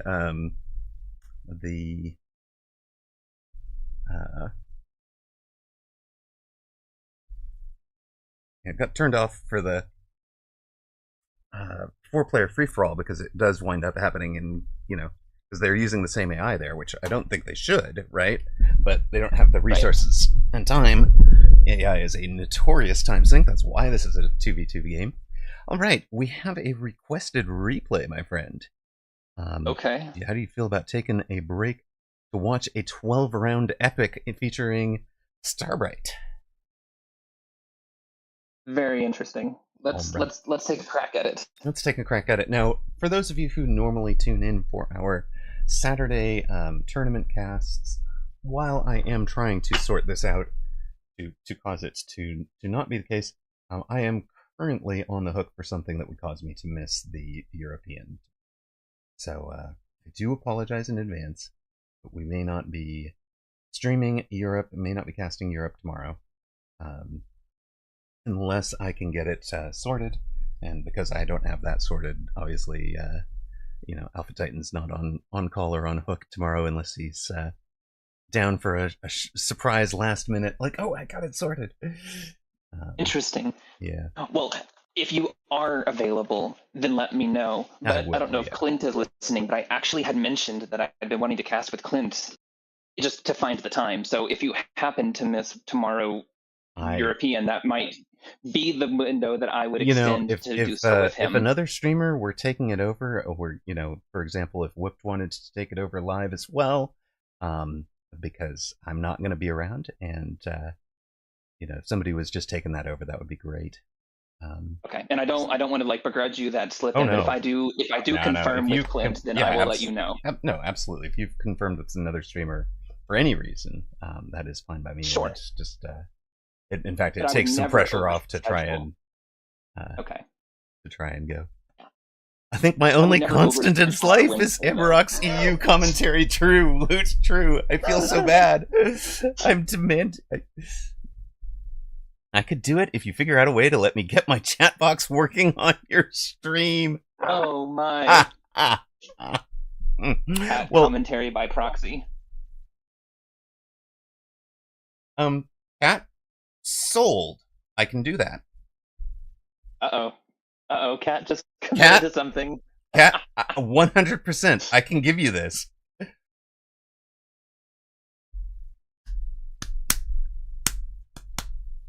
The cast with Robot Cat. Let me know if you're. Let me know if you're serious. That would be fun. That'd be amazing. Amazing. Okay, but yeah, that is likely to be missed by Amarok proper. Titan fix Tex. Blood Ninja says we are doing a replay. That's not the replay. Text to fix. Wanted you to. They're reminding you. Buy the tech on round 0. I see. Right. Thank you for that, Blood. Get me out of this and into replays. There we go. Oh, what? I just saw the title of that. If I'm not going to spoil it. There's no way. We're never spoiling the title of that one. Okay. Mr. Amarok, I sometimes read Twitch Reddit, and I saw you write long, super long messages there. I do occasionally, yes, there and in the Twitch forum. I don't do much, but all right. Welcome to the Discord forum, or is there a Twitch forum? There's actually a Reddit forum. A Reddit forum. Right. Anyway, sorry. Intro. Right. Welcome to our replay. Broadcast of Starbright Bunny, who you guys know and love, organizer of that the Starbright Cup, which we got to cast last weekend, which is great fun. If you guys, was that last weekend or 2 weekends ago? It was last weekend, right? Which is I think so. It was a really fun 1 level only tournament. You cannot hit it wasn't 1 level only. It was you cannot click the level up button for any reason. Starbright Bunny is facing what? That's not Red Air, right?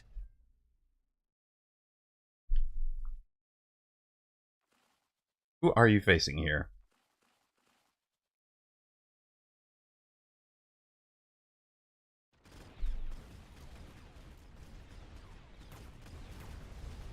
Kurusei. Kurusei, not Fing Fing. Okay, we are facing Kurusei, who's a 1700 MMR player. Thank you, Katsundere. Appreciate it. And Starbright has come out near side, relatively standard formation with Supply Specialist. Kurusei, far side, relatively standard with Aerial Specialist. They get a round 2 reinforcement, which of course is 4 flying units for Kurusei. I mean, Typhoons don't fly, but I guess the point. Yeah, it's hard to skip Phoenix. Yeah. Even when I'm aerial, I usually take the Phoenix. I figure I was gonna spend my unlock on it anyways. So this is at the 1700 MMRs level, thereabouts. Okay. And I like one of the things I noticed when I went on a big losing jag was just positioning my hounds 20 meters forward from this position set them up to be exposed to the normal, when I ran the normal crawler chaff positionings. Which, it was a nice thing to learn, and I moved them right back to this spot, to this, right on the line. Starbright says, Selling out of the Mustangs. I shouldn't be 1400 MMR, or 1700 MMR. Yeah, selling out of the Mustangs. They were gold damage dealer on the left side, but it looks like Starbright is not. That is an interesting choice against an aerial specialist, though. Huh. With a Phoenix drop. And, the Phoenix drop and other air units in the drop. Well, shall we take a sneak peek at those sledge techs? Because something tells me that positioning is very intentional. Well, that certainly looks like a linked sledge line, but no. We're running old school carry techs. Now, the Bun has beaten me with full carry sledge. I do owe Starbright a rematch for that one, because I wanted a rematch for it when I'm in full form and she's in full form. But we don't have that yet. Now, Starbright is no pushover when it comes to being a player. No. She also absolutely loves her meme strats, and so I'm curious to see what kind of game this will turn into, knowing it's a 12-rounder. Well, Starbright does play a... She plays to have fun with whatever the heck she's playing. Yes. Makes her stream a lot of fun, too. So... I agree with that take. And also plays to win. Reshiuk says, wait, this isn't the 12-rounder, is it? It's the one that was redeemed. Spoiler, it is the 12-rounder. Okay, we now have another Phoenix, another Sledge, no Mustangs. We got out of Mustangs against the aerial specialist. Will they punish us with Wasps? That's a bold choice. Both players took the additional deployment slot when offered. At round 3, I think that's a no-brainer. That's a really clever. You have to have a really, choice. Really good alternative card to skip that. Like, it has to be Bombard or something like an improved card, and it's in your build, something along those lines. Yeah, the improved card in the direction you were intending to go is probably and is indicated by your opponent's board. Probably the one thing I would skip for. I'm not even sure about Bombard on round 3, I think the extra deploy might be worth more than the spell. It's one of the S tier cards, 100%. Yeah. Both of them are, is the point, I think, that we're trying to therein lies the problem.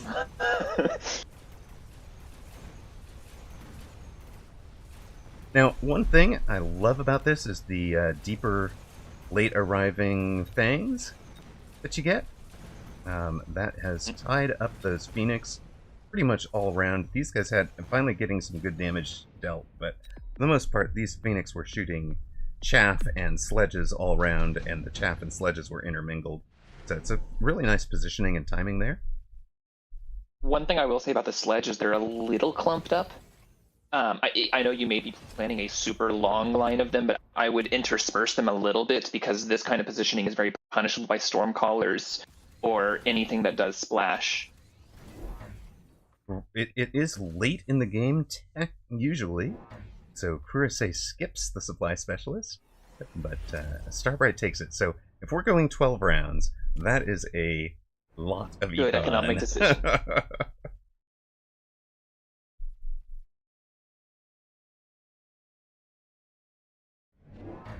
Chaff timing is a science, Starbright. I completely agree.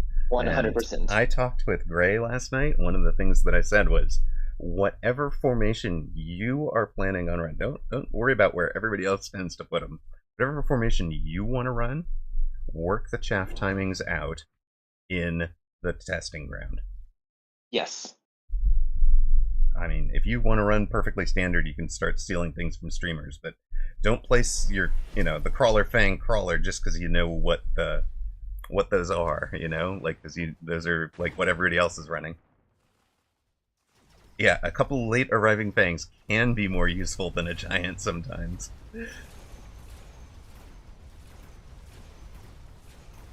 We have 5 packs of sledgehammers on the board, so inevitably we are going to be in some kind of hard sledge carry. I'm guessing these will be quad tech sledges by the end of the game. It does feel like where she's going with it to me. If I were opponent, I would definitely be worried about it. But for right now, Right. she's in that like kind of pinned position where her Phoenix want range before her sledges do, and this is a board state where sledge range first is what you really want. I'm wondering if she's going to throw down a 600 double range this turn.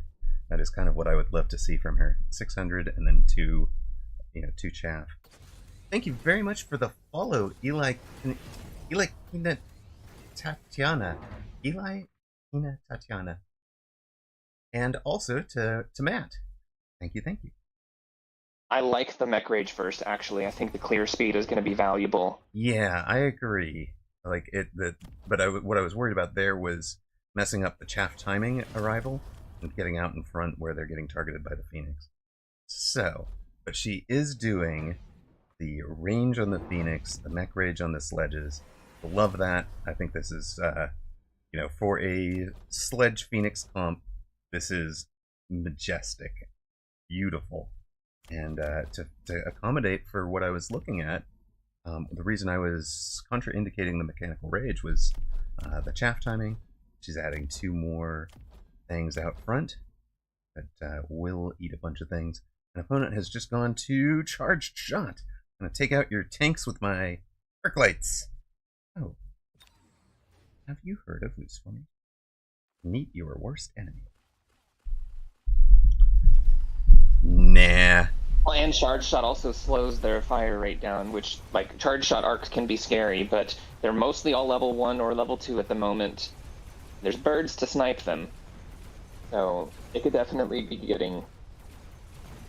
It's going to be a very interesting matchup depending on how the levels go in the following rounds. I actually should rerun something that I ran like a year and a half ago, where I had a really strong carry arc player run their carry arc against me while I ran my carry sledge. And what we found at that time was that the carry sledges were winning through round 5 or so. The arcs the arcs reached parity around 6 and 7 and then took off with 8 through the late game on the strength of elite marksmen, right? But I actually wonder, both units have changed so much since then in subtle ways, right? In terms of breakpoints, rate of fire, costs of techs, right? And then the positioning and play style of each of them has changed so much. I actually feel like I should run it again just to see. Rhinos, I think, are pretty solid here for Starbright. And Void Eyes, level 3 Voids. This, by the way, hold on. This is where I run a 2 gap between my sledges. You're running a 1 gap, and this is one of the reasons that I want to do a 2 gap, is to be able to place a chaff or a Void Eye, or whatever else I might need vertically through them. Right, it is just a subtle positioning thing, giving yourself the flexibility, because there is no one wide unit, right? So I tend to either leave no space or 20 meters of space when I'm intending to, unless it's something to do with chaff, like back here. That's totally reasonable to me. But for my sledge line, I leave 20. Now, like I said, we needed the range on the Phoenix before we had the range on the sledges. Now that we've got that sorted, we have the range on the sledges. Titan, you were absolutely right. We have our carry sledge line coming, and I love that we have electromagnetic armor poised to go for the Void Eyes. Decided we couldn't afford it this round, but I think carry Arclight might be just dead DOA to electromagnetic armor, because you shoot it once for 3,000 damage. You get all your key techs, or you shoot it once for 1,500. Even 3,000, it doesn't quite kill it, and then all your techs get turned off and you walk up, only to have to shoot the same unit again. It's brutal.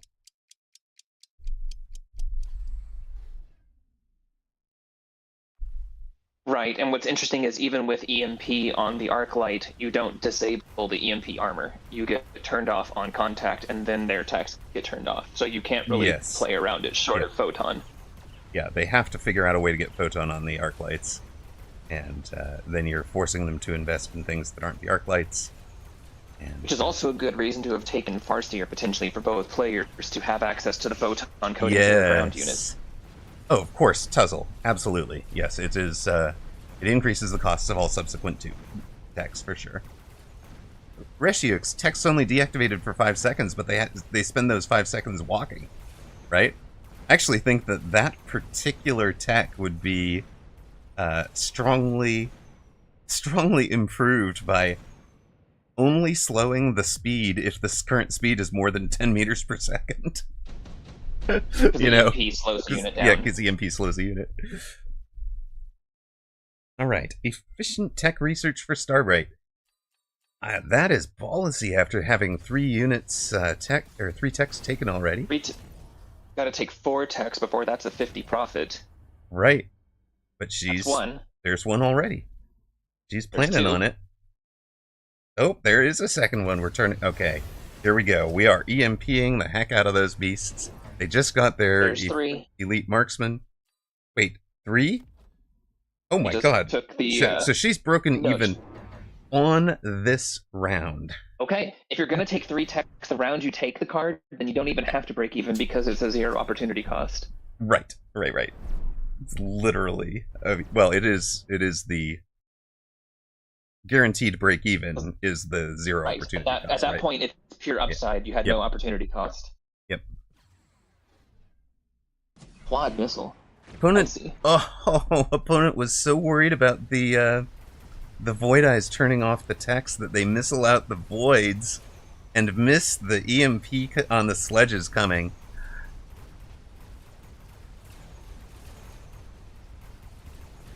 This is just beautiful chaffboard for the Carry Sledge game, by the way. This is a... Anybody that wants it, this replay, by the way, is in #replay in the Mechabellum Guild Discord. If you are not familiar with it, it's the English language Mechabellum Guild for those of us who are a good sport, win or lose.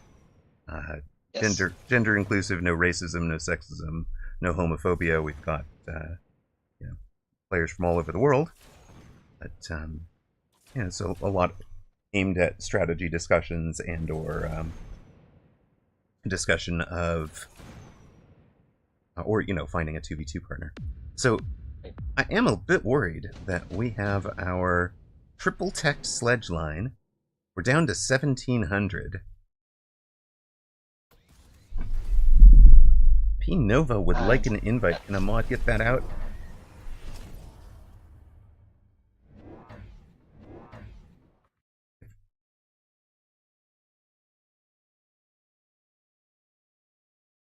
And Blood makes a good point here. Into carry arcs with charge shot, the tankiness of Subterranean is far less valuable than loose would be, where you're getting fewer crawlers hit per shot, because you're not going to out-tank charge arcs.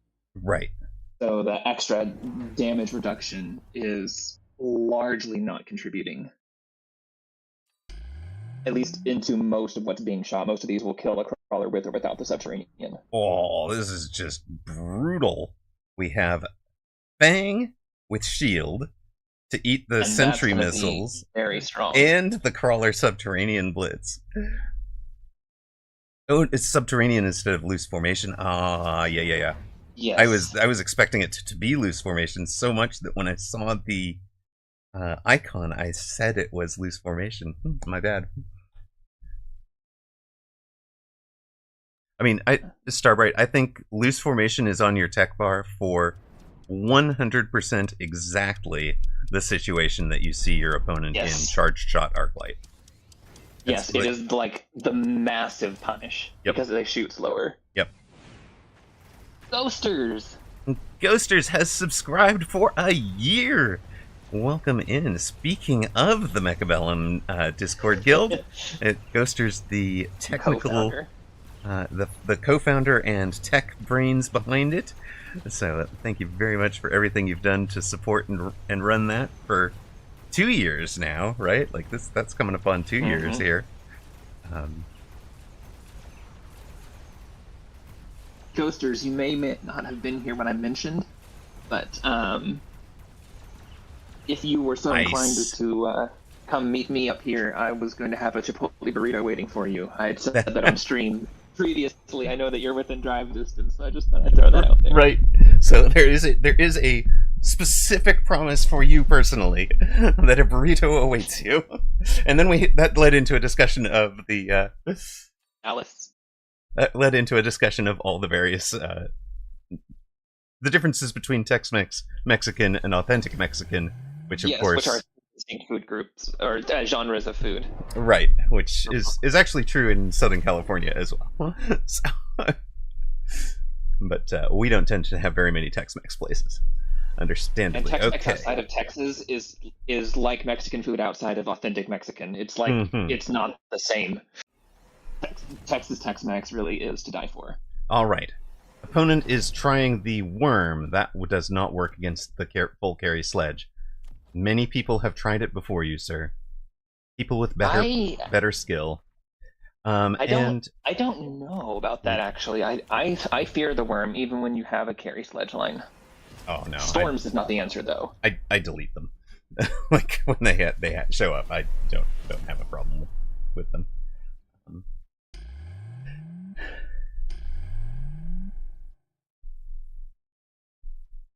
Miss Dana says, my plan against full carry sledge is to just die. No. Okay, so now it is 4 packs of storms with flames. This is our answer to the fangs, but doesn't do much to the underground or subterranean crawlers, of course, which are still a problem. They come through the flames, no problem. Let's see kind of how that was supposed to work with that those packs that come through. And oh, by the way, we decided to pick up fire extinguisher this round. He hadn't teched the fire yet. Bun! Just knew it was coming. No, reading your opponent's mind, using your psychic powers is still cheating. The hounds. The loyal hounds have been waiting for this moment since round 1. Tuzzle, I love your spirit. They were ready. We've been prepared for this since the very beginning of this game. Since the dawn of time. We have a shield fang issue at the moment. Yes, our shield fangs are burning alive. And we also have opponent 444 hit points. Oh yes, opponent shielded their fangs, and now... Alright, we're going to smoke the fire callers. These... Surely opponent shields this, right? Yes... Ish. That is not how you shield at round 10. Oh yeah, I don't... We've lost track. How much value has Starbright got out of the discounted attacks? Yeah, I think she's on Tech 6. Yeah. Since then. And she's got 1550. The shielded fangs, the armor. I love that she's sitting and thinking this through before she clicks a single button. Like, there is planning happening here. There might also have been an undo sequence. Right. The EM on the sledges was to turn off the carry arc lights. Yes. And I'm glad we're not seeing AP on the sledges, because the rate of fire is much more important, and we don't have true giant level DPS that we need to turn off. Right. But remember the Mustangs we sold back on round 2 and 3? We now have them back, and they have anti-missile. We're going to range them and anti-missile them? Or just anti-missile? 2 AMDs, 3 AMDs, I love that. They are in oil, so I just hope they don't get ignited. Yeah, just remembering but you can see these 3 gaps. Yeah, those are perfect. Wait, that is 8 AMDs. Now, you once told me there are boards on which you have to think of AMD devices as shields. I will pay the shields tax willingly in many a game. I will pay the AMD tax.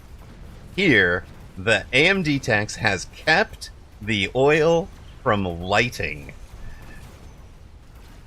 Just hope it doesn't light late because they're on the oil, which means they will die if they get lit.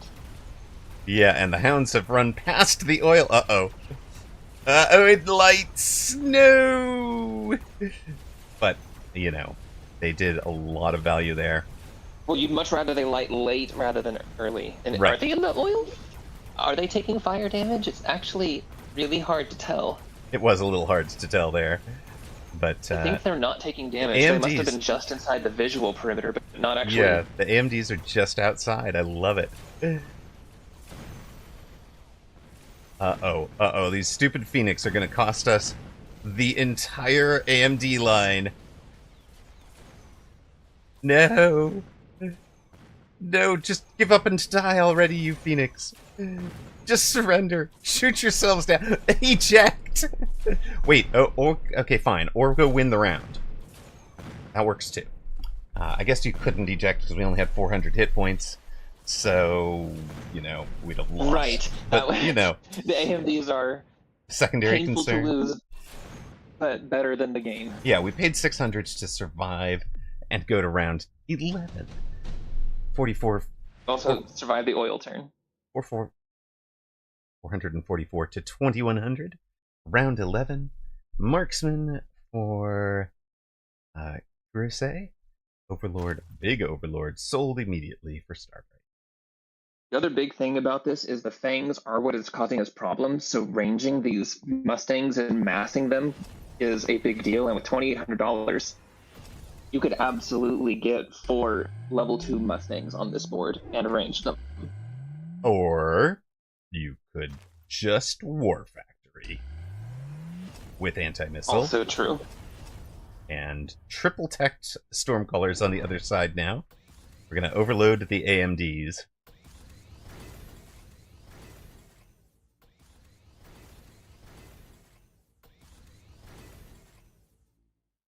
You can see these 7 gaps were here on purpose for this, and I assume that we have tank summoning on those War Factories.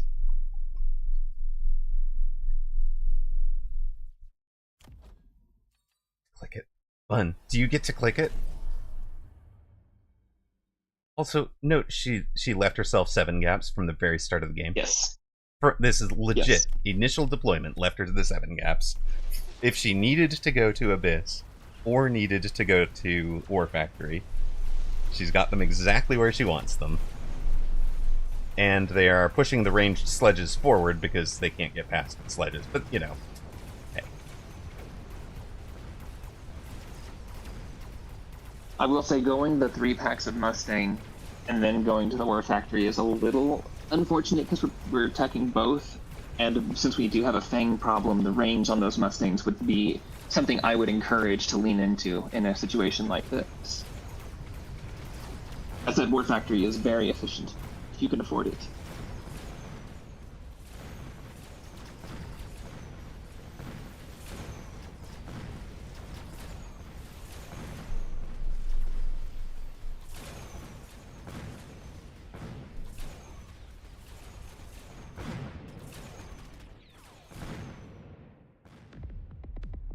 And there we go. 444, 800. We go to our 12th and final round. Both sides skip. We know what we're doing now. We are buying... 2 more War Factories. It wasn't... Excuse me, by War Factories I meant sledgehammers, clearly. Just 1 more War Factory. 2 more sledges. And sledge production. Well, she could still sell something and max out a War Factory because she has the extra deploys. Oh, good God, she I does. would sell one of the worms for it, I think. She could sell a worm for it. Wait, no, there's more anti-missile devices. Opponent is going to go with... Yes. Alright. She has finally That's made use... a lot of anti-missile.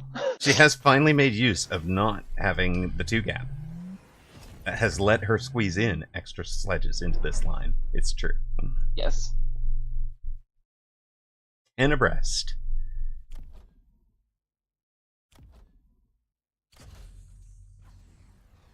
To Abyss versus No temp speed. To Abyss. You're the sledge push. Yeah, well, I mean,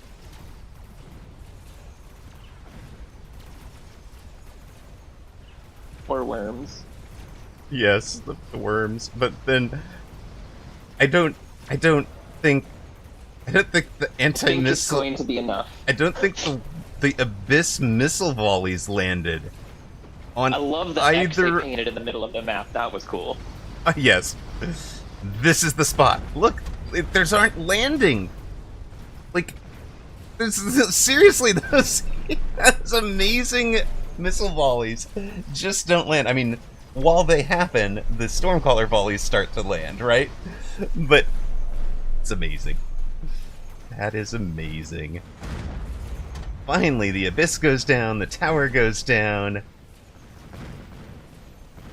Oh, this is an epic game. Well done, Starbright.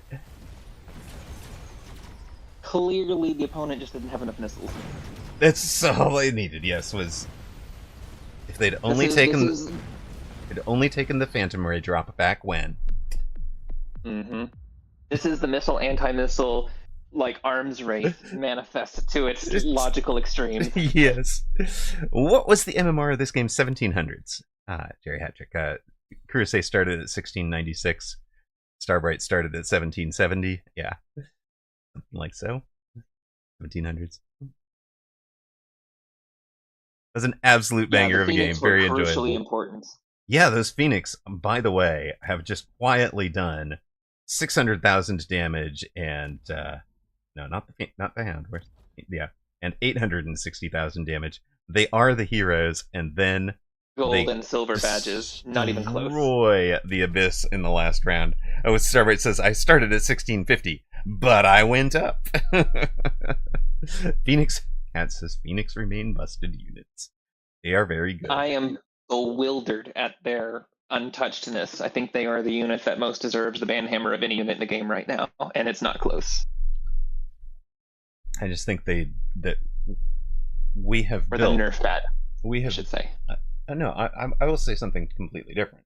We have built a whole 32 unit build, and not once have we added an anti-air long-range missile. Yes. Like, sorry, can't shoot ground, can only shoot air. I'm a ground unit, all I can do is shoot air, but I do it at whatever range. The reason they don't have ground that can only shoot air is they don't want stalemates where those are the only units on both sides. Oh, sure, I get that, but like, there are so many other ways to stalemate, right? And I understand, and there's no reason you can't give that thing a, small ground, anti-ground cannon as well, right? It has a tiny little machine gun that does, has a 45-meter range and does some close, and if there are the only 2 units left, they'll drive to 45 meters and start pinging each other. Yes. Right. Yes, exactly. And yes, Ms. Diana, I actually agree. It's not an actual problem because both sides lose hit points in that kind of stalemate. I think it is unfun to watch the play of. And that's right, the because slowness and the staring contest as the clock runs 80, out. Yeah, 80 seconds left, and these are my only 2 units, and they drive into the yeah. It's got the gun from a single fang. Pew pew pew. But give me the one that is. Yeah, give me a 10-meter charged a 10-meter steel ball beam. Oh, good you have God. to literally they drive up and high five them. Yes, they drive up to each other and then beam each other to death. Well, yes, an air unit that can only shoot ground is also really interesting. Yes, I honestly think like a bazooka tech. I fully agree. The surface-to-air missile legit is a legit fang tech. It's straight out of modern warfare. It might be too strong for fangs, but the concept of the tech, at the very least, on some unit, I think is definitely fair. I mean, fangs should, it's a single use. It doesn't even get to fire more than once. I see. One, You know? so it adds a 17th Fang, and he has a And he has one-time the use surface. shoulder rocket. He has the surface to air missile. You know, we could have an A-10, right? Oh yeah, I actually, you know, you could literally make it as. I mean, if they're making buildings, I fully expect a surface to air missile site is one of them, like an AMD deploy, right? And I would see buildings that as being a building. buildings are one of the things that they're talking about. So I think that is likely to be coming. I don't know. We haven't seen a deploy there, and I'm not privy to any specific information. I'm not violating an NDA with that comment. But Once yes, upon a time, I had hoped that the Void Ray, the Phantom Ray, was going to be like having a Warthog style, like gunship, I know. Batlane style Rail. thing. Yeah, as a feeling. Yep. All right. I'm gonna run an ad and start some dinner. Would you like to queue up some more after that? How are you doing for time? Yes, All right, I am open for some more games. Leo. You know, we're running an ad, so you can grab water or whatever, but you have the mic, and Copy. you guys apparently are talking about buildings now. Yes, the buildings that have been discussed briefly are more like capture sites as opposed to construction sites. And in theory, whether they would always be centralized on the map or randomly spawned, or whether there would be symmetry where they're spawned on both sides of the map in a mirrored or rotational capacity, there's been a lot of speculation, but nothing definitive as to what they would be and what they would do. I would imagine that some of them will have aura effects on the battlefield, and some might have economic effects on the battlefield for the players. Some might be combat hard points like bunkers or otherwise that, you know, shoot up or shoot down respectively. So there's definitely lots of interest, and I don't know if it's a proximity thing or if you have to like do damage, quote unquote, to its hit points to quote unquote capture it. Lots of different ways that could play out.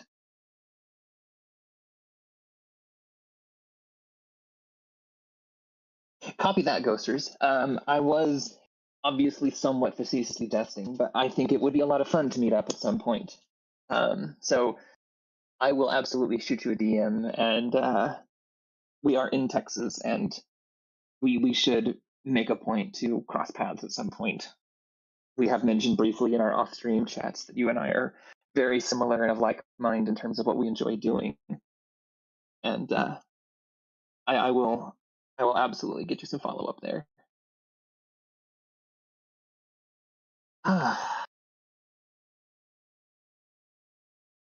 So.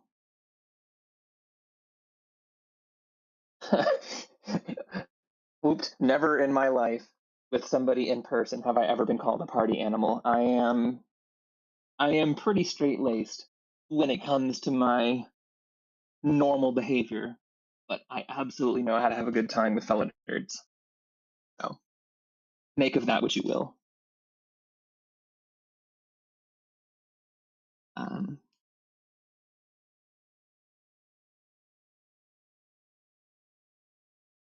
And it's ironic, Ghosters, because you and I actually mentioned that explicitly in said conversation that we are of like mind there.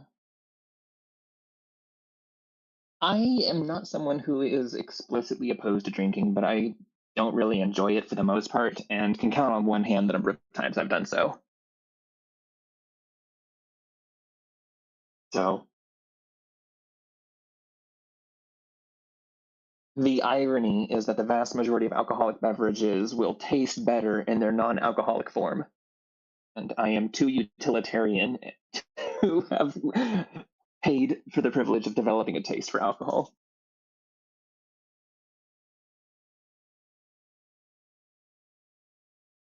I've never had sake.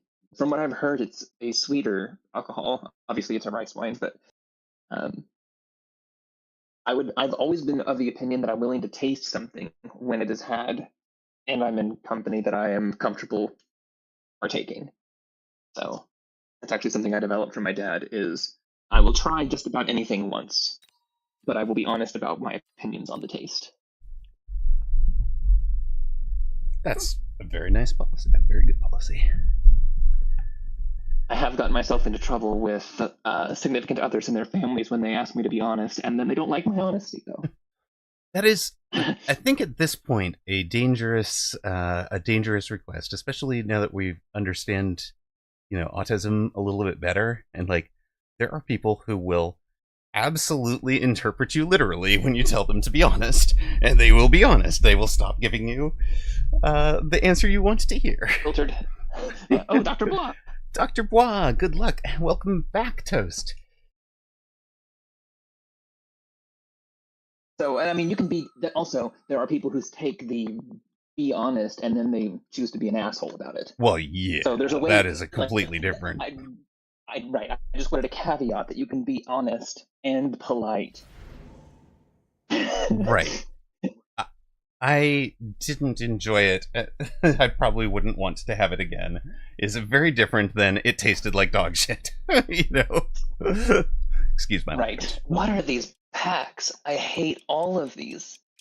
Ah, welcome to Bear Lake has given you that set of packs. I've got triple Sabertooth, and then I have the Mustang Void Eye. Wow. So I chose the Rhino spec because it's generically good, but I have Sabers into Steel Balls. Oh, alrighty.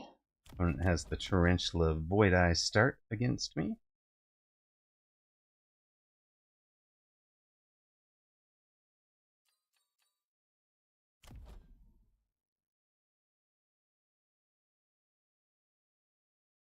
Gentleman and a Scholar. That tasted like dog poop, exactly. Apparently these starting packs tasted like dog poop to type. I have had better.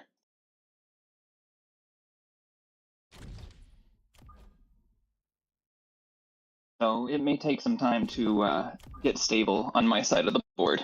Yeah, unfortunately, I'm running Sledgehound into Tarantula Void Eye right now, so can't buy you as much time as I would want. Right. Flying round 2 makes a lot of sense in your shoes over there. Oh, yeah. Well, at least for me, for sure. I'll see what gets added and adapt. Once I reach round 4, I should be able to at least, hopefully, worst case scenario, I'll liquidate Rhino Man, but we'll see what happens.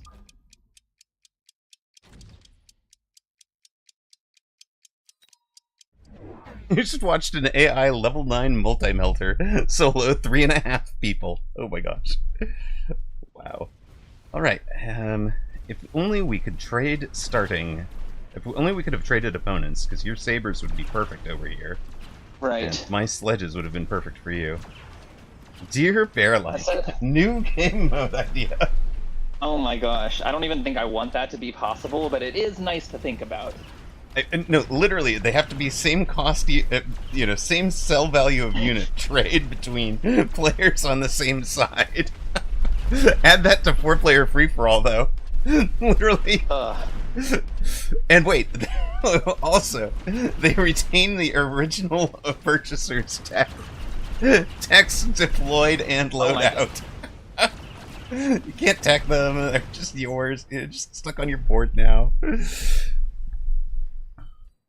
Well, I didn't do nearly as bad as I thought I would, but especially for being in a lopsided that I wasn't aiming for. Yeah. I want to add 200 costs so bad, but I think the EMAG is really valuable for short and long term. I will... You want me to take an EMAG and just have it available for next round for you? For the slow? Honestly, I think that it would potentially be really good on the spiders as well to just have, but I think we want it on the same cooldown, so I would take it and just use it on your side, because that way we can combine them, and the ability to combine EMPs is incredibly strong. Agreed. Or to tag air and such. Yeah. Now, do I go Hound even though I'm already in Arc? I don't think so. I think I'm going to commit to putting Mustang with 5 Fang packs on the board.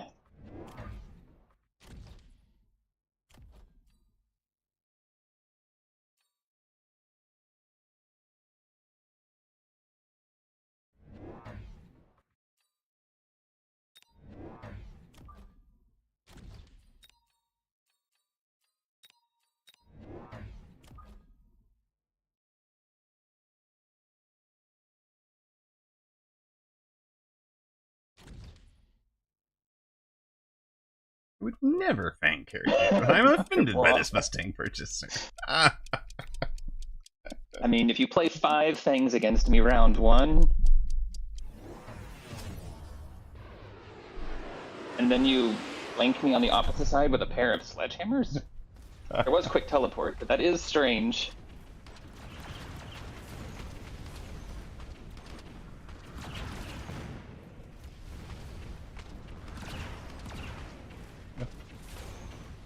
Also, this EMP did absolute work. Holy smokes. Yeah, I have basically stopped my entire board over here. Nice. And to exit, by the You got way, birds. skipped the energy absorb last round. Yep. Yep. You should just tell him I feel your pain.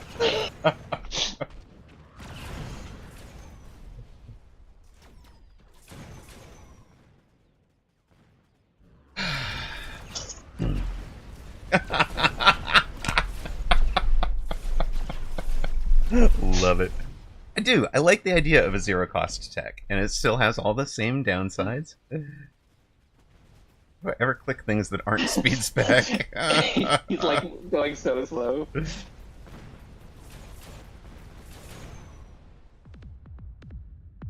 You think Dr. you just... Ball was the one that just made a bank of rocks in the Mecha Mini Masters, right? Ooh, If memory serves. you might be correct. I mean, this Vulcan is looking awful tempting.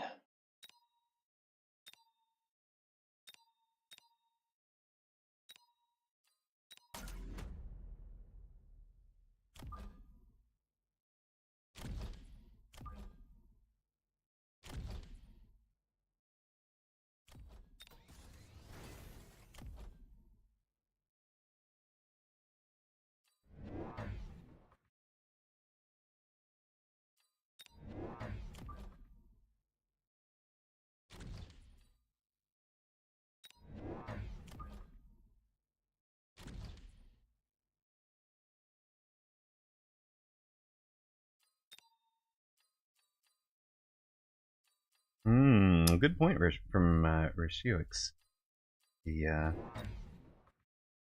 Because it's zero cost, it gives you an incentive to take it early and then to not do any other text on that unit at all, which may not be a good thing. True. Right. Which is why I almost wonder if it belongs on some texts that are more like the unit's signature, signature tech, to encourage the signature tech to see more play. And I think that's what they're doing with this. I think it's not going to stay the price that it is. probably not, but like I'm thinking about things like the Farseer range bonus to everybody around it. Right, which is super strong. But that's It way shouldn't too be- strong. it Right, shouldn't that's be too strong zero. to be free. But, like, right, it's, that's It's encourage somebody to bring it out when it's one of the few units, when you've only got one of them or two of them. Right. I feel like the free EMP on the Farseer is just far too cheap, right? Not free, but 100 cost.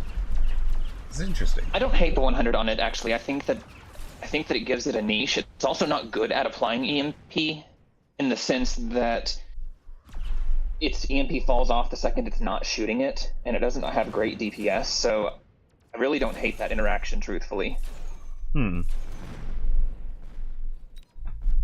Things like Tarantula anti-air or Arclight anti-air I could kind of see being down at the 0 level as well.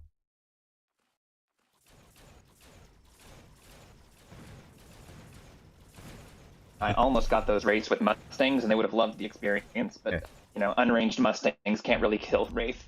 Fair enough. I will have a level 3 Phoenix, though. Thank you. Nice. I also have my Rhino. Ooh. Do I Jav or Ion? I took the Ion. Let me know what you're doing, because I could spend my Ion on your side of the board if needed. No, you should Ion your side. It's great there. Even if I don't take it, it's really good on your side of the board. My guy is faster, which makes it harder to utilize. I'm going to go ahead and take the... I am going to take the Ion anyway, though, but I think that it's really good on your side.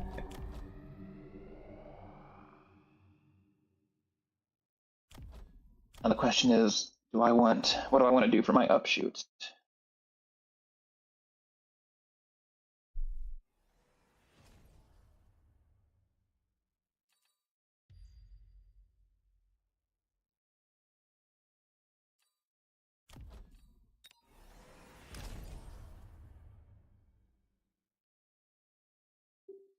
Bird. I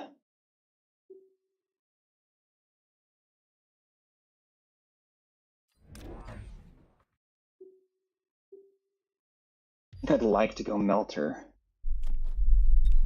I mean, I have to delay a turn. But if I...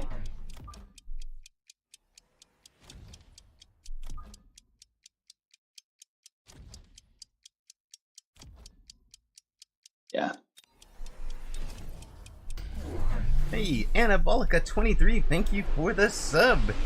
Those of you that don't know, Anabolica led the gift sub table last month, and a very generous set of gift subscriptions. Oh my gosh, my Ion Much Beam was appreciated. perfect. I killed Nice. both Wraith with it, and the Mustang's level off of it. Oh, sweet. We threw down the Ion Beam over here as well, and Nice. managed to hit backline, frontline units plus backline Farseer and backline Phantom Ray with it. Gotcha. So I was able to basically cheese my Wraith clear for a round because I killed Yeah. everything with an Ion Beam. Everything.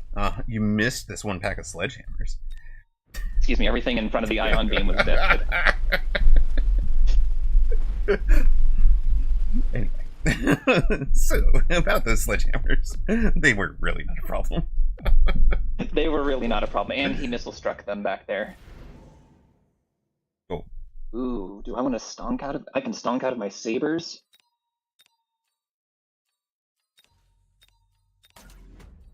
Question is, which saber do I want to stonk out of? I think I actually want to stonk out of this one.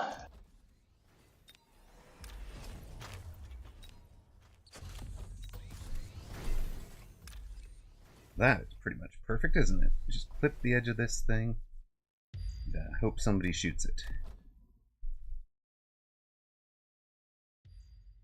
Oh, what's not going to go down? It's an advanced shield device. Okay. If I go Melting Point here, if I go Melting Point into Steel Ball, then I need multi. So far, he has literally no crawlers. I think I will go Melter for now, with the intention of going multi later. Okay.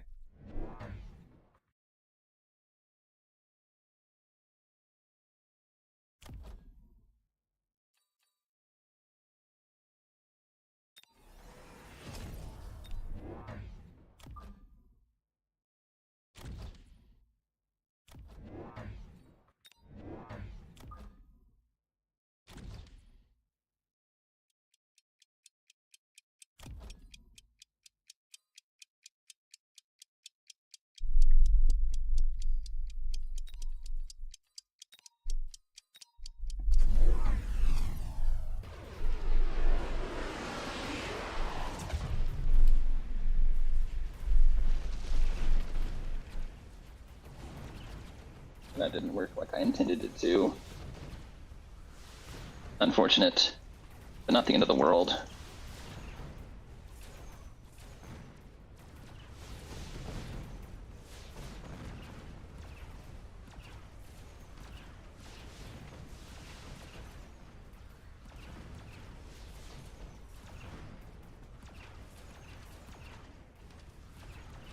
I did not get this shield down despite my smack attempt.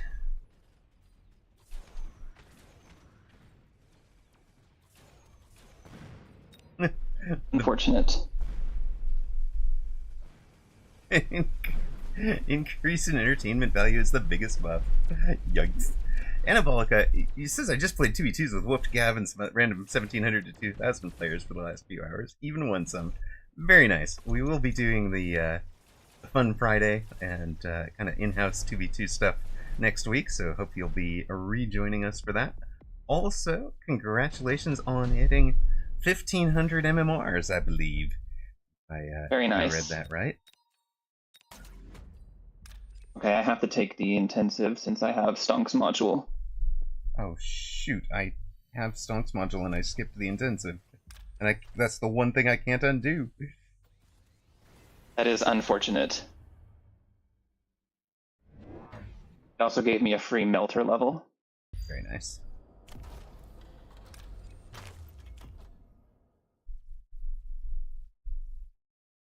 Rip indeed.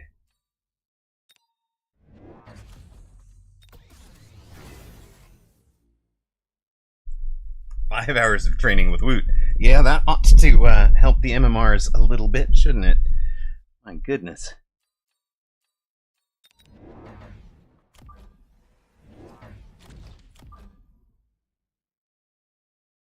I see. There.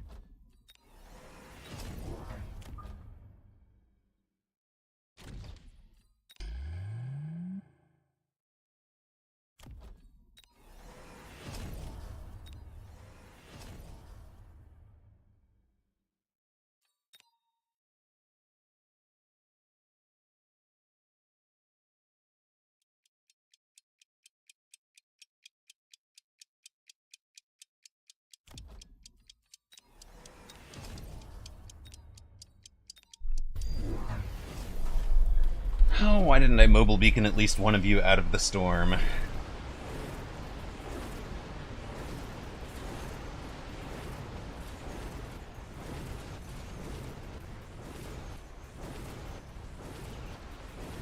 Apparently because you were going to survive the storm anyways. That works for me. Yes, my Stonk module melter got another level. Nice. It's the level without the intensive. So I've now gotten 2 Saber levels and 2 free melter levels out of my Stonk's module. Very, very sweet.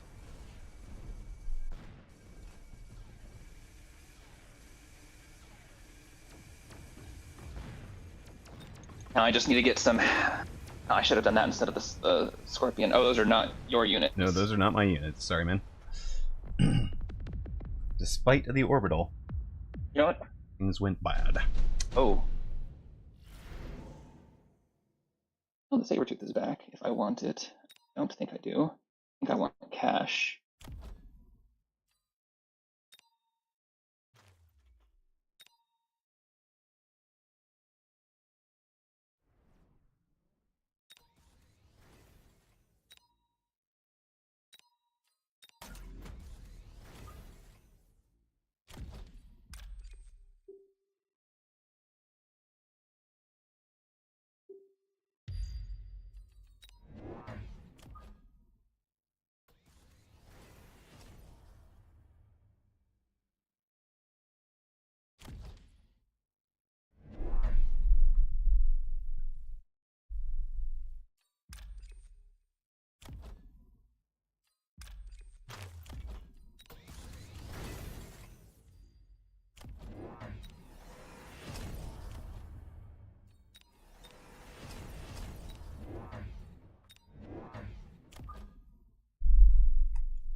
Damn it. sentry screen stopped that tower take. Sentry missile screen. I was trying to get there before your tower went down. That might be game with that much left. Yep. Sorry about that. Yeah, it happens.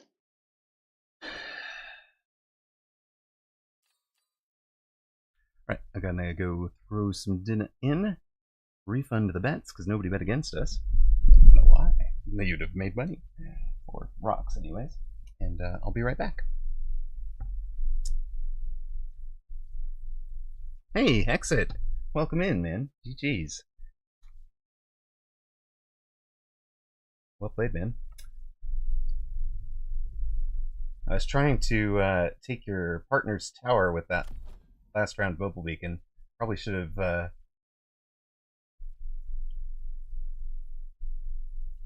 focused on winning my side, but you did really good use out of the Void Eye, I think. And then I just didn't have the chaff board kind of punish it. I never did have a great answer to the tarantulas. If I could win the chaff side of things, I'd hit the Phoenix in it. Last round, I had meant to range the hounds. I Control-Z'd one too many times and undid the range on the hounds and didn't notice that I'd done it. So that hurt a ton. Because then, of course, they ran up into the fire. First time the Void Eyes worked. But yeah, that was yeah, it was a fun one. It was really nicely done. You covered, by the way, I don't know if you noticed this. You covered, I think it was a Fang out here. Covered, you played it the round that I dropped the Crawler and Hound back here, and the intention was to be able to create and exploit a tower take from this corner with by pulling units out of the way. And you just covered it perfectly with the Fangs that round. So that Fang placement and timing of, if you go back and look at the replay, that single Fang was way worse for me than you might have thought it was at the time. So really, really nicely done. I hope you enjoy watching it on the VOD. Frustrated with the last round. Okay, I have to throw dinner in. Be right back.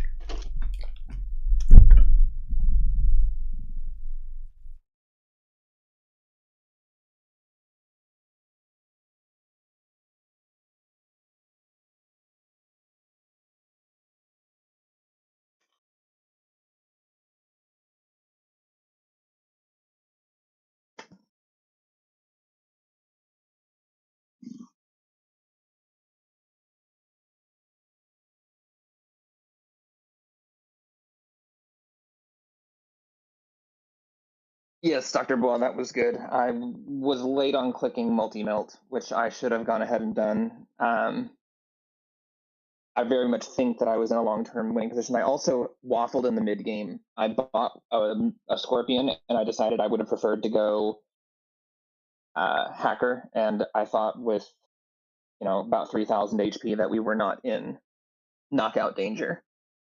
So we ran out of time faster than I expected us to, with a hard closeout that round.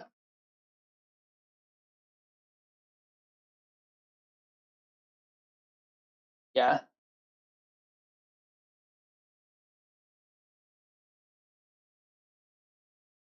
I know I am, Kat. Usually it pays off, but in 2v2 the tempo has been painful.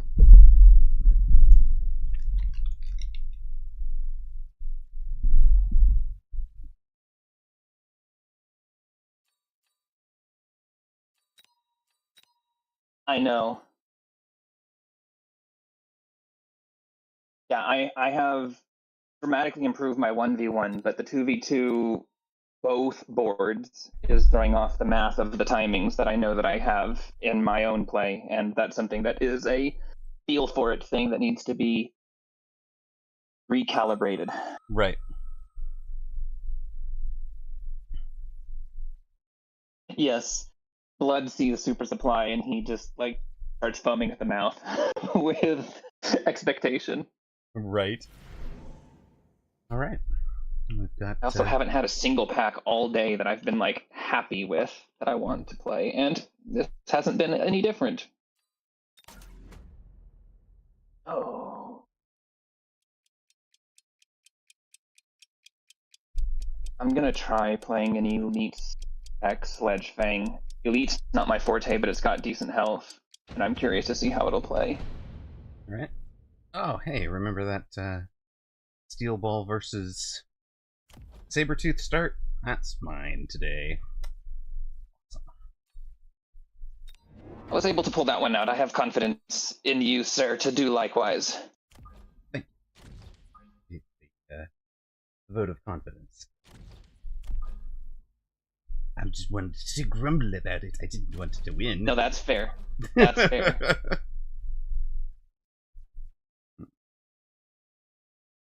Maybe I should be trying to win instead of trying to grumble, but you know.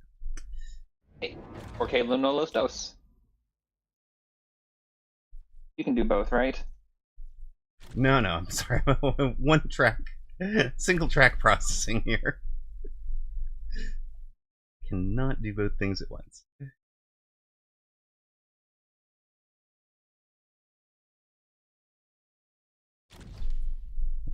You're deep, right? All right, there we go.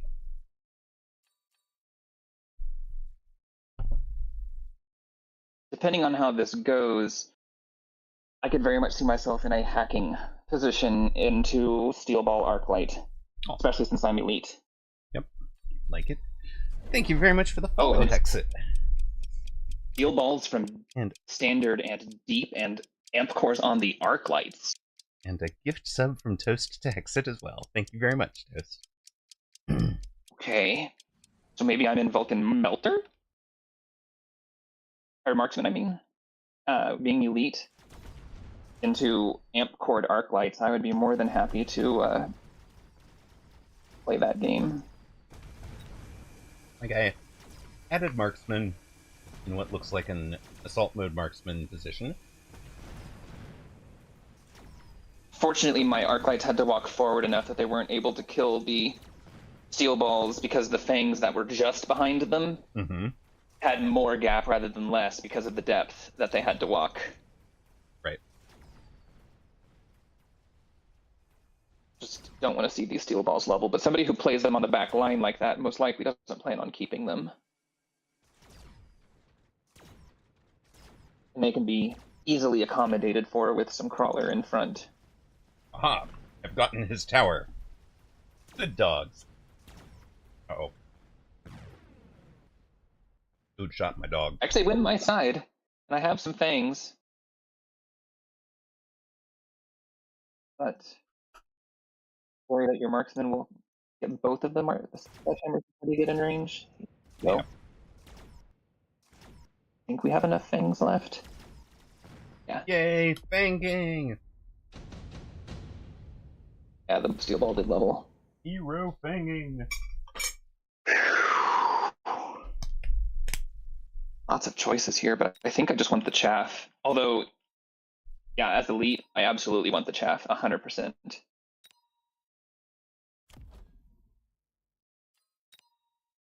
Oh my gosh, nobody had crawlers on round 1 in a 2v2? Mm-hmm. That's wild. I can't believe I get 2 free chaff. Mm-hmm.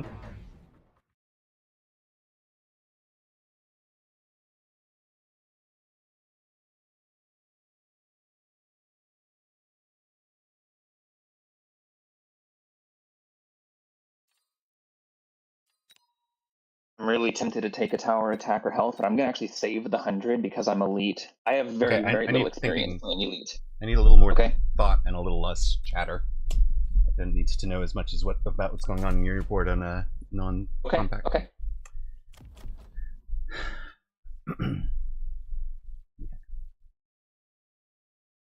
We are going to try a flying into Void Eyes.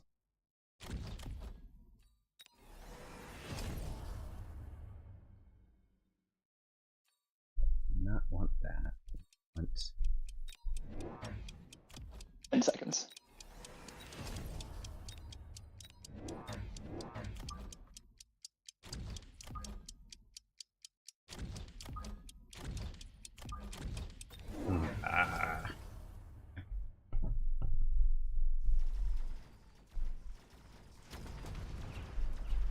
They are now assault moded. Shockings. Shockingly assault moded. Did you mean to not take energy absorb, or did you also forget like I do? I had 0 time. I see. That's why I was saying please stop with the chatter, because I cannot. I literally can't think my board and listen to your chatter. Like, listen to a voice at all. Like, I single process in that way. So it's... Okay. Which I'm not saying to be frustrated at you.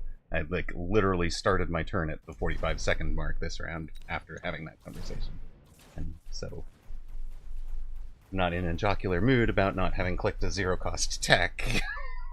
Right? Hey.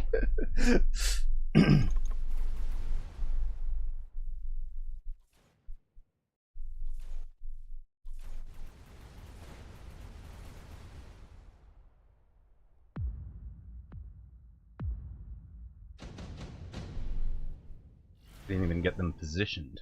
That's where I'm frustrated. What happens if I decrease the tech cost of it? Oh, dang it. Don't get 50 back for clicking the button. That would be surprising, wouldn't it? I mean, come on.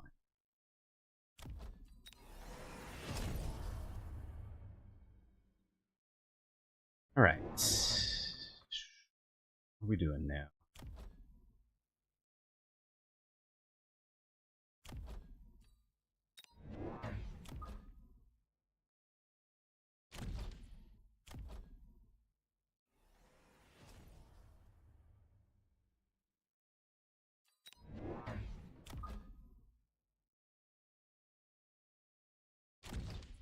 Also, I have not eaten dinner. I apologize if dinner got delayed by the 12 rounds of Starbright. I see, so I see. Dinner prep didn't even start until after I've normally eaten. Dear. On a 40-minute lead time. Okay. I'm not complaining. The Starbright stuff was great. We liked it. It was a fun match. Fun match to watch. I just should have started the cooking and then done the darn replay. I'm getting double missiled, so my opponent is trying to tempo. Okay. I mean... You have 6,000 HP. Yeah. Let me make sure that these don't get caught in the crossfire. Have no I don't think they upshoot. do, but it will take a bunch of chaff. Opponent has Wraith.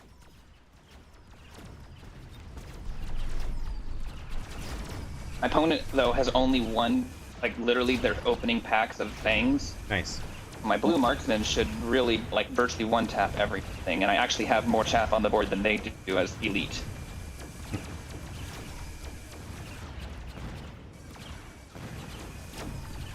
Yes, flying is cheating. In fact, we're gonna just dominate the board here, except for the whole Wraith problem. Maybe him I getting do have a blue marksman surviving. Oh, good. That'll be... I think... get some experience.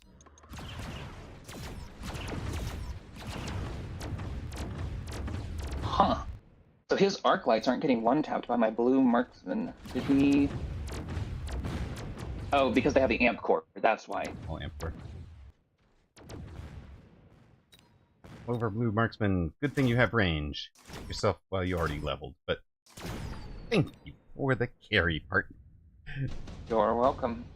Opponent had help. I mean, no, it is National Donut Day. And I really, really should have run a Wraith-only day for National Donut Day. That would be amusing. Do I take another efficient tech? I did. I already took range, but, like, I want to be in Bolton Marksman. I think I'm gonna do it. You're still planning on taking 3 more attacks, right? We're still at 6,000 hit points, right? Like, we'll get him. Make it so.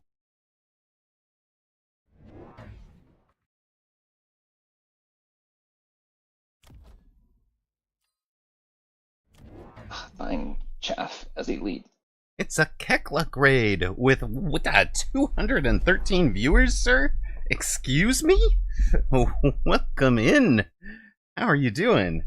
I am Amarok, With me in the broadcast booth today is my 2v2 partner, Alpha Titan, who you guys may... Welcome. Yep, at Age of Alpha Titan. Was last playing software and game development. Wait, what? Software and game development? That's a game? Hold on a minute. To some people. So, first-time Raider chats from Yahoo and Technic Alex. Welcome in, welcome in.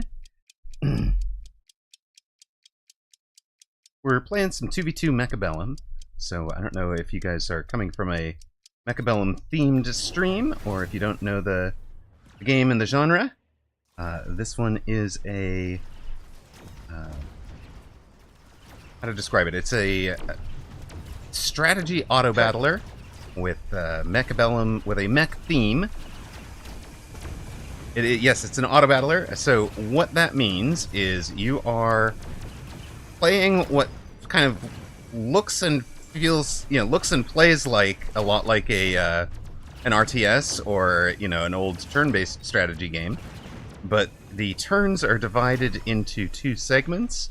At start of each turn, you get 90-odd seconds to place new units, upgrade existing units, potentially sell a unit, possibly affect the outcome of a given round in certain ways. But for the most part, once you have placed stuff, you click end deployment. You have nothing you can do. I cannot. These are my units down here. Run away! I can't do anything. These are my partner's units. I can't interact with them, other than to click on them and get some information about them. Once the round starts, the units fight, and the beauty of the game is that they always shoot the closest things. So knowing what will shoot where is the elegance of board setup, and you build on it layer by layer each round. Right. And with strategic reply, and it's just a really, really cool, elegant. So you can see our board is exactly the same as it was at the start of last round. We've gained enough experience to level a couple of units. We can we've got something we can add. This option is given to all players. All players have the same income. All players have the same set of units available to them. With certain very subtle exceptions, that is true. There are a couple of rare units, but there's no like factions or anything. It's not like you're doing humans versus Zergs or something. Like it's just completely different. How? Okay, we won that round, but there is a storm coming, right? So one of the few things you can do to interact with your things is to give somebody a mobile beacon. We're going to run a couple of these folks down and out of the way. Can you reposition units in later rounds? This mobile beacon, which is available from your tower, is one of the few ways to impact the board state after you have placed units. There is one of those reinforcement cards that we saw called down, can become a like there's wasp getting beacon diagonally to your board. Okay, there's some fangs for that tower. There. Yeah. So yeah, our storm is hitting a bunch of his stuff. He didn't take the storm, which kind of surprises me. We got a shield down. If the shield survives the round, it'll be there at the start of next round. You can see its hit points are steadily going down. It's in trouble. Can it survive the round? Tower debuff. So this is the strategic element, is you've got 2 towers on your board. Protect those towers, because when they go down, there is a 9-second paralyzation that costs your units speed, attack, and armor, essentially. So they take more damage than they used to. They dish a lot less damage than they used to, and they move... Oh no, my fangs 20%. wander to your side, so my shield goes down. Yeah, I've lost my shield also, but we've won my side despite the wasps getting the... Oh dear. Okay. Well, I have not won my side. The Wraith has survived. I'm in an amazing long-term position now. I skipped the storm. I now have a Vulcan. I won my side that got stormed. Right. On the unteched Vulcan side, my Vulcans are double cheaply teched. Right. So a lot of the game, Yahoo, is trying to... There it is. So here you asked, can you reposition a unit? There's the way. You can take a redeployment. Now, we are giggling because we have already taken efficient tech research, although I took the efficient third time. giant. So I'm going to take another efficient giant, and I'm going to be sitting on 300 cost giants, or 400 cost boats, onto a assault mode marksman board. I like big forts, and I cannot lie. All right. Good luck, sir. I have never had triple efficient tech. His techs are now ridiculously cheap. And when you I can get healing sledges for $50. nice. If I want them. Sweet. Let's go. Where do we want to? What do we want to mobile beacon? And how? I'm trying to win this outside.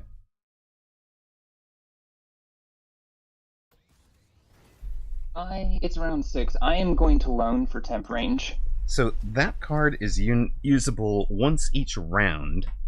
That specific card that is usable once each round for 1 unit only. You are loaning? Okay. Loan. Yes, I wanted temp range for this round. Thing and middle tower. Yeah, I took the temp range and leveled middle tower against the now wasp flank. All right. Opponent also took forts. Opponent is also in double efficient giant. So we're going to be in Fort V Fort. He has fortified specialist. We have fire badger specialist. Okay. It's fine. I am winning my side super hard. That's because your guy invested a bunch in the flank. Yes, and in the beacon. The wasp and beacon are coming over this way. The good news is my marksmen are going to hyperscale. Yeah. My forts should be in very good shape after they destroy his forts with AA. Nice. Oh yeah. So units have these 4 technologies in the bottom corners, which are very good for you. To take, you take a tech on a unit and it applies to every instance of that unit on your board. Partners' techs don't apply to my techs in this 2v2, it's fine. I have the tall fort bar, yes, I have the tall fort bar. So I'm going to be in range and elite marksman, he's going to be stuck in range and rocket punch. I already know from many previous games that I win this this particular matchup of fort versus fort in the long term, but partner is in a different build. Partner's in kind of a cool build, one of the fun ones that actually gets taught in the tutorial for this one, which is Vulcan with Best Partner. Best Partner summons a marksman of the same level as the Vulcan, so he's got up to 2 level 2 Vulcans with these marksmen behind, and then the summoned marksmen make the techs from the marksman that you have. Matchmaking is ELO based. Let's see, what else is there useful to know about the game? We're selling? Hold on, I need this, right? Melter helps me more than it helps you, doesn't it? I think. I mean, he's in Wraith and Fortress, so the Melter makes a lot of sense. Yeah. what I'm looking at there. And you're gonna go there. This have leveled. Nope. We don't want to level that one. We just want to level this one. You guys need mech bridge and those.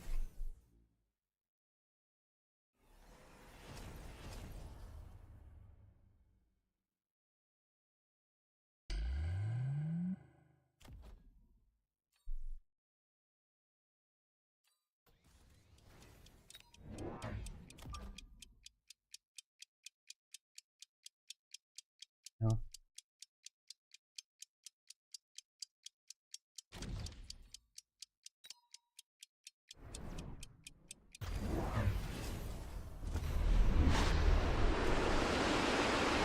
Alright, so we've got these are kind of our chaff clear unit.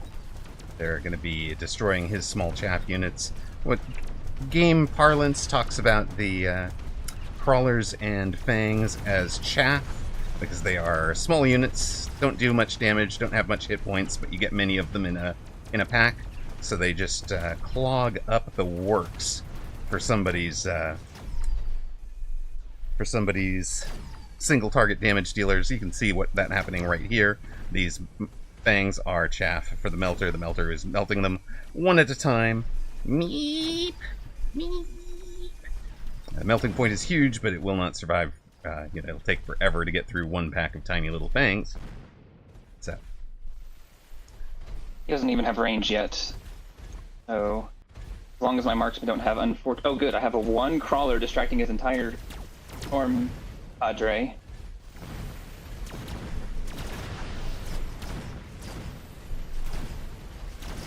Elite on the marksman is coming next round.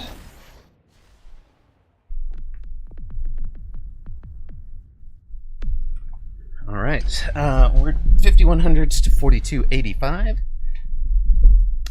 What do we have? Barrier could have been useful. I'm just going to take portable shield. So he has committed to the rocket punch. We are going to start punishing with that. I think we're... Yeah, I mean, you did. Sure. We'll just take you two. I meant to sell that earlier. And by the way, sir... Yeah, I need you guys... Just give you guys energy shield, right? You get that. I think you guys get this. Can you get here? I think I want shield on them. I just wanted to do extra damage to them. But you are... And because we're getting 5 extra range from this, so we're going to outrange them. We'll get to shoot first. Killing them before they get through us is pretty important for the need. Just take that and missile this group as soon as they come down this way. Okay. Yeah, he has not ranged them yet. So if he gets into range, yeah, he's not... I think he wants to get up... He's trying to save up for fort barrier, right? But he gets up to level 2, which is fine.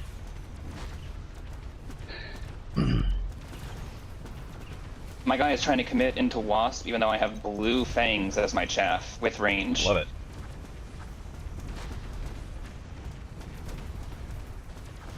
Now, I had an enormous amount of my army go on a merry chase because of that. Yeah, chaff. saw it. I need some EMP delivery stat. I still win my side without any of that, by the way. Nice. Yeah, it's all coming over to defend my tower. I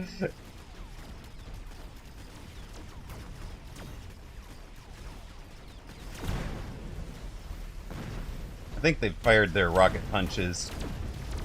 Okay, let's, so that's the game. That's the general game. Ask questions as we go, right? Like, I'm welcome. You guys are, you know, I know some of you are seeing the game for the absolute first time. I think it is beautiful. I have played 4,000 hours in it. It's the, yeah, Titan might just win this game before my forts gets to be amazing.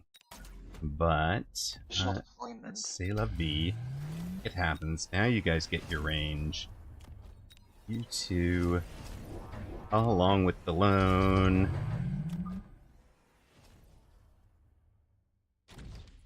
No, I said we might need some EMP. Okay, you're in the wrong place. You've always been. You're the one I never got to. You know what we'd do? Move you by selling you. Then we'll take this piece. So, what about me? What about me? I am the... Builder, he says, I don't even play this game. I've been subscribed here for 7 months just to watch Amarok and many others for hours a day. So I do try to provide a you know, soothing voice, a family-friendly atmosphere. I'm a retired game developer of my own, you know, from late 90s to mid-10s, I guess, mid-teens. So plenty of things there. So plenty of insight to game development. I've actually got a direct line to the developers of this game, based primarily on the streaming and ASMR Stompy Mechs. So if there's if there are issues in the game, we tend to get a very direct line to the head of the studio. And I'm trying to build a community. We've got a Discord, which is not for this stream specifically, it's for the game specifically. English language people who are non-toxic. That's what we're looking for. If you are a toxic gamer, this is probably not the spot for you. If you want to talk game development, this probably is the spot for you. If you enjoy big stompy mechs and my voice, this is probably the spot for you. Stream highlights usually on a Friday. We play what we call Fun Friday and do open games with viewers who are normally around for, that's normally open to anybody of any skill level. And we do a set of, or like a round robin of 3, so you might be the worst player in the group, but you'll get to play as team partner of and direct opponent of each of the players in the group. So if you're, you and your buddy are the same skill level, you guys will get to be paired once, and head-to-head against each other once, and diagonal across from each other once, and have paired with Marat, can you pay 50 player. to missile that from your side, and I'll missile it from mine, because it's pulling a million of my staff. Yeah, okay, got it. Or I'll just drop a rhino in its way as well. Okay.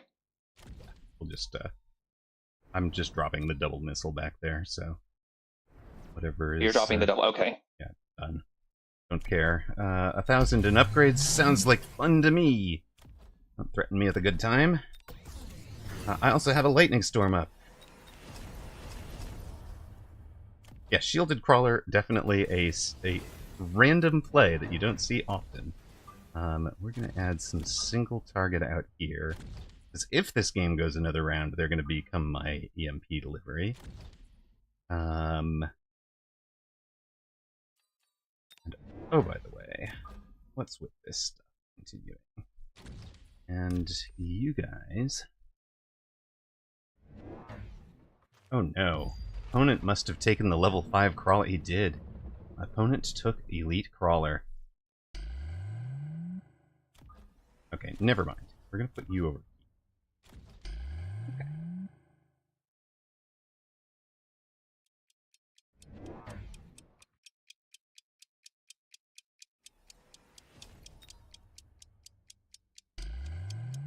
And positioning this missile here, I'm trying to get the flight time so that it arrives to take out these guys. These missiles, those are one-time devices, so that missile fires once this round, it doesn't stick around for next round, which is interesting. What else do you guys need to know about the game? The tech bar down here is customizable for each player, for each unit, so every game, when you see a unit arrive on the board, you kind of want to take a look and figure out exactly what you're up against, it can give you a clue about what direction your opponent is going to go. In this particular game, my opponent had marksmen, which are normally a long-range sniper unit, kind of up front close to the line and ahead of units that you'd expect them to be behind. And I kind of knew right then that I was going to win that one, that it was just going to take a minute. Because he was going to go into a specific tech on his marksman called Assault Mode Marksman. I checked it. It was, in fact, on his tech bar, so I was able to kind of predict the direction he was going to go. And that's, there's an MMR difference here, right? Matchmaking is in the classic ELO style. 1,000. We just saw great data on this. So while the average MMR in this game is 1,000, the median is at 950 right now, the median player. So if you can get yourself into the 700s, you're approaching the midpoint of that curve. And so like 0 to 400 is really the noob player, And there is some toxic junk down there. I apologize in advance for anybody running into that. Get out of that. Get up into the thousands, and you're in amongst the players who've been playing for long enough that they tend to be pretty respectful, and there's in-game blocking functions if needed, right? Sure. That like, oh, I don't, Ignati was totally rude, whatever. He said my mom wore combat boots or whatever, and so I mean, it's a good full-featured game. It's really, I think it is infinitely entertaining, and it's a lot of fun. Yeah, I mean, again, I've put 4,000 hours into it, and I've made streaming. Basically, this game alone took me from not streaming to making Twitch partner. So I cannot say enough about this game. If you guys love it, if you enjoy your time here, I do encourage you putting it on a wish list or something like that. Recent patch notes. Replayability. Recent patch notes will also get you to the current Steam store page and all of that. My opponent was in 10 triple-teched Stormcallers, and my marksman just outranged him. Wow. And he kind of danced with the wasps, so I just ranged and mech raged my fangs since every tech was $150 cheaper. Right. Yikes. Yeah, I was just in this like crazy hyperscale sledge or storm. Crazy hyperscale fort build that was going to go off, and I knew as soon as I saw his sport bar that we were going to win it. So it just took a moment. Okay, that gets us to 2-2 on the evening, which that's all right. Our we are already in another one. We had another one right away. Our overall 1v1 MMR is comparable, 3-5 and 1739 today. We do some Gamba. Hello, welcome back, Thonix. I'll explain in a moment. I saw that as well. Yumizuka.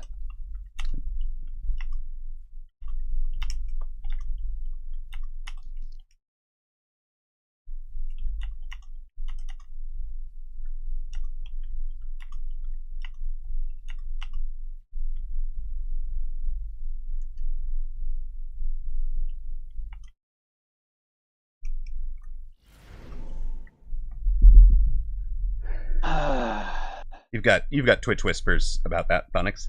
Back to jokes about right. Okay. Oh, that's what that was, but the inbound audience wouldn't have known that. So that's why that struck me and you very differently. So I went Giant Spec 2800. I am missing the compact games. Stormcaller fought bravely but to defeat. Indeed, Karashi. Karasha. GG's, man. Welcome in. So, Karasha is opponent of a lot of the opponents are Korean or Mandarin speakers.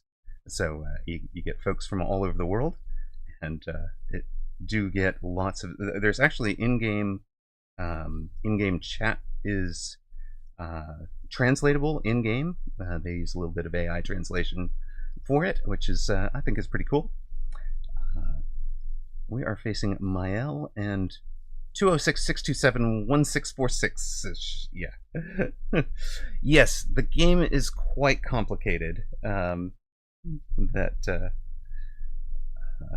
That it is almost overwhelming, and then you kind of get into a set where you can kind of vibe with it and feel like you're starting to grok things. But then, as I went through the game, the progression of different MMRs, Yawu, went for me. It was like there were certain fundamentals I had to learn. This unit is considered the counter to this unit. And then, at other spots, it was like, okay, positioning is the counter to this unit. Or, right. This set of techs on unit... So, unit X counters unit Y. Unless you take unit Y's tech Z, take it, and all of a sudden your tech unit is countering the unit that's supposed to have countered it, especially if it gets a level advantage. And it just throws the whole game on its head when you're seeing that. Right, where counters it more than what counters it. Where, who's in front of it, various compositions. But at the end of the game, at the end of the day, many of the things that you already know about from other strategy games are going to be the case. You have your big tanky unit with 14,000 hit points.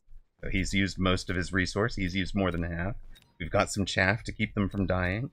We've got some single target damage dealers here who are not strong enough. They're 1/10 of the hit points of the tarantulas, right? These guys are 1/10 of, well, at level 2, they're and half the hit points, I guess. To take some of the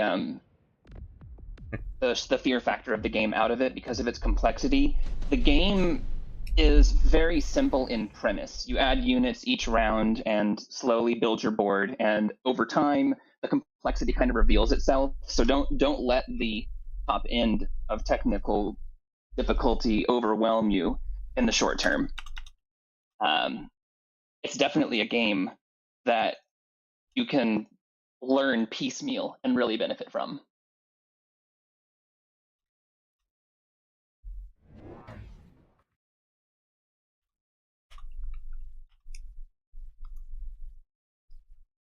Karasha says, Arclight needs buffs, which makes me think of Warrior need food badly. So, Arclight needs buffs. Unlocking Melter since I'm Giant Spec to prevent it. Cool. Nice to know. What do I actually want to go flying? Green Warrior is about to die. Yes, exactly. You know what I'm talking about here. We took the free shafts. We're going to put these guys up front. Because I am an elite specialist, I can't elite. I can only bring in units at level 2. And I'm going to place a missile safety for our back line because there was a wasp. Oh, thank you for the reminder. One of you there then. 10 seconds.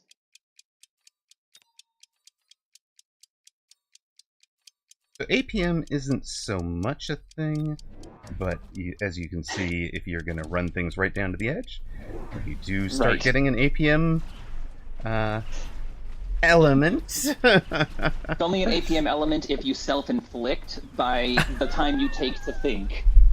So it is only as APM dependent as you choose to make it. Dr. Bois, that's amazing. My son came in to tell me he was ready for bed, spotted my PFP in the corner of the game window, and went, your opponent's friend is Amarok. So I am famous among the 5-year-olds of the Dr. Bois household. I love it. Nice. Love it. Yes, running out of time thinking is much more of an issue than running out of clicky time. Tuzzle, yes. Many. The answer is yes.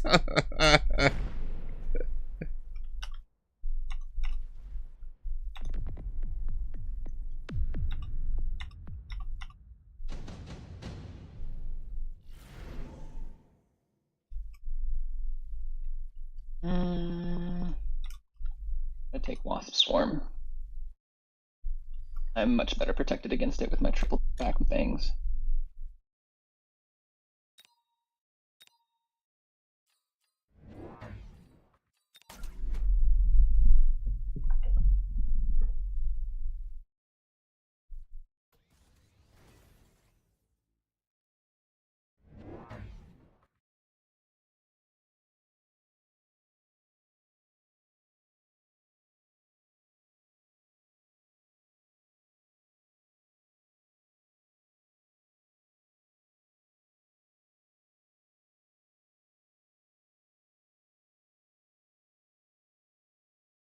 I assume you see that leveled crawler forward.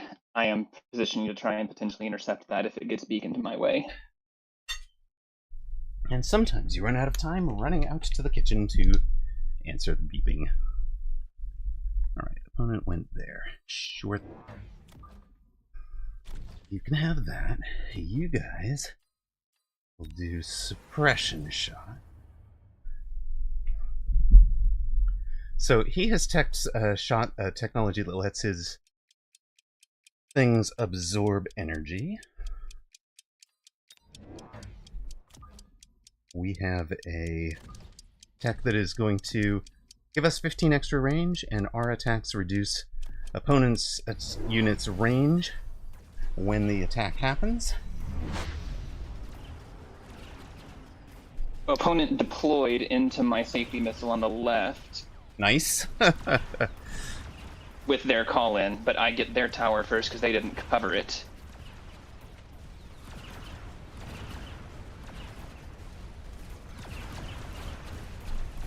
All right. One of the things we do on this channel, by the way, for those of you that are new viewers, whoops, that's the wrong one, is betting. You're allowed, if your region allows it in Twitch, you guys can bet on the predicted outcome of this one. So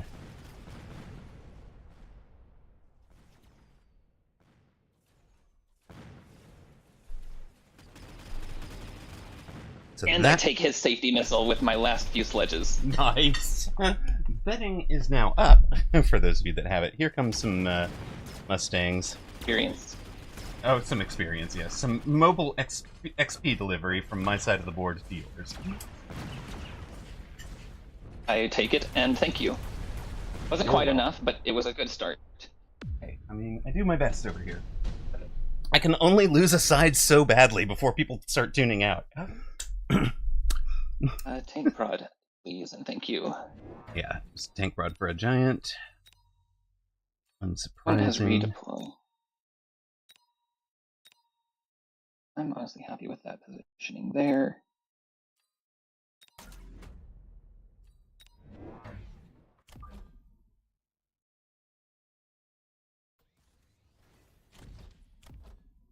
You guys leveled. Man, this is all at point blank, right? So those guys take mech rage.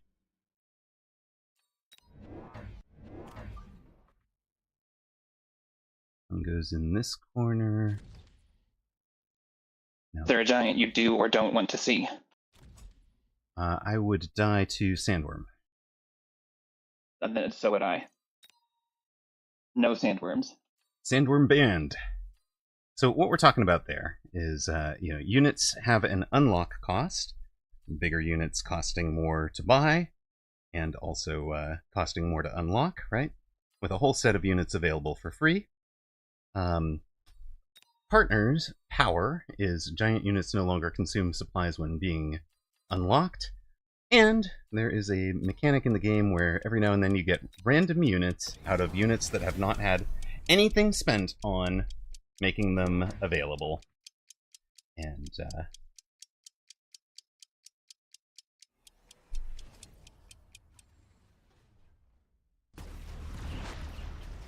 My opponent is trying to be tricksy on this side, but is Right. not really succeeding.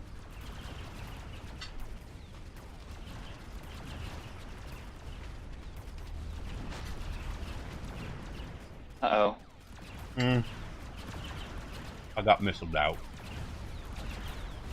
I see, okay. I see. I mean, he missiled out in multiple places to win a round. Or she, I guess. Gotcha. Mm-hmm. It drops them to the very bottom of the queue, because the queue is kind of by how much money has been spent in them.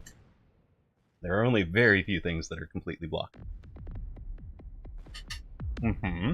I got a valuable giant level, also had one missile. Do I want shield or fire?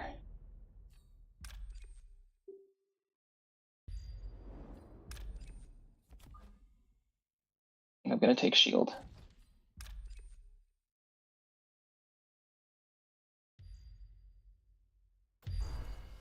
Let's see if our people are communicating. I'm giving you a wasp strike. Okay. Was there a wasp strike offered this No, round? that was from previous in the game. Mael took it last Gotcha. round as part of how they got to winning round.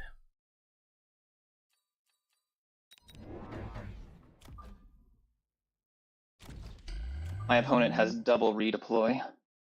Oosh.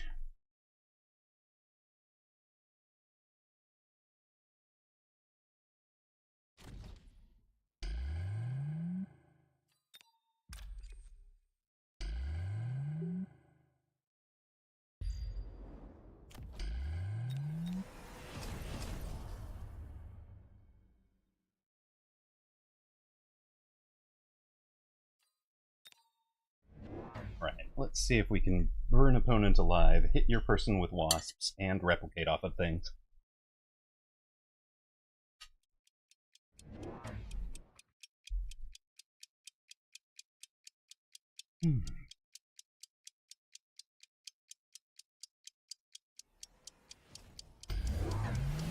Aw, shields are up for opponent. Nicely read. You're gonna. There is a level 2 tower back there from my opponent on both sides. Well, Also, your spider is getting pulled to my side of the board due to the flanks. I hope that doesn't hurt you too much. it was supposed to follow and level off of a level 3 crawler that was up ahead of it, but, you know, we'll do our best without it.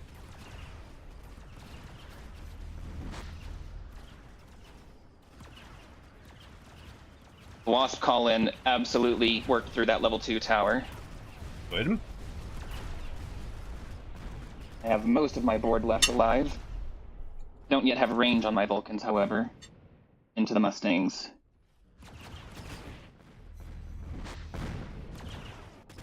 I do, however, have a Vulcan making sledgehammers. Now there is like 20 of them. Wise. Now let's see, what else? Oh, level. What else do you guys need to know? Our usual highlight. He leveled. Yay! Nicely done, partner. Our usual highlight of the week is the European tournament cast, which we do on Saturdays at noon Pacific, 3 p.m. Eastern, or figure out your local timing.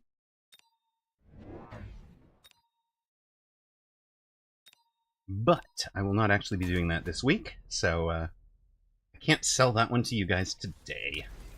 We sad.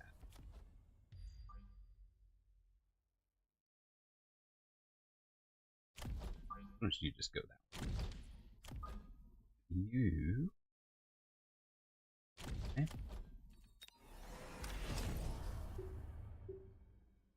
These are going that way. You're gonna be over here. You guys get range? Okay.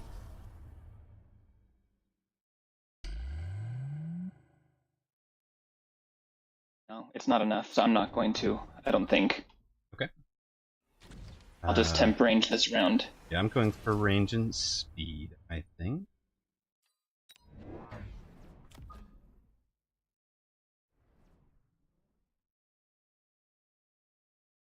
We'll go scatter that.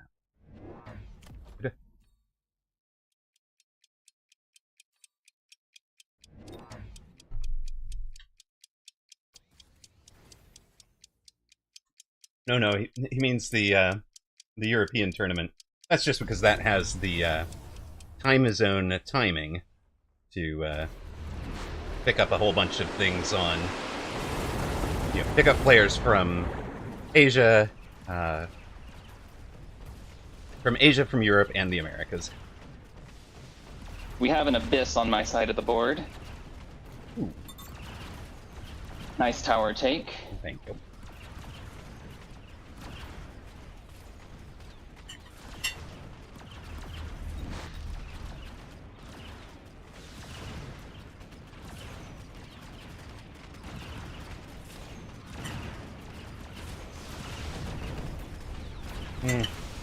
I have convinced opponents to make the classic blunder of double-teching crawlers into tarantulas.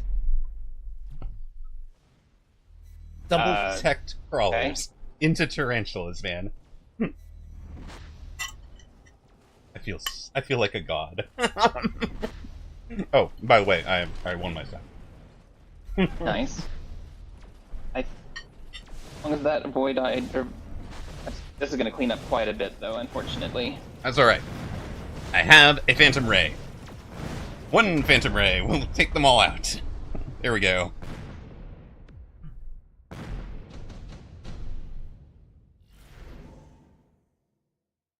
Armor is wonderful here. Or a melting point.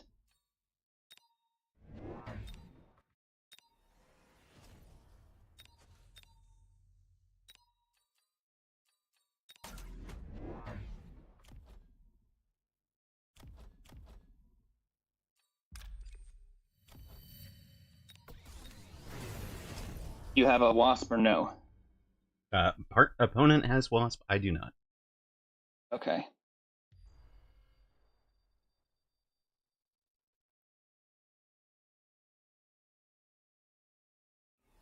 I am loaning this round. Bird.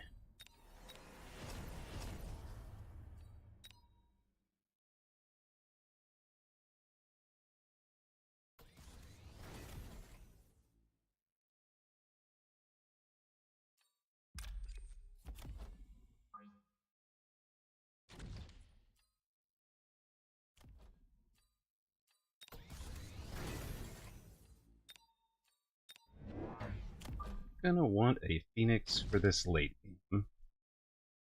Right?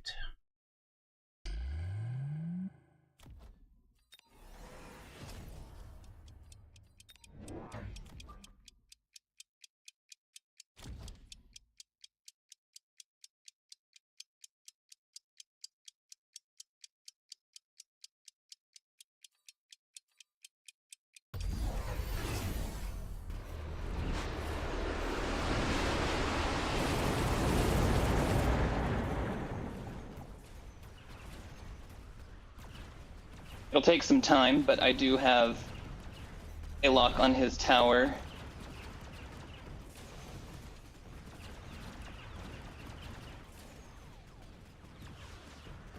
Well, I'm in some trouble over here. Oil slowed me down a bunch. I had a redeploy that was costly, and opponent added the Phoenix this round, so... Okay. Lost my tower at a not good time, and it cost me the melter lock.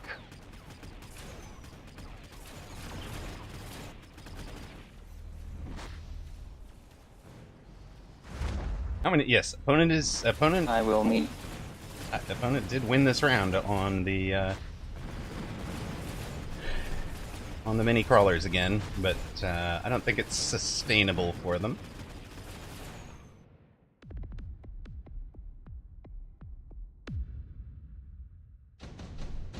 We'll see. Evelyn is not thrilling. Do I have the value of a redeploy at my disposal to be worth something, or do I just want to sell it? I mean, the problem is with 2 redeploys on his part.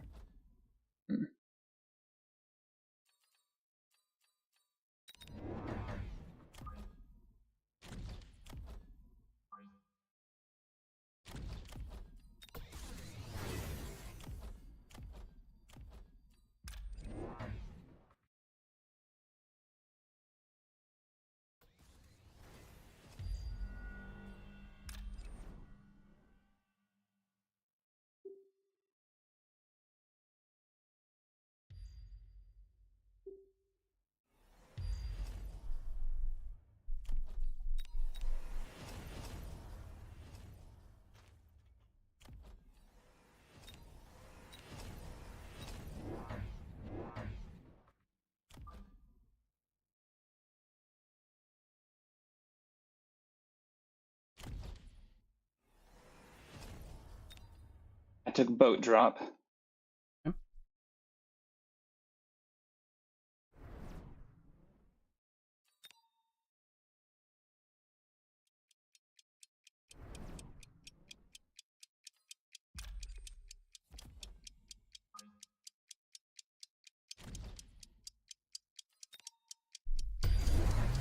That's hilarious. Although I think the missile lands before the shield does, right? Yep. On the line. Yep. But he jabbed me. Although my boat drop should get his tower, albeit level 2, as long as I don't lose my tower first. Yeah, I think I've got this side well in hand this time.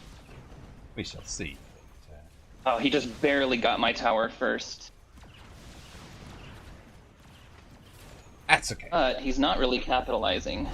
Whoa, I'm gonna lose my Phoenix? No! I am. I'm gonna lose the Phoenix. I lost my Phoenix, so I'm not able to take care of your Abyss. Sounds like you took care of it. I should be, yes.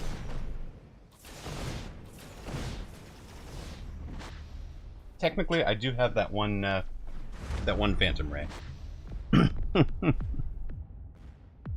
Is that a flank abyss? Pretty close. Pretty close. Hmm?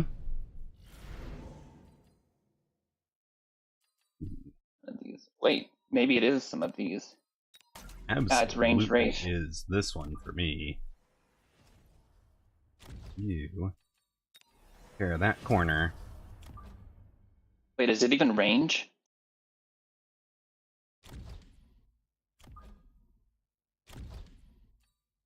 Maybe it's just 200 for the degen.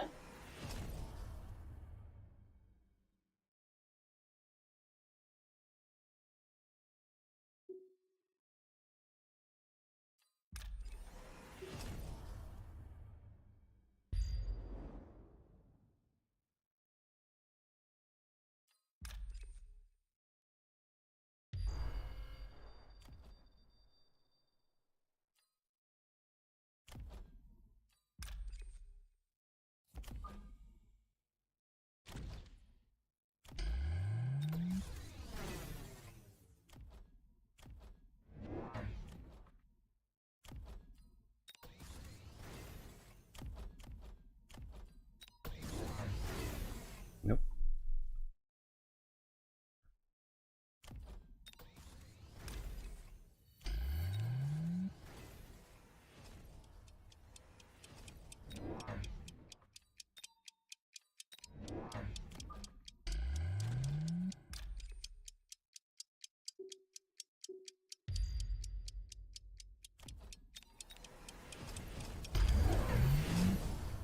Well, I wasn't expecting that. Opponent has thrown the forts in my way. Brought the barriers down with a...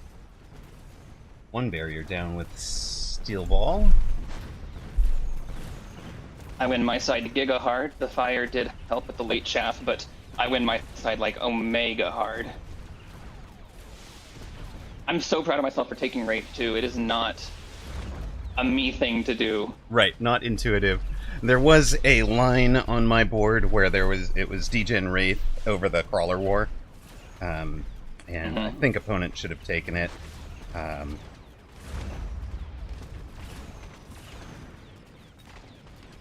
got a gazillion giants, and I finally got range on my Vulcans. Excellent. I don't think I can win it on my own, but maybe. I think you can. There's 6 Mustangs left, yo. Okay, there's six giants and a Wraith. Okay, maybe I was close. I wasn't sure there would be enough left. Very nice. I see what you mean. I thought. No, I win the round. Yeah, I was wondering if I win the game. Yeah. Missing the. I know. My opponent. Missing the Wraiths. No, yeah. My opponent had Wraiths. My opponent had double redeploy and never tried to pivot out of the strong side, which they absolutely should have done to go to where my leveled itemized melter was not. Oh, I see, yeah. Get over. Yeah, interesting. Interesting. Why didn't they redeploy? Double redeploy to reposition those Titans every round would have been amazing. And with 2 of them, they could pick a strong side and just hard commit, and I have to kind of cover everywhere because they could be anywhere. Right. That would have been brilliant for 206 there. All right. That is a dub for us. So does a blue rhino beat replicate drill level 4 crawlers? Oh, yeah. Yeah, no problem. Okay. I honestly don't know because I use neither of those techs very commonly. Right. Whirlwind Rhino beats a level plus or level times 2 with drill and replicate. So okay. You are pretty much fine. I mean, Whirlwind Rhino is just so devastating to crawlers. Yes. It's ridiculous. Especially with the AoE, it's yeah. Because the crawlers have to be right next to you, and it's. And so every crawler that is approaching you goes down to your nasty AoE attack. That was a dub. How are you feeling for energy and all that? You want to continue? I'm game for a game. Okay. I don't know how many more I have, but I definitely have another if you want to go. All right. Again. I like it. we have had the food, and I wanted to play one where I am not peachy at you at the start of the match. I love you. The one thing I will say is if you hear me say okay, that's like that's just let it go. Let I it go. hear you. Yes. Regardless of the nuance of the rest of it, I hear you, Right. and Yeah. I We're good. knew you did. So. But, okay. yeah, I just was. And again, it was not you. Really not you. When you're bummed, when you're bummed at a poor round, it's self-reflected, but Yes, projected. it's internally critical and then externally directed. It's what's going on there. And of course, that's not who I want to be as a friend, no. as a gamer, or as a streamer. And it's not who you are, even if it happens on the occasion. Thank you for reminding me of that. I do tend to. Don't we all Fair enough. equivocate those differences? Yeah. Angry. It's exactly right. Tuzzle, I should literally be sitting here with a Snickers sponsorship. And, like, the chat ought to be able to be like, bang angry. Like, just in-game ads done, or in-stream ads. A standard map, aerial spec with sledges. I might try a healing sledge line. I'm going on which... quick spider eye. Fun. I haven't tried the healing sledge line. And I will get my zero tech as my first button. Zero tech, go.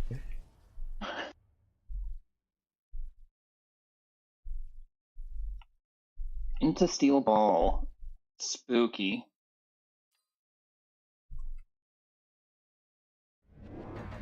All right. Does Dr. Badger Blaster blast badgers or Oh my goodness. spam badgers?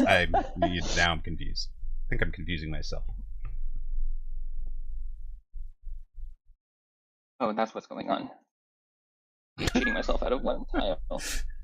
Yes, Karasha, exactly. Oh, why not both?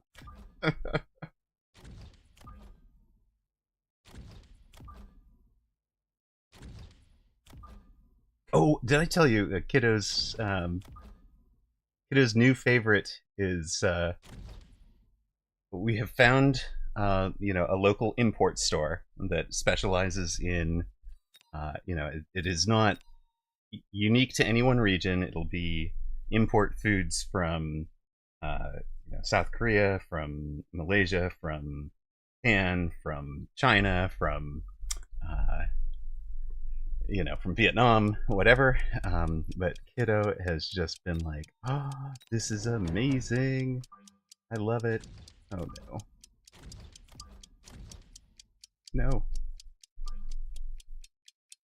No. Oh, that was maddening. Well.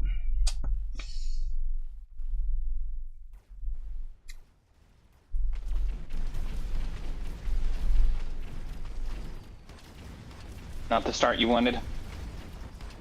I was chatting, and I decided my sledges belonged where my hounds belong, and my hounds belonged where my sledges belong, and I was trying to fix it at the last minute, and I wound up unable to mass select because the corner obscures and when it shouldn't, which is a bug I'd gotten fixed once before. Right. Right. Yeah. How is that a problem again? I need to make sure I wrote that up nicely somewhere. I am spiders into steel balls. This is a game I want the redeploy. The redeploy button to show up, but alright. I'm aerial specialist, right? What cannot be solved by going flying?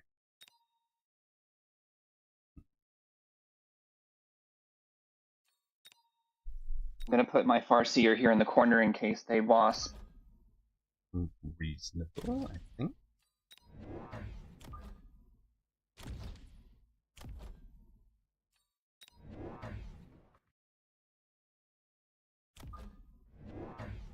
Hi, what is the best medium carry unit and why is it sledgehammers? It's true. That's true. All right. Leading question, objection, Your Honor. What minute? Would you like me to block anything specific? I'm leaning towards blocking Raiden or Wasp Future. I should block Raiden because Wasp showed up. Good talk. Yeah, thanks for your input.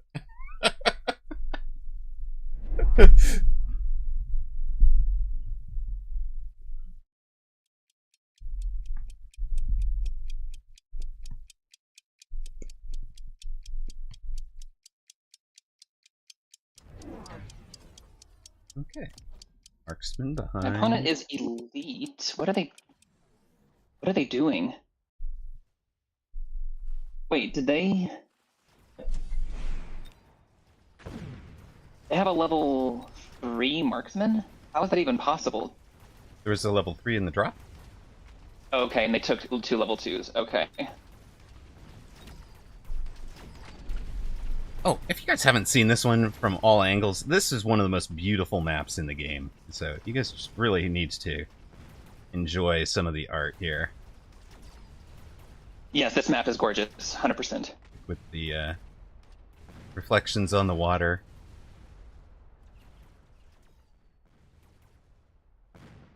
So that is not your army. Yeah, no. Not very much mine. That's why I was showing off the art. I was trying to distract. You've got all sorts of buildings and stuff that are off the edge. Which, be entertaining. Of course, we're in the mountain mist now. At any rate. What else should raiders know? We have a tournament coming up on Friday afternoon, right around this time. In fact, starting about 90 minutes ago. Next week on Friday, we'll be casting the Mechabellum Mini Masters. I was still. Okay. I think fire is really strong on your side of the board. Is it?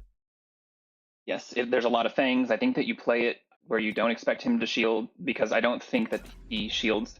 And if he does, that's honestly an econ play that is hurtful and won't affect future battles as much. I think fire is really strong for you there. Okay, I don't necessarily agree, but sure. That is a round where I would typically skip an early fire. But my guy was willing to missile out of the sledges last turn, which is fun.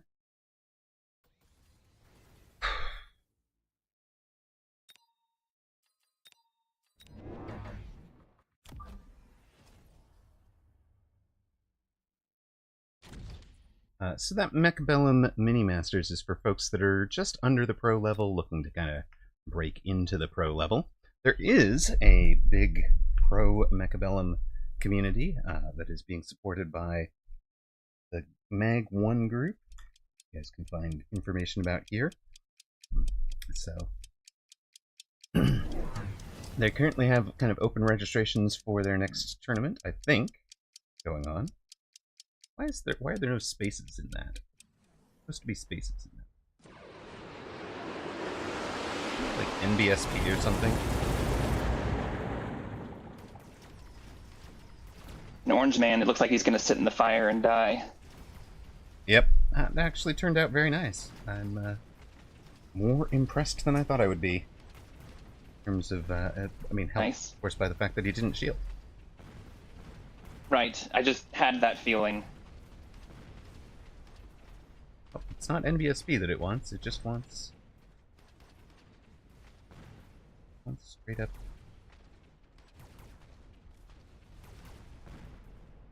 Nice, and your units really want experience, so I'm hopeful that they got it. Yeah, for sure. Alright. So I have a shield break that we can coincide with your fire on future turns if they come up at the same time. Yeah. Ooh, do I elite hacker? I was just thinking that too. I'm facing tarantulas.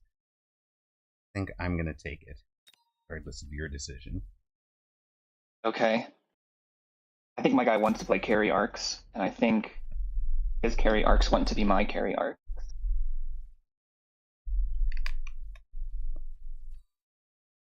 He's also elite, so he's going to play less chaff. Mm-hmm. And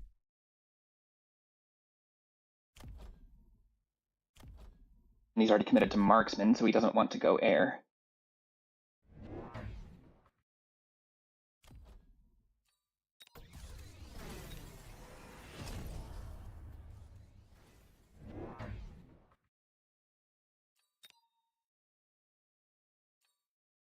Blocking Wasp, since neither of us are in Mustang.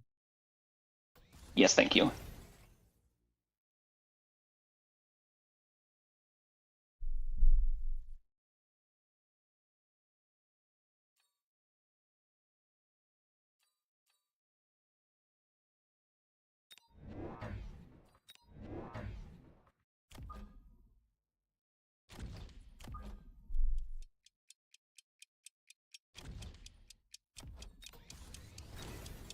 Alright. Anything else we should tell an audience that's new to Mechabellum? Anyone that doesn't go and buy the game, Amarok's going to look up your IP, find where you live, and No. you know, hire a mugging. Wait, what? I am not hiring muggings on 153 different people. But they don't know that. That's why they have to either do it together or not at all. If only I one see, of I them see. doesn't, Then, yeah, got it. Bit embarrassed that I lost to an 1800 MMR guy doing Ray spam. Falak, I think I ran into that guy recently. He got me too. It's a very well coordinated Ray spam. And I didn't Rays react. are a weird unit. I was a turn late on getting to it.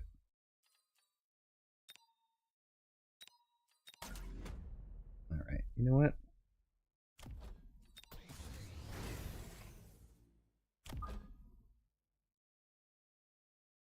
He's going to go Scorpion.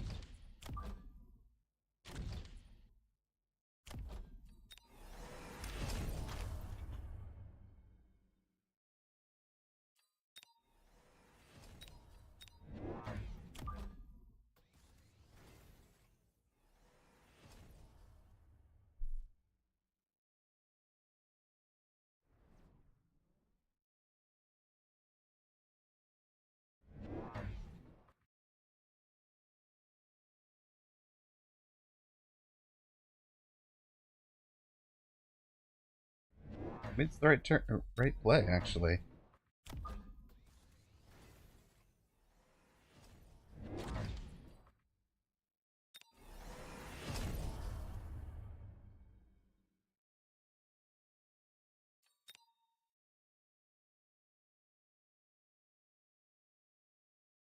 Buy scorpions and pay the range tax. That's what Wolf wants to tell the new players. Oui.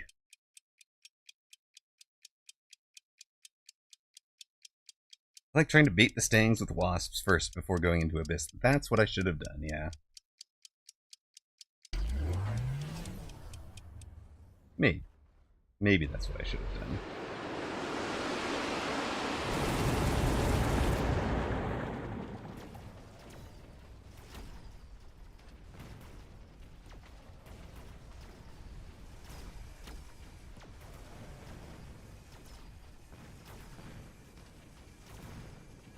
Opponent tried to oil me. I shielded out most of it, and they kind of trolled themselves with it because Nice. it slowed their crawlers down at the very end.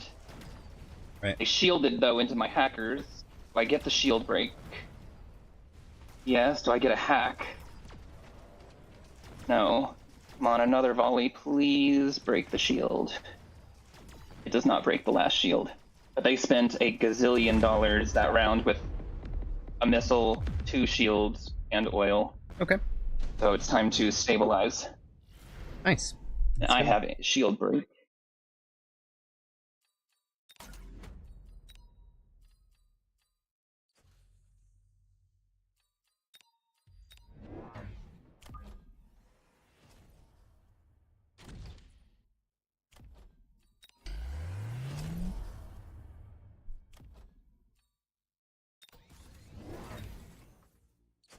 I am going to loan to make sure that this round goes according to plan.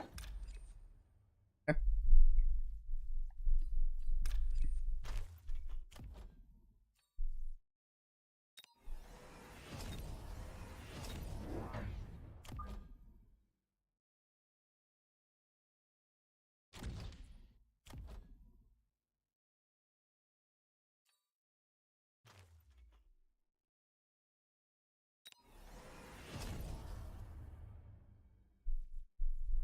TFT Mecha community crossover is what you've always dreamed of? I probably will, yes. The Brodan Box streams on Mag 1? Absolutely. I don't like where I'm at in this board. We'll see if this turns it, but I am not too hopeful right now.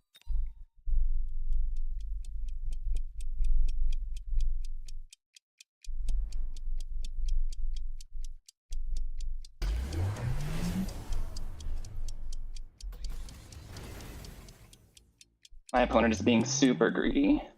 Wow, they're just going giga on tempo. Yep. My guy has also thrown down 3 things that felt like kind of insanely good reads this game.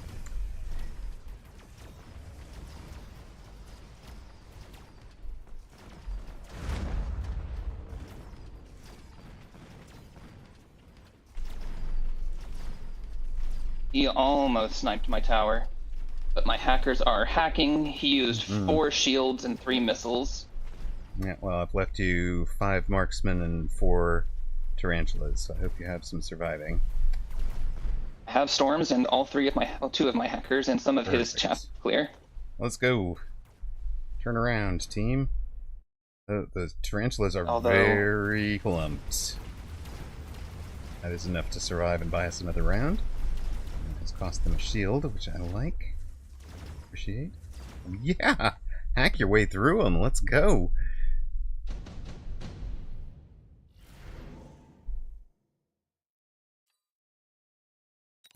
He wouldn't be stream sniping, though, if he didn't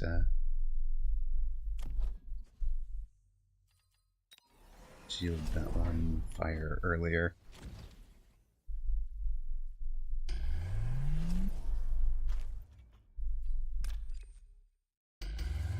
Did your guy shield last round? Yes, Surely. but he shielded a gazillion shields into my hackers. Right. Yeah, he's been shielding every round. The fire is unlikely to land on my side. No? Although that could be good. Yeah, That deep. He's been shielding much closer than that. right. That's kind of what I was expecting.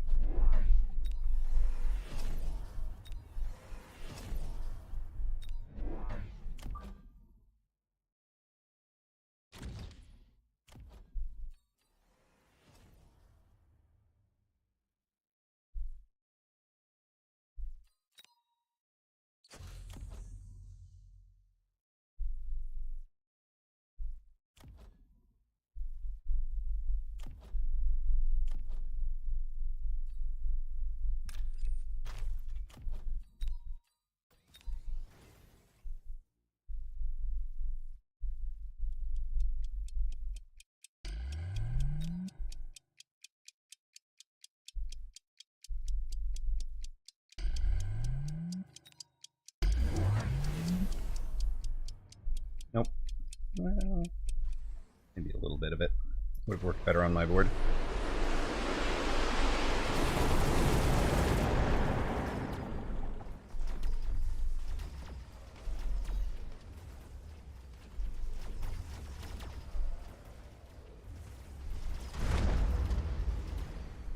Oh my gosh, I didn't get that hack. That's insane.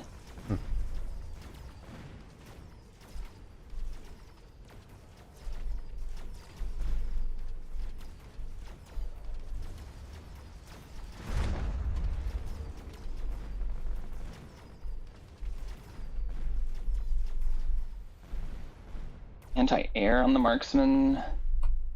I don't have chaff left. Do I outrange him? He doesn't have range on the marksman. I only have 2 hackers left. But you have a storm. I do. I have a storm, yes. And 160 odd meter arc lights.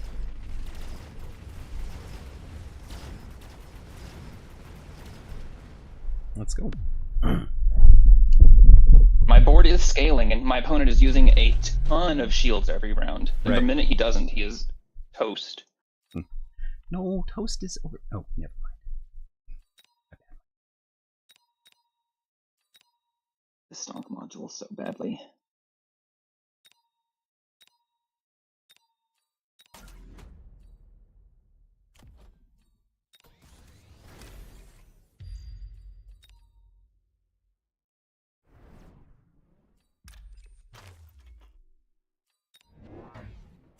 Maybe it's just the anti-hack.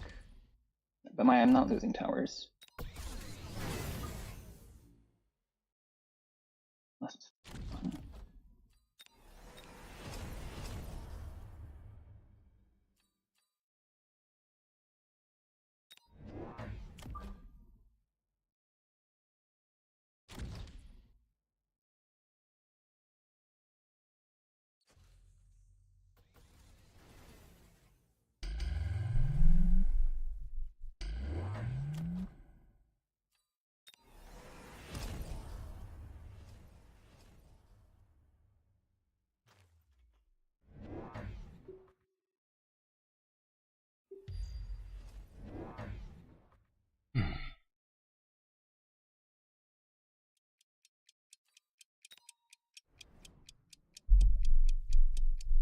Yes, I agree, Kat. I'll have to check and see whether they would have been better than another missile spewing beastie here.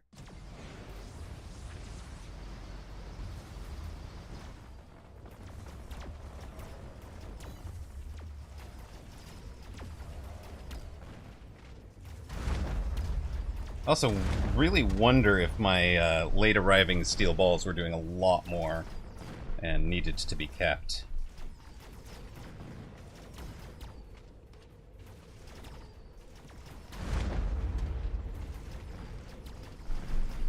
And down again, same result, 3 Tarantula and 6 Marksman. I'm not winning as hard. I am slowly edging out an econ advantage each round. I did put a missile there to slow them down, potentially. East Module 1 got a tower, but kept us alive. Hero hackers over there.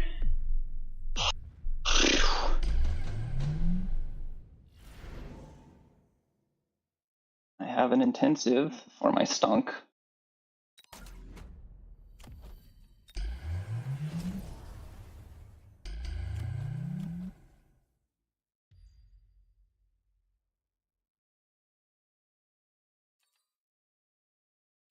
What can I do to get like the absolute best shield break money can buy?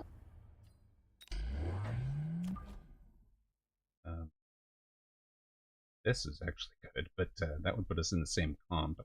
Precisely. Melter EMP is great. I may. Stormcaller's good. Scorpion is good. Yeah, and I've been using it. I'll figure out my guy has oil up. I don't know if that matters. It won't do much on my side. He is going to drop on my side. Okay.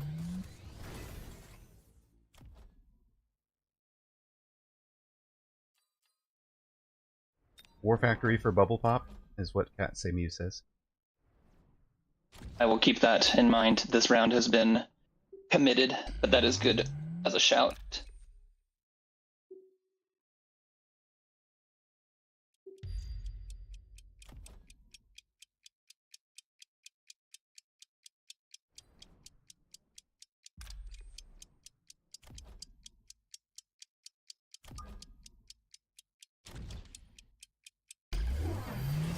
No oil. Oh, my opponent didn't shield this turn. What? They oiled in front of me. They must have used something to set it on fire. But why would they not shield?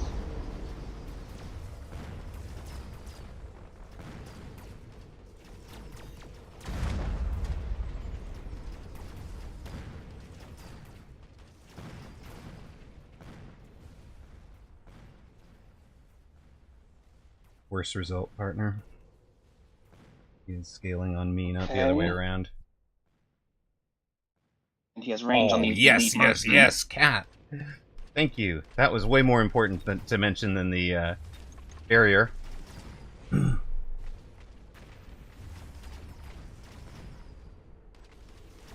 Right, and then the wasps become both a threat and a problem.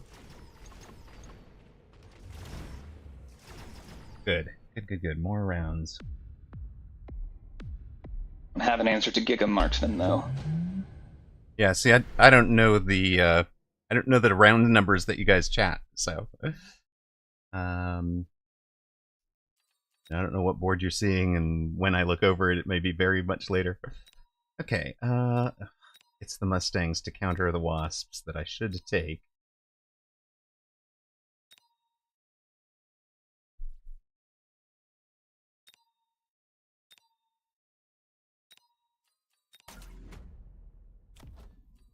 I need his fangs to survive.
Huh.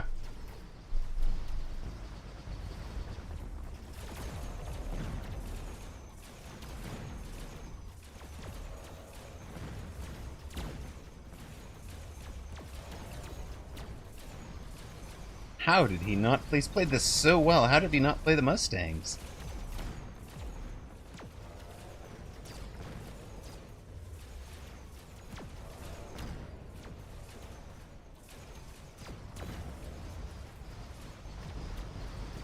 Phantom Rays with oil torched my front line. Okay. No, I just needed the Wasps. I'm on my way. Reversal in fortune in this match. Dr. Badger Blaster sitting there going, wait, what? What do I have to do? Ah, you think that. Okay, got it. That makes some sense. And then you guys helped a ton.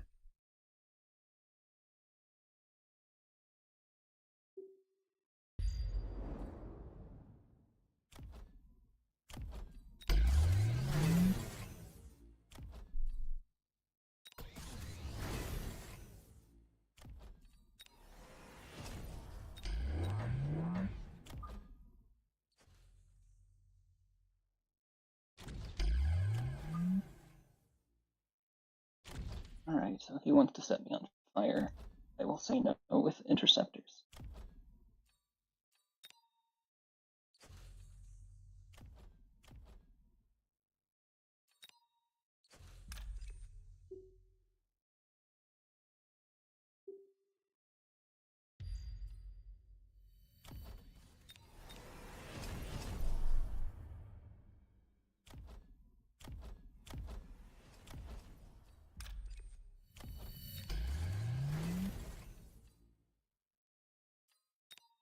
I think this missile matters.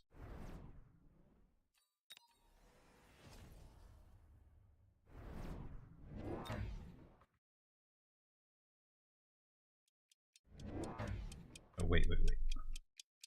Don't forget about this just because it ran the wrong direction.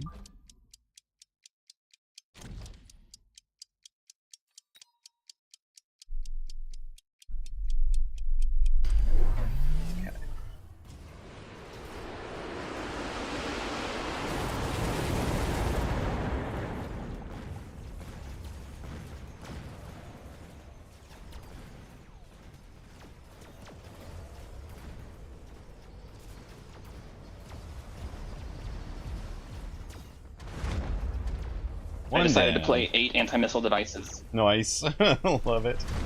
Uh-oh, I am out of Abyss, but I'm still in some big hackers. The marksman.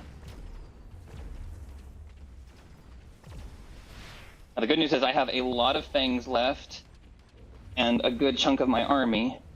Well, this time I've only lost A good by chunk of 8 his Tarantula and 6 marksmen, so... Woo-wee! I just don't know about how the engagement's gonna go.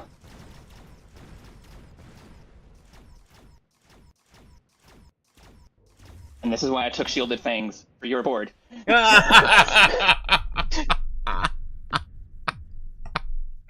Love it. Oh my goodness, how silly. Alright. Well, there's his anti-air. Oh, wait, but here's my answer to all your challenges.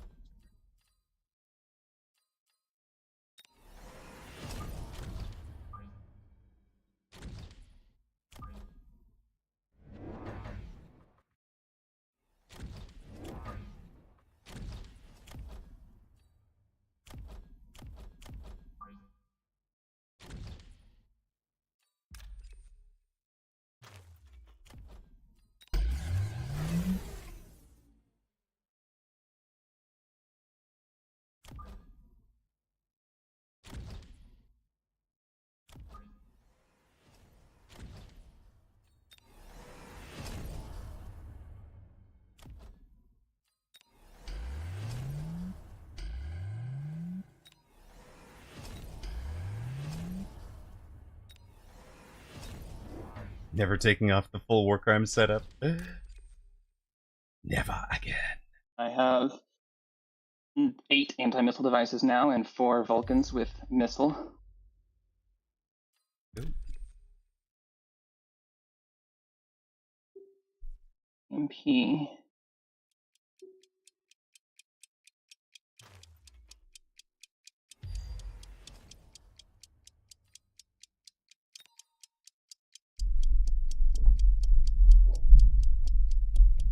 Actually, I now made it 11 Yeah. anti-missile, no, 12, 15 of them. Okay.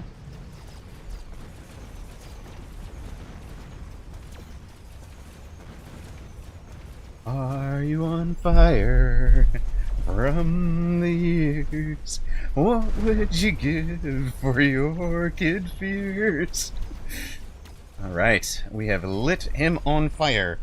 Many way. And, I oh, by hacked the way... guy's Rhino that he tried to send my way. He's just finishing his mobile beacon through my... Oh, that's my guy. That's me. Oh, that's your Rhino. That's my Rhino. I I wasn't... see, that's your Rhino. No, that's my Rhino. And my mobile beacon. Okay. Oh, okay. I thought that I hacked somebody's Rhino. No. I believe that's Rhino's job. Such... Later. That's only blood. Stubs. I had 15 anti-missile devices. Oh, what did you? Wasp and Abyss and best friends indeed. Whoosh. That Rhino just wanted to go for a long walk on the beach. It's true. It is true. I didn't even range my melters. I just took them for the EMP missiles. Look, he did 3,400 damage all game, okay? It was a great place for that absorption module. Oh my gosh. Oh. Well, you know, Starbright thought ending on a 12-round epic was a way to end a stream. Is that a way to end our twos, sir? I was not sure. The number of rounds that I was like, come on, just hack, to like hang in there by a thread. I know, you kept us alive so many times. And then you won the only round I lost. The round you go down is like the one round I show up. Although, and then wait, in the okay. final round goes hard. 7,000. Yes. I mean, my opponent's board was dead on arrival now. There was nothing left happening, and I don't think they even had an out left anymore. Right. The hackers Like, I took Mech Rage finally on my Tarantulas. I had EMP on my Hackers finally. And Right. he went Forged the round I went Melters. I just ranged them. Right. My only problem was I was running out of space. He's just actually having that problem. I've got a 3x3 for something somewhere. My Vulcans are too close to the front of the game, in front of the board here.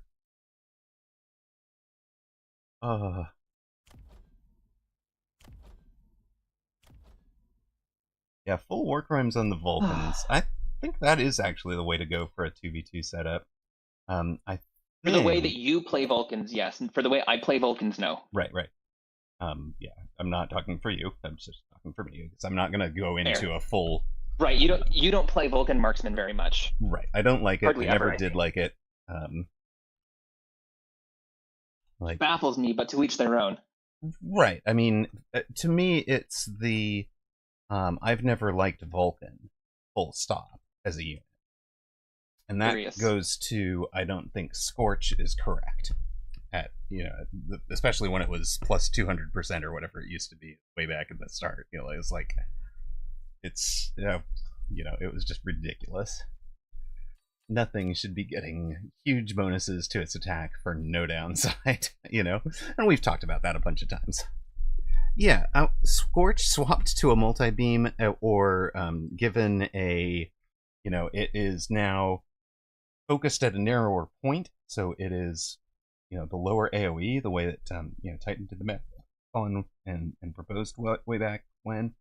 I still want to see that done, or, two separate targeting, a separate target, one for each arm doing 60%, right? Giving it back the old AoE, right? That's just an amazing nerf for it. It's the perfect downside. You have concentrated your fire. It's not that you're getting a different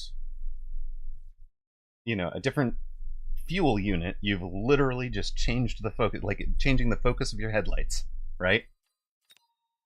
So. That said, Vulcan is hardly OP in the current meta, so I'm not sure that Scorch needs to be revisited on Vulcan's viability. No, but I think it needed to be part of that conversation many times when it got previous nerfs. It's found its way to a decent balance, but I just never liked the whole ground is on fire meta, so I didn't like. No, I mean that's not how I run Vulcans at all. But I also am not a fan of the ground is on fire everywhere because that is obnoxious to say the least. Right. It is really cool. For those of you who came over from a game development forum, it is actually really cool to look at this game and see things that I personally suggested, like the ability to save different loadouts for different things like this, and to have had those show up in the game in the way that they have. We actually don't really want a 2v2 large. We want just a...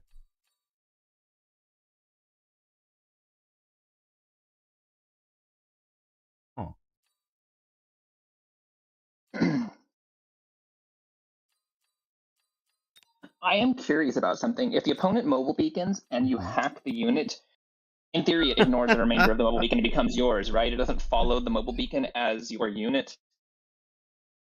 I don't actually know, but I'm 90% sure that it ignores mobile beacon orders.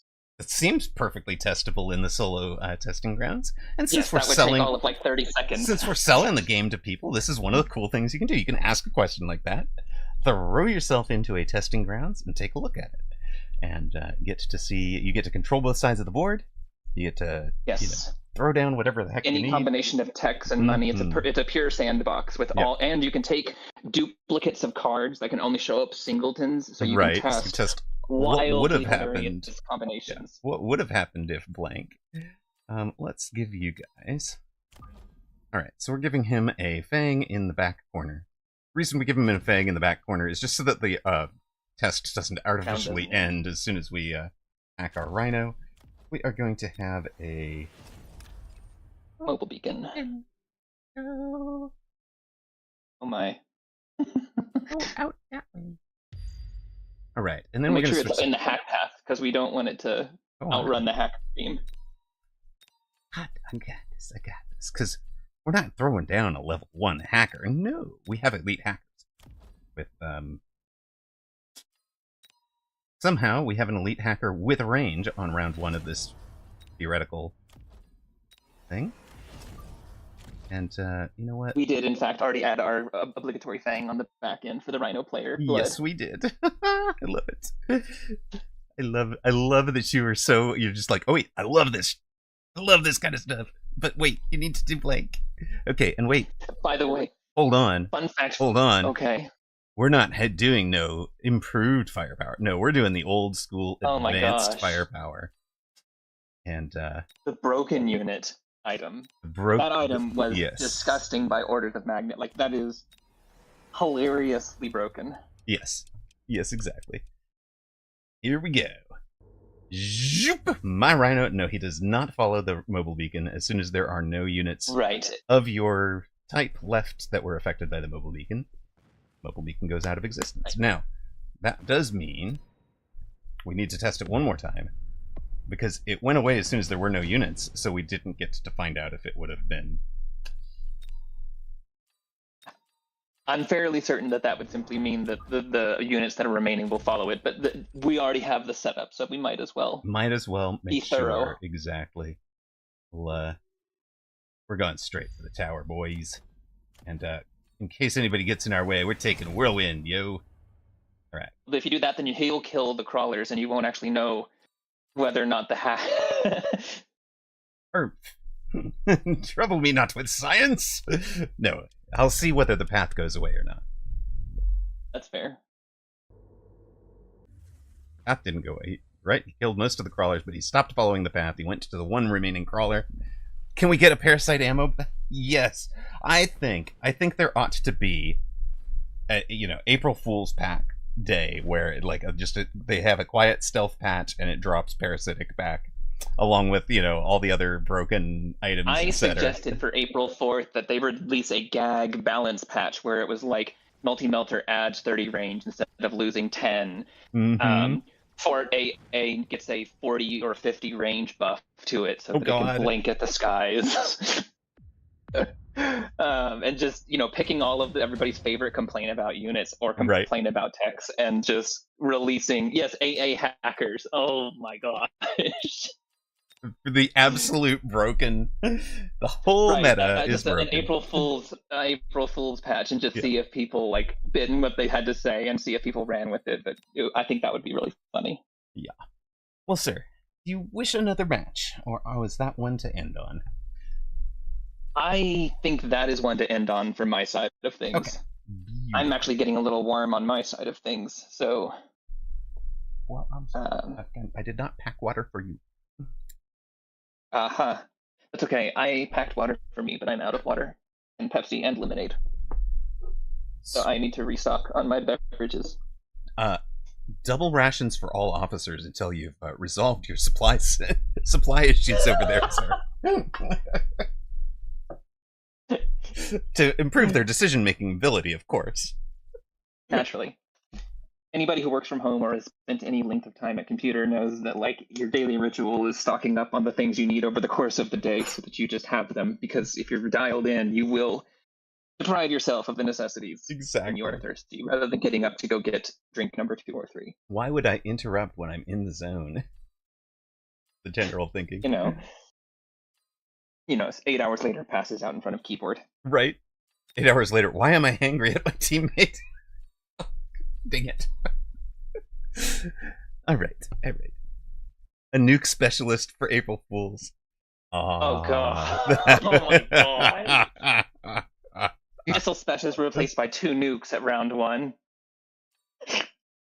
That would be pretty bad too. I'm only negative 30 something for MMR for the day.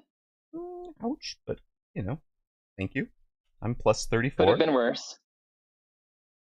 Plus 34, finished on a 3-game win streak.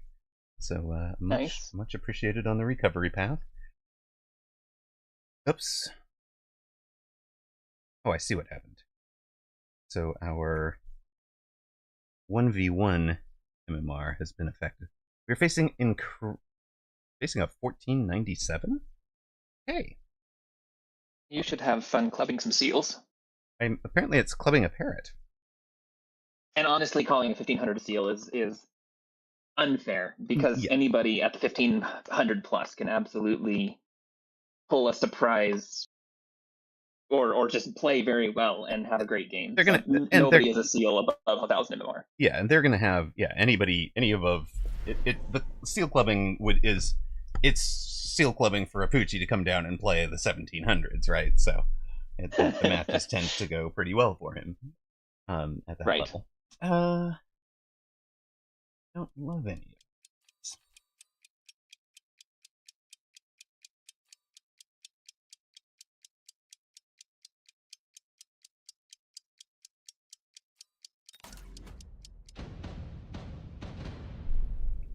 That's what I would play, I think.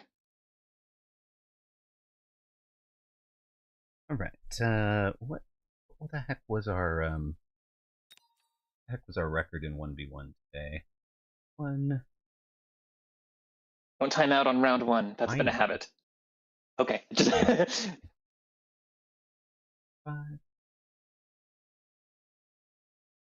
Okay, yeah, 3 and 5. Okay.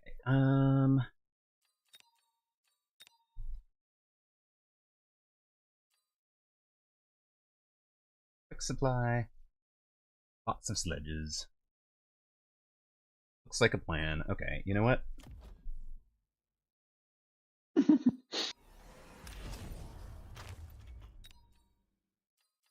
I have a radically different line than you do here, so I'll let you do your turn and I'll tell you what I would have done. Yeah, no, I'm just not interested. Mhm. Go in a Okay, different direction. I don't, because And again, then once it's you do once it's whatever it is passed, you want to do. Once it's passed, I don't want to be thinking about things I could have done at the previous. Because That's then it's fair. like, even if it's, oh, that would have been better on round 1, it's still in my head on round 2, round 3. So, game in front of us. This is what I chose to do. Let's see.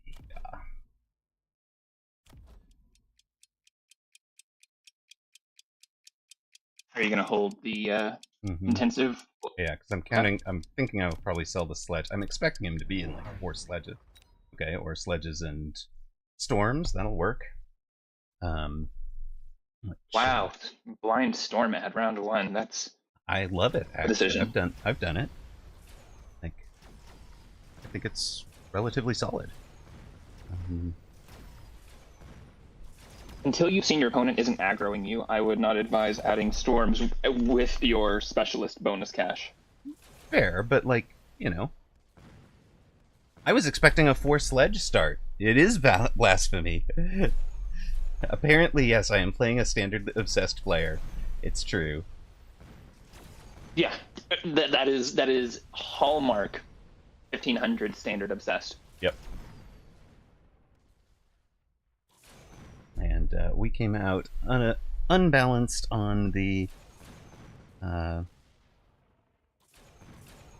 left. So he's spent his big monies and lost round 1, and that is bad news. It is not the round you want. Now, also means you can do stuff like that. Take you up to there.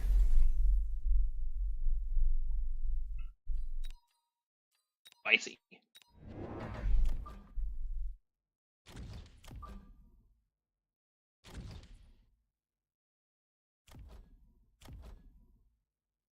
Well, I will be lurking, but I'm going to take my leave from the booth with you, so I will let you focus and do your thing. All right, thank you much. You know what? We're going back. It was a lot of fun to get the games in. Yeah, it was. It was. Let's do this instead.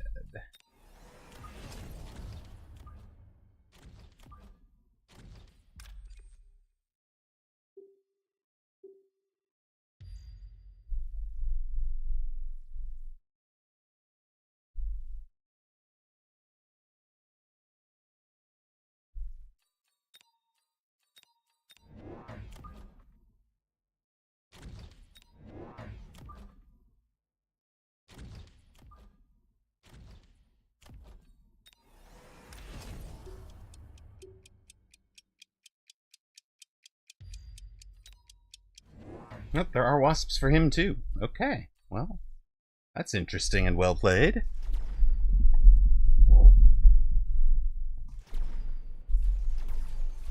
Yeah, Cat, I am actually willing to do the...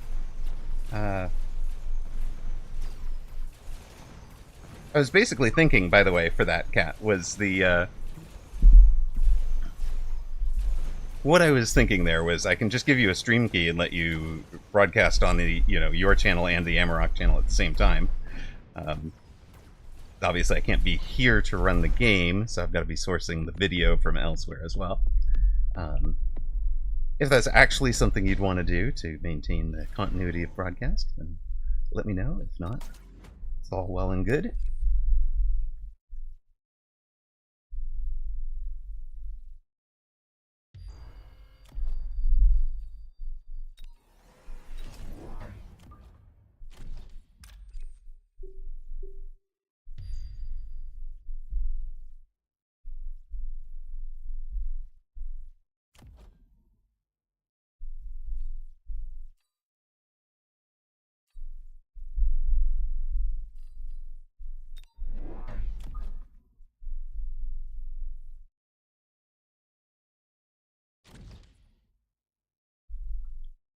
Right.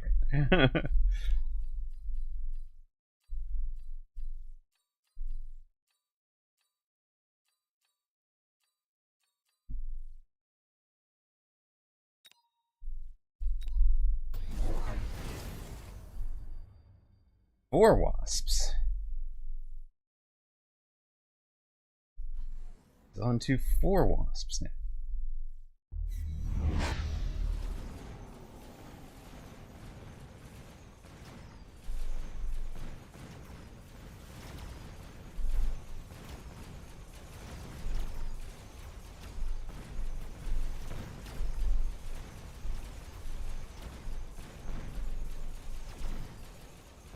Surprised he brought in a 4th wasp and didn't tech them.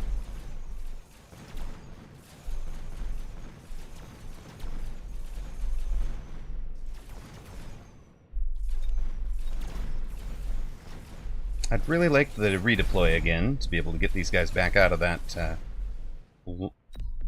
flank, and maybe I just let them go. The accumulated experience, not necessarily. Ooh, hold up.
He has techs on that side, he's missiled things out, we turn the techs off. That's kind of what we were going for. Yeah, these guys are going to have a bad day, but they have the tech advantage. That gets them the best fight they can get. Most of those kills went to the marksman instead of the wasps. Next set of wasps arrives. Doing their work back from the back line. We sell out of these front wasps now. Do we? Oh, no, we don't. Oh my goodness. We're gonna keep causing him problems on that front and make him feel like that's the strong side.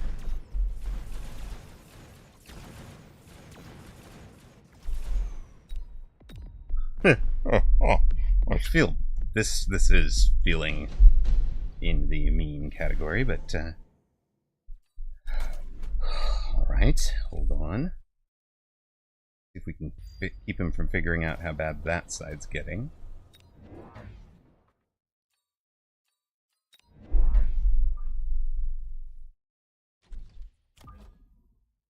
Those groups go back.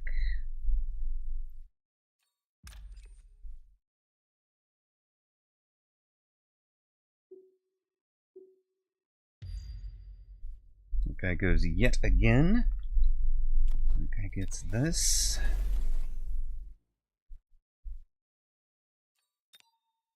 Probably.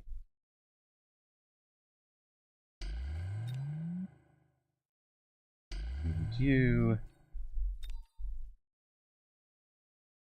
Possibly even. You and you.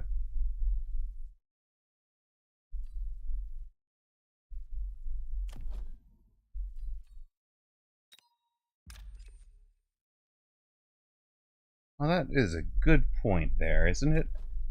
I like that thinking. Distract the tanks away, right?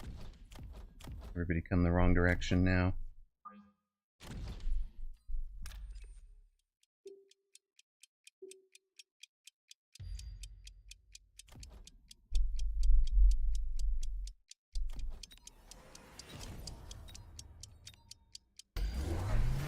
Heh. Yeah, that distraction was such a good call.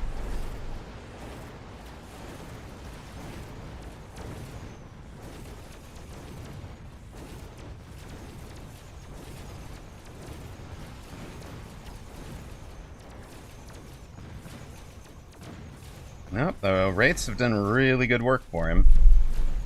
Where's he at now?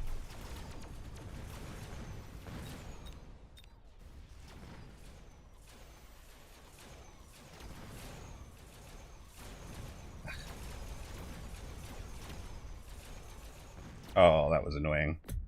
Well, minus 400 for that round, so that is an expensive L. Alright.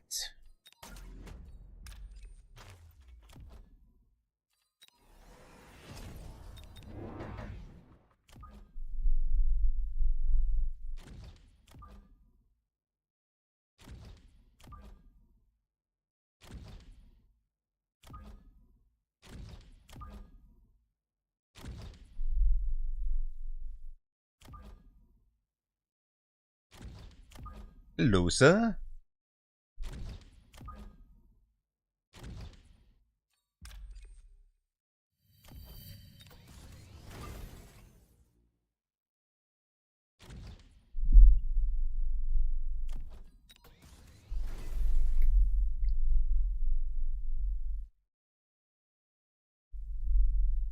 Yeah, absolutely expected to win that round, Cat. I think the mobile beacon switch was outplaying myself.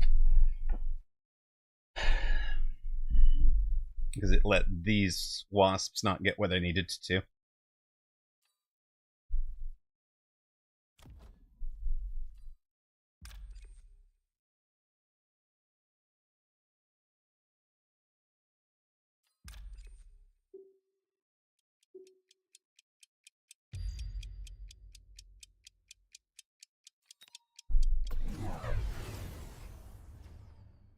Oh, he is into Rhino.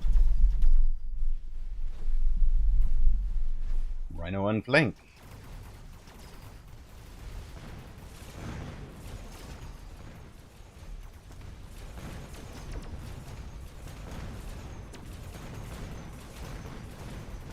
He finds himself in a completely different fight. 3 forts surviving on the left. And all the wasps still alive as well. The entire main element of our force is here.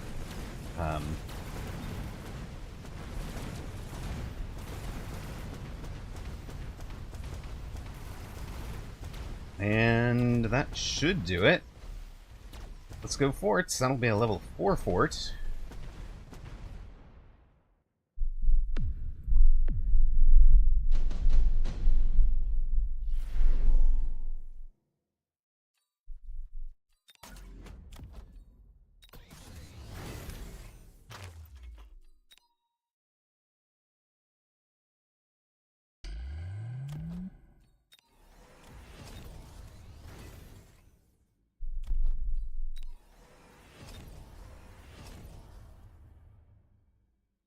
where he has the wasp swarm. You know he's got the wasp swarm going.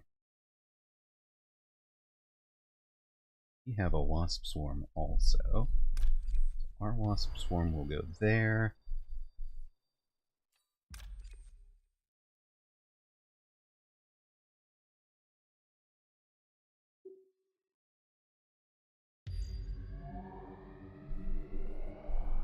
He goes straight through there.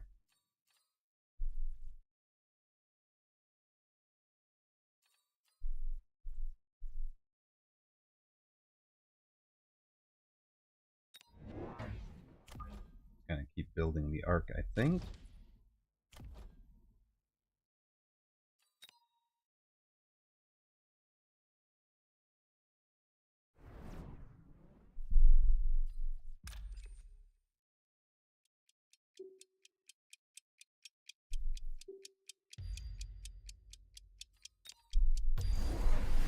There's a nuke on the board. What? Sure, both those forts will survive the nuke, but okay.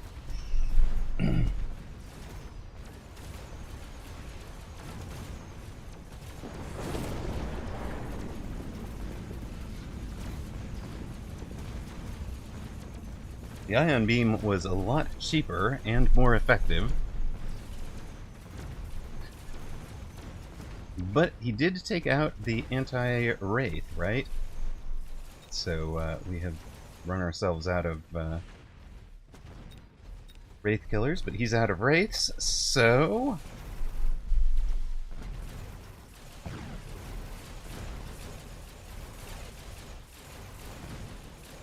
everybody's working on a level 4 fort now, but nope, level 4 fort don't care. This guy shrugged off, he's still got 7,000 or so hit points. I think you mean a level 6 fort, don't you? Isn't that what you meant to say was pure evil? Pretty sure that's what you meant to say, sir.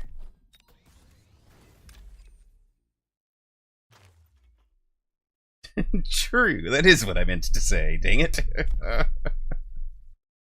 Love it. And doink, doink, doink.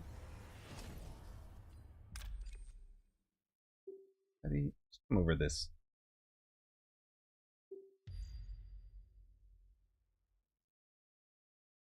Where are the melters? Where are the melters gonna be?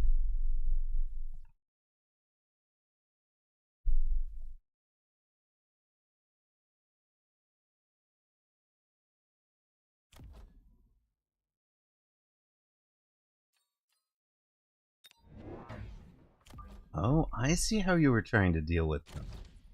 Clever, but no.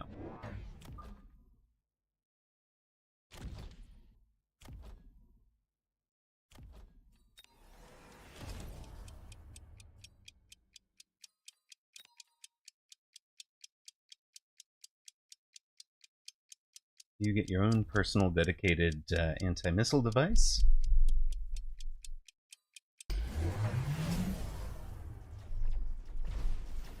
Alright, I mean, sure, acid is halfway decent thought. And they are siege acid scorps. So they do technically outrange the forts. But that's why the Mustangs go out in front, and why the Mustangs aren't aligned with the forts.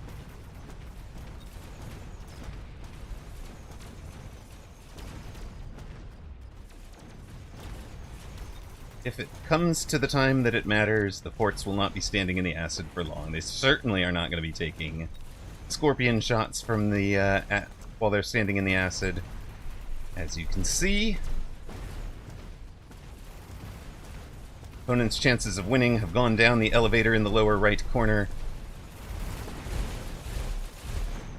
We like big stompy forts, gang. And they are on the verge of getting the job done.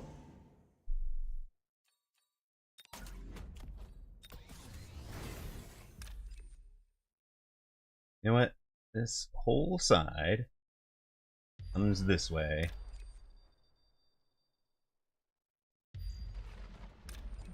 And die. Right.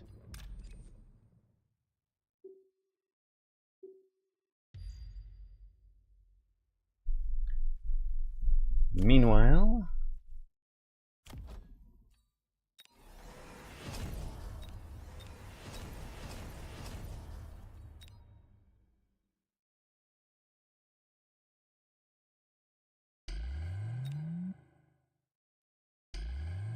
you getting the job done?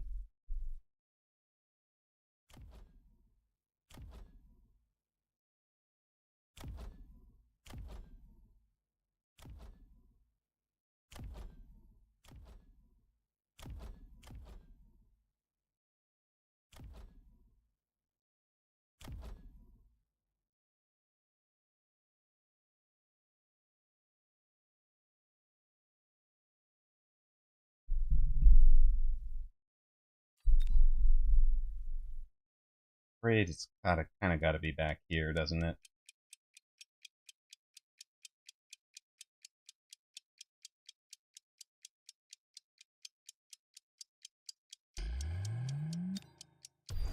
Oh no, it's way out in front. Okay.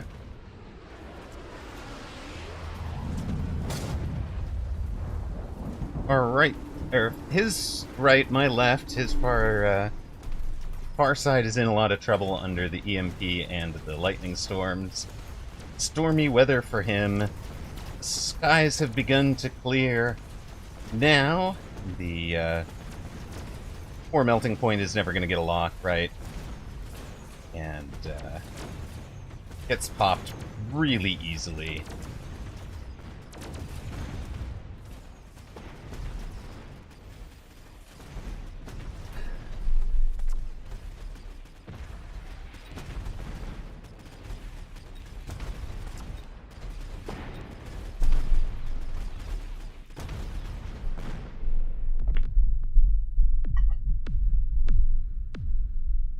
High-level elite forts are very, very silly, and you know, getting to show this. I mean, you can see this is a player who is exploring the space of the game still, right? He hasn't faced high-level elite forts. He doesn't have a canned answer to them, because he's tried 3 different things.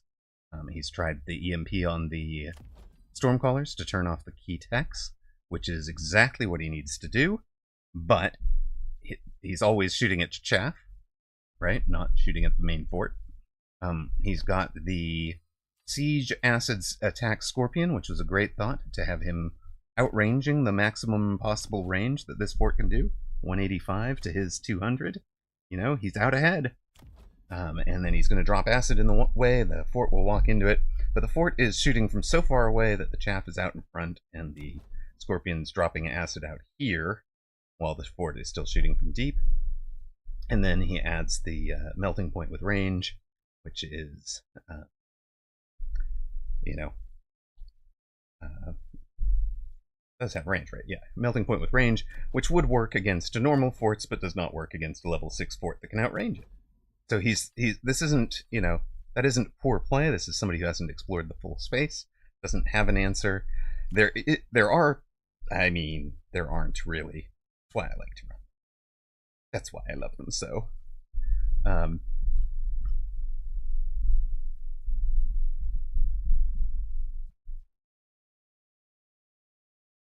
don't know. There's got to be answers, right? But the there's no instant, you know, this is the obvious counter to it, and that's why I run it, right?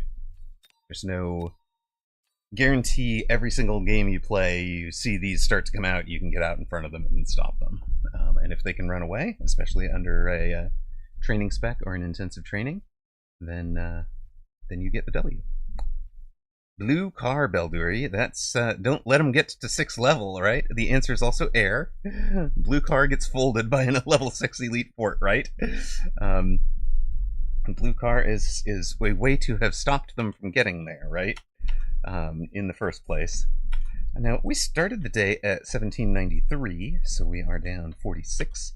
but on, I believe, a winning streak. I don't remember. Actually, I think it was a loss, right? The previous single lost to Joker, right? Okay. So, win 1 is the record. There you go.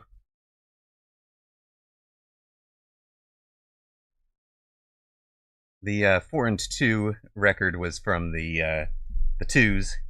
Whooped, but that is what is listed there. The all-time ones high is 1906.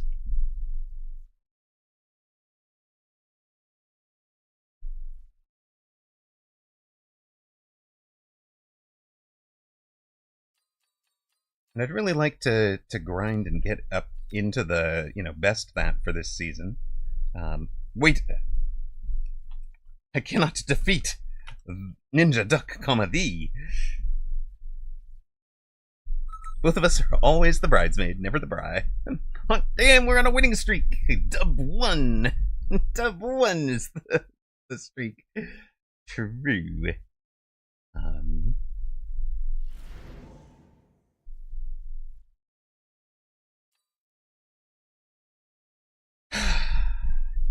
No, just do what you do, Amarok.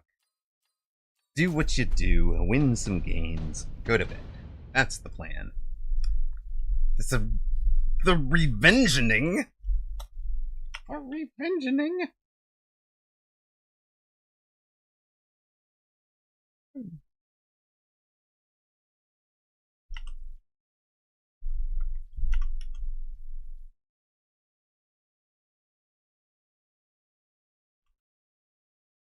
How are we supposed to defeat the revengeing?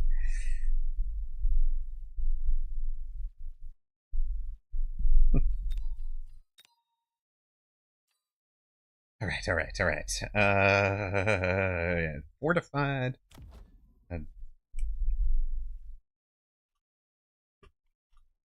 Cost tech.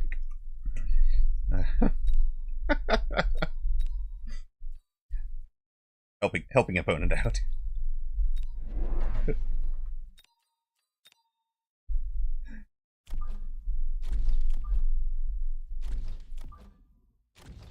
Ah, no!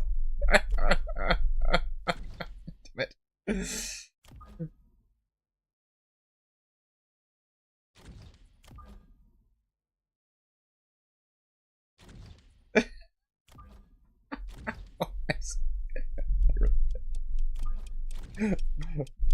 Really, everybody is doing that today.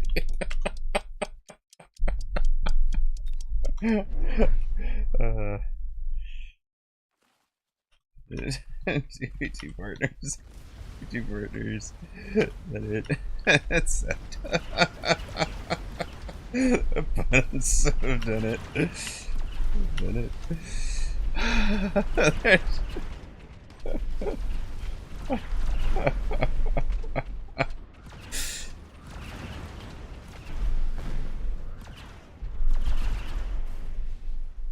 Yes, Speed Spec has been my favorite spec there was a time when every streamer I listened to panned Speed Spec. Pants of Fury, Sako, like they were just like, it's not a good thing, And then another forfeit of the free time, yeah. And then yeah, Yumi and Apuchi, and then Sako tuned into it and was like, wait a minute, I think I was sleeping on this. Oh, Rooster thought it was Pants at one point.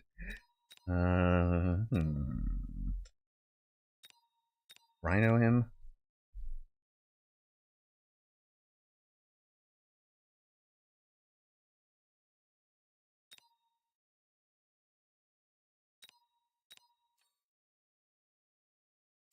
You should Rhino me, right?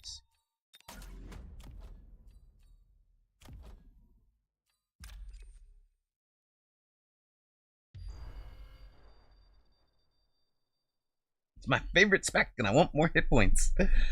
Funny.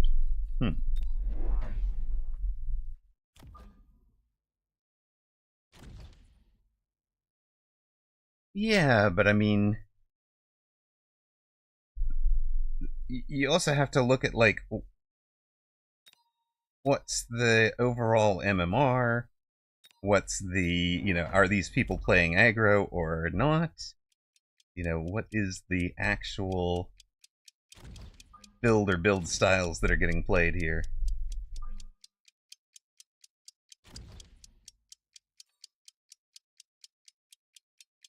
It's very much a skill-dependent spec.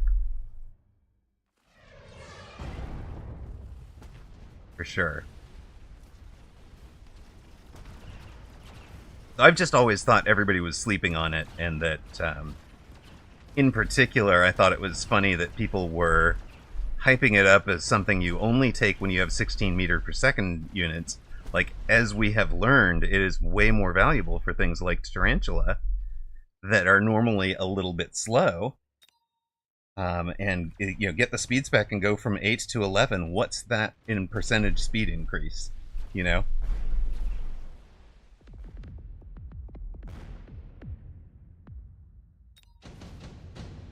Alright, he's got it this time. Well, I mean, I would have stayed in... Yeah, right? Like, I'm gonna take a 40% speed increase, thanks. Don't mind if I do.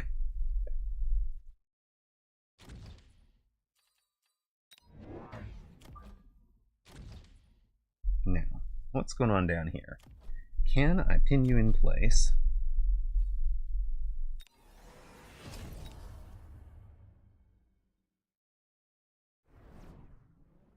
Everybody gets to do a little bit of work against you.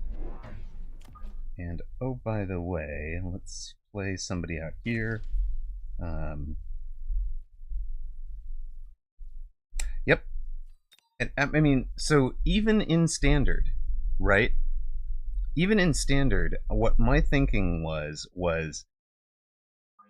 a lot of times I will say, lose the left, win the right, and then it becomes a race to the towers and a race cross-board, right? Even in, whatever is going on there, you still need some speed to close distances.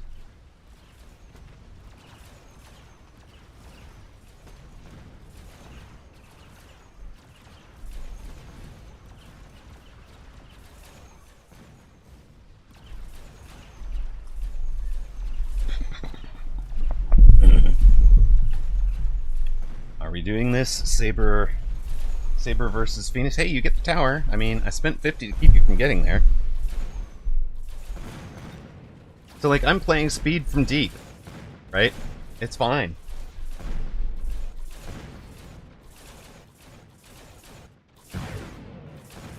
Right, it's gonna help the player with shorter range, that's true.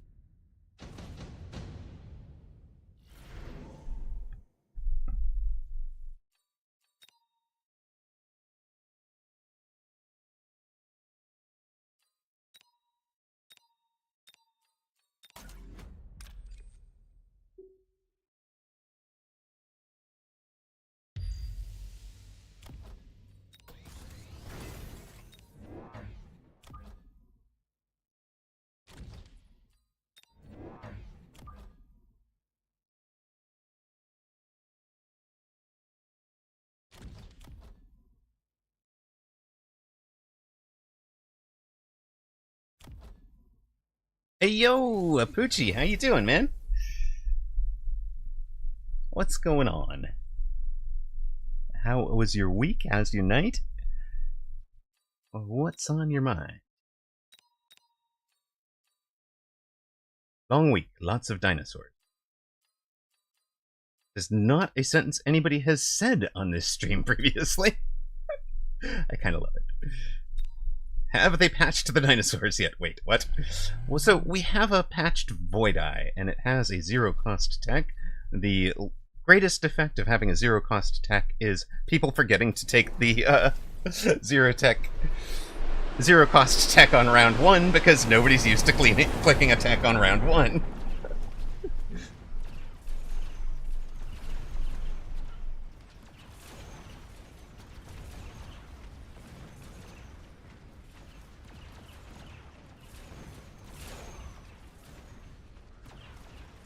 Are the rules still the same, Whooped? If you're standing on the... if you're standing on concrete, you're in the water. If you're standing on grass, you're on land. If you die, you can't come back as the same type of dinosaur. And of course, you always get to come back, because, you know, it's the great circle of life. Long work hours are way more tolerable when it involves dinosaurs. I can kind of see that.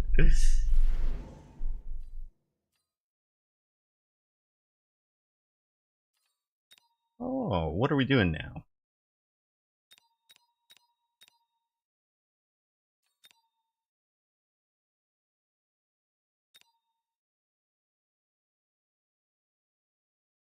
Where am I taking this board?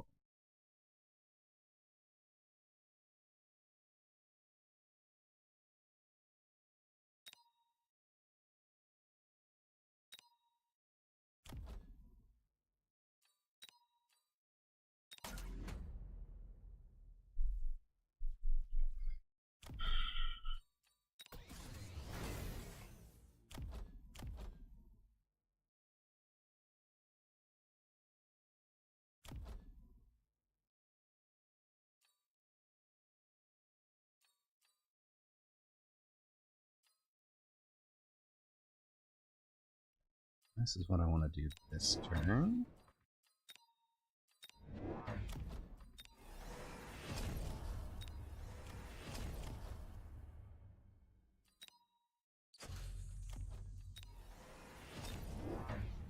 What I want to do is kind of slow some things down and trap them in there. Close the distance a bit quickly. Go straight in on tower there. And draw everybody who ought to be defending the tower out wide. While those guys go play defense. Well, okay, you can miss that. That works. A bunch of single target out there defending a flank works for me. Steel balls have gotten into that tower.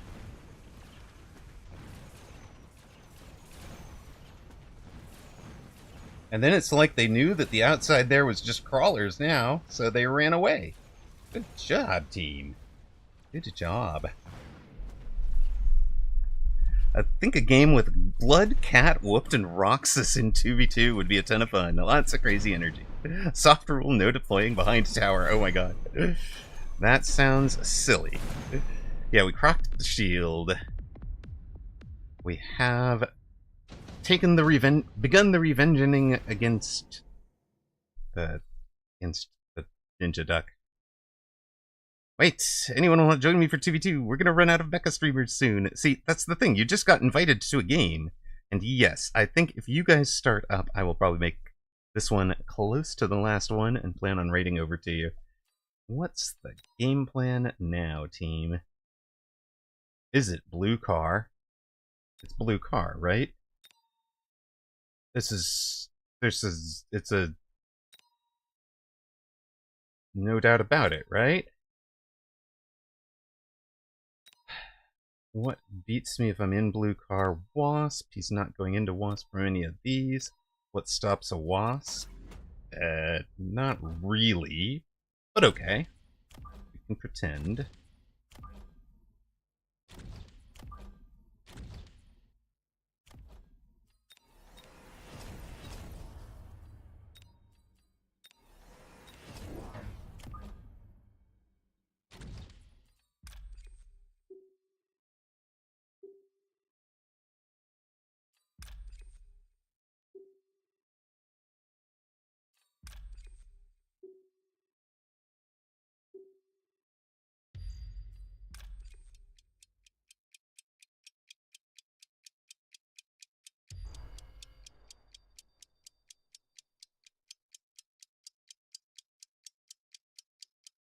No, we finished the 1500 off already. This is literally the next matchup.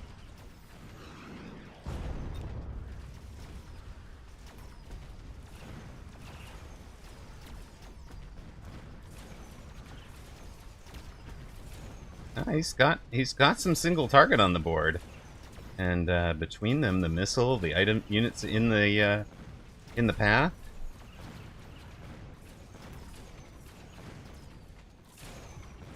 You got that with this thing. Ooh, very nice. You must have temps. Yeah, okay. I like it. That was a good set of thoughts from him.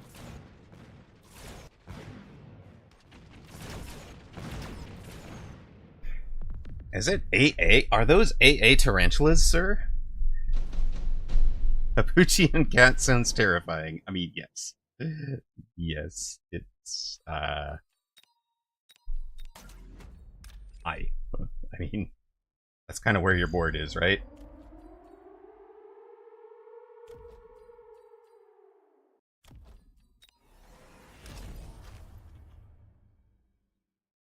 No, wait a minute.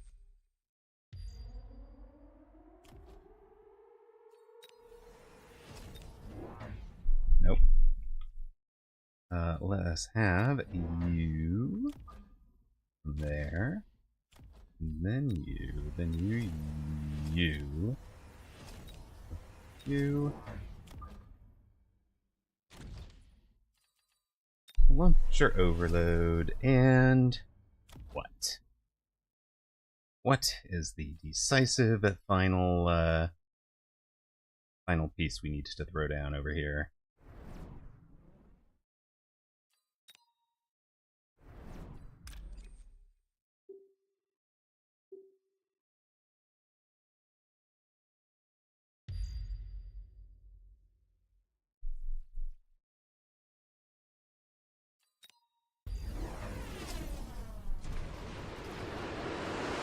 Melter is literally over there in the nuke. Oh my goodness. That's problems. There's problems for opponent. Does anything get out before the nuke hits? No, the only thing left is the Melter. That is a gorgeous tarantula, sir. Triple teched, corner mount. Everybody gets towers at the same time.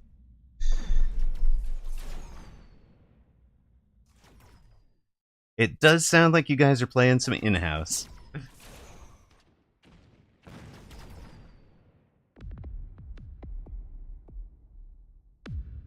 Alrighty. That is a finish for us, I think. That puts us at 500 for the day. Not quite back to starting MMRs, because our wins are against some lower MMR folks. We came out very standard symmetrical, right? And then went all over the map with it from there.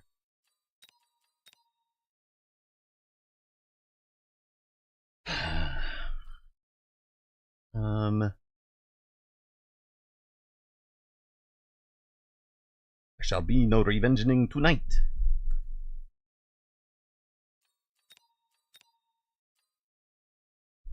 There shall be drinking water.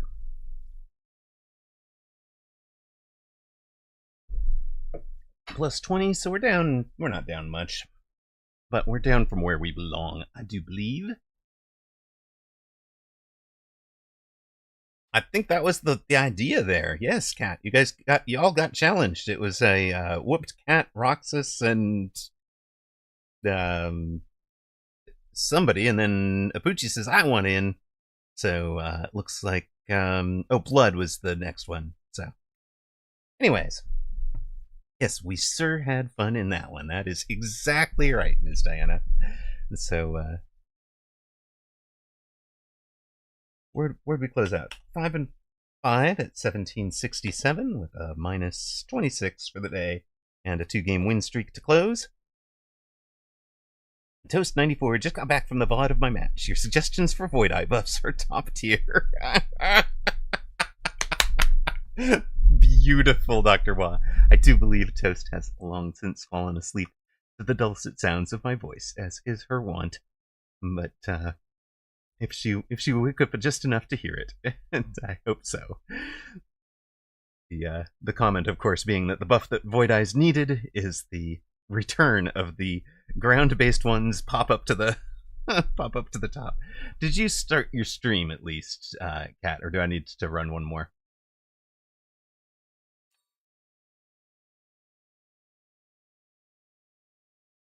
late night out there in Atlantic, California. I am going to take a brief moment just to plug one moment again. Stream is up. Okay, we will be planning on raiding out to Cat, but we've got a couple of things to show real quick.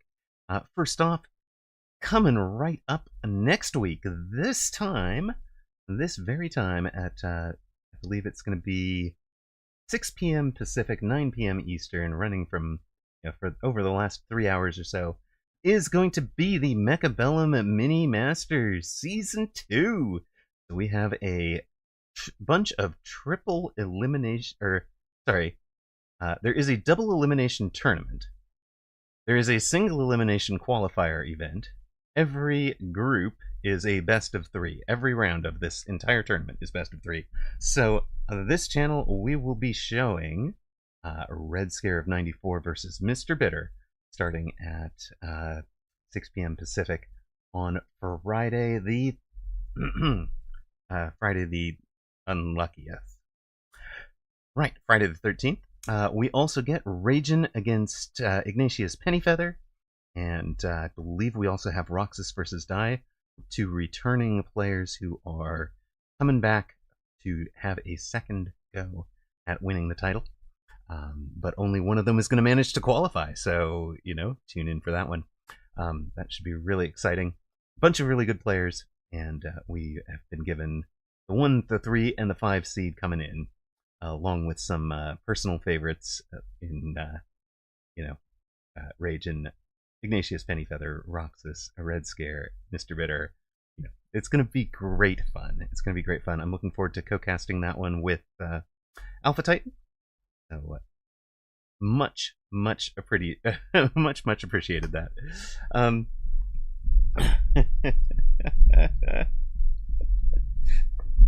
And what's the other piece I wanted to type? Oh, I believe I has. It might not have loaded yet. Okay, we has new updated list of VIP sponsors and mods. So shout outs to Zalex, Vimpy, Hatsamu, Alpha Titan, Whooped GG, Jerry Hattrick, Ghoster Supreme, Salt Monkey Zach, and Ignatius Pennyfeather, our moderating crew, along with Quish, who is occasional moderator, not necessarily, and there are a few other moderator emerituses who we are no longer going to call out because they don't really moderate anymore. Some of them never did. The VIP sponsors added to the list. Added to the list is Anabolica 23. Top of the list is Toast 94 for a reason. Blue Feral and Just Nash XYZ are the deans of the VIP sponsor list. Fab4200, XFireX as well. Hardware sponsored by Blue Feral, Ocelotus Gaming, Mr. John Thursday, and Salt Monkey is Zach. Had the great pleasure of running into Mr. John Thursday last night and playing some in-house 2v2s, as you guys are about to see with Whooped and company. And I got to play with Whooped, Cheese, Gray, and myself. Master John Thursday jumped in a bit later for some 4-player free-for-all. At any rate, that brings to a close tonight's stream. Cat queued a game. I know. You guys will get to see this after the queue. There's Quish. Thank you very much, sir. Appreciate it. And good night. And thanks for watching, everybody. Oh, just to remind, I am not streaming the tournament tomorrow. Hatsamu and Alpha Titan were talking about potentially doing it. That may wind up on Cat's stream instead of mine, because essentially I would just be going with the, I'd just be taking their feed. So, but I do like the idea of continuity of those broadcasts for you guys, just always being able to tune into one channel. Good night, and thank you all so much for watching. Until next time.